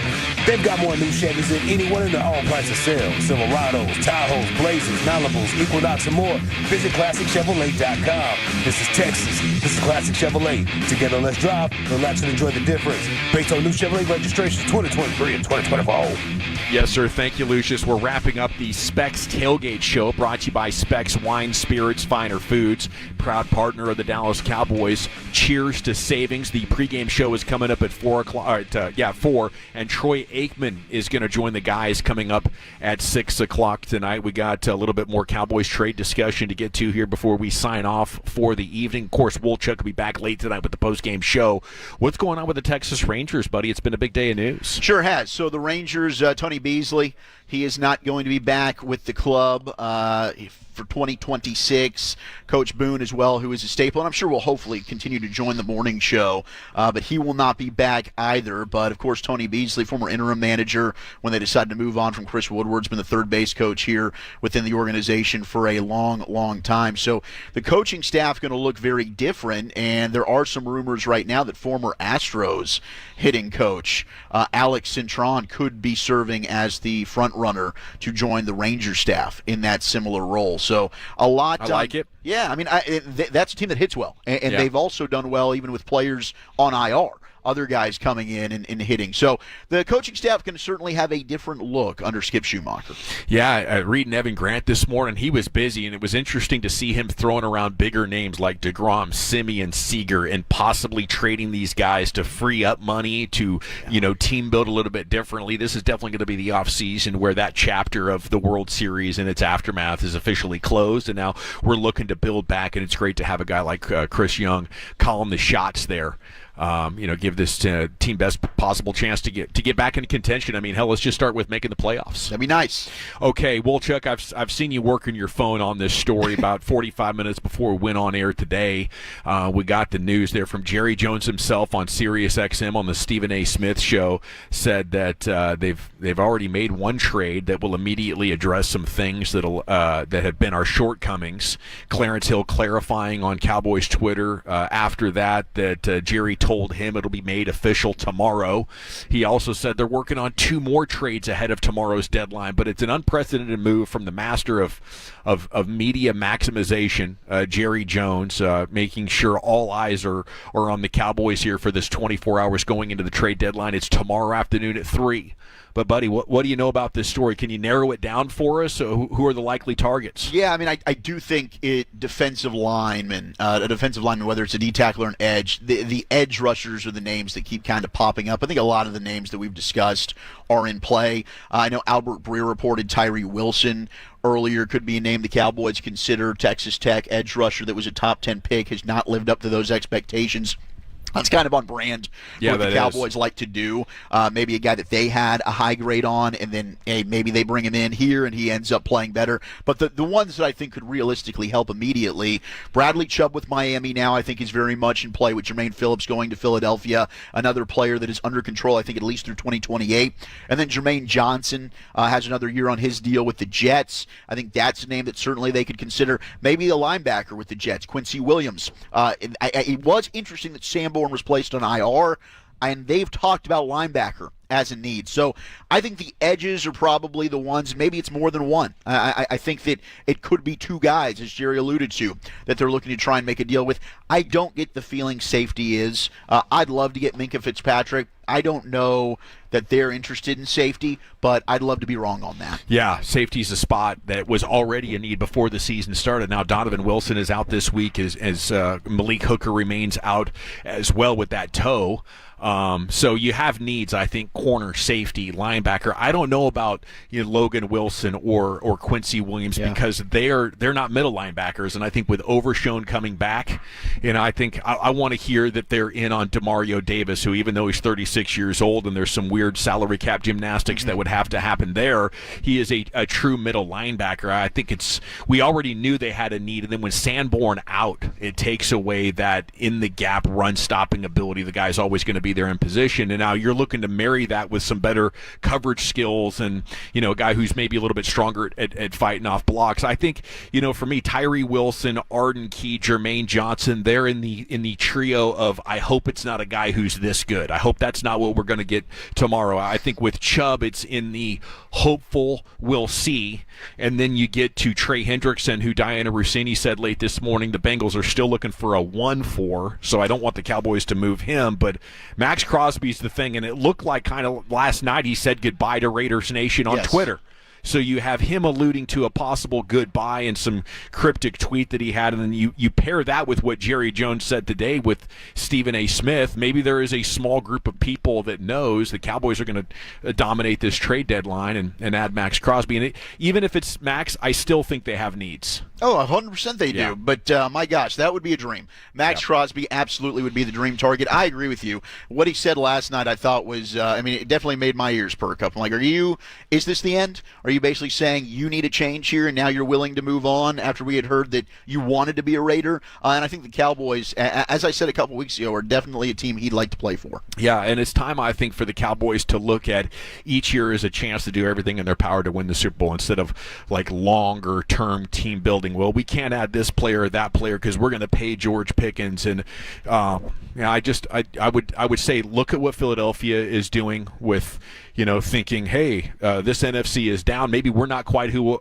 we are, what we were last year, but we have an opportunity to win this NFC, and it's by addressing multiple weaknesses. And right now, Howie Roseman once again outworking Jerry. I will say about their moves, it's not like they brought in all pro level players. You could beat everything that they've done since the season started with a big move for a player like Max Crosby. Yeah. Obviously, the Jeffrey Simmons thing is always going to be out there. Quinnen Williams continues to get significant trade buzz as well, and that's another one of those players that could significantly alter what we believe this team is capable of. A lot going on, though. Pre-game shows coming up here in just about 6 minutes. Troy Aikman's going to join them at 6 o'clock. I saw today on Cowboys Twitter just a note and a salute to Dak Prescott when he takes the field. Brandon Laurie pointed this out. Takes the field tonight to face the Cardinals. He'll do it on the 12th anniversary of his mother's passing. I'm sure Peggy Prescott would be proud of the humanitarian her son has become for the community. And I would just echo that. And, thoughts go out to Dak Prescott and the Prescott family for all the adversity he's faced. He's just been an absolute warrior in how he has soldiered through that and ultimately become one of the spokespeople for mental health and overcoming adversity, I think, in the NFL in total. Hit the Moors on Prize Picks. Dak's going off tonight. Yeah, and maybe if you're not a Dak supporter, just keep that to yourself tonight. Yeah. Salute the man, give him a little bit of space, a little bit of grace. Okay, Yes, thanks to Brian Broaddus and Eric Chiafalo, who have made their way down to the Miller Lite Plaza. They have the pregame show here coming up in about 5 minutes from now. Thanks to Lucius Alexander back home in the Pimp Cup. Master Control 75 and Fitzhugh just went too flawless like it's nothing. To the G-Bag Nation on your home of the Cowboys, and we'll be back tomorrow for a full show 2 to 7. You're definitely going to want to check in for Krusty's Corner at 3:40. He'll have your Cowboys Cardinals takeaways from the tape for Zach Wolchuk. I'm Gavin Dawson, and until tomorrow at 2, you're going home with the G-Bag Nation on 105.3 The Fan.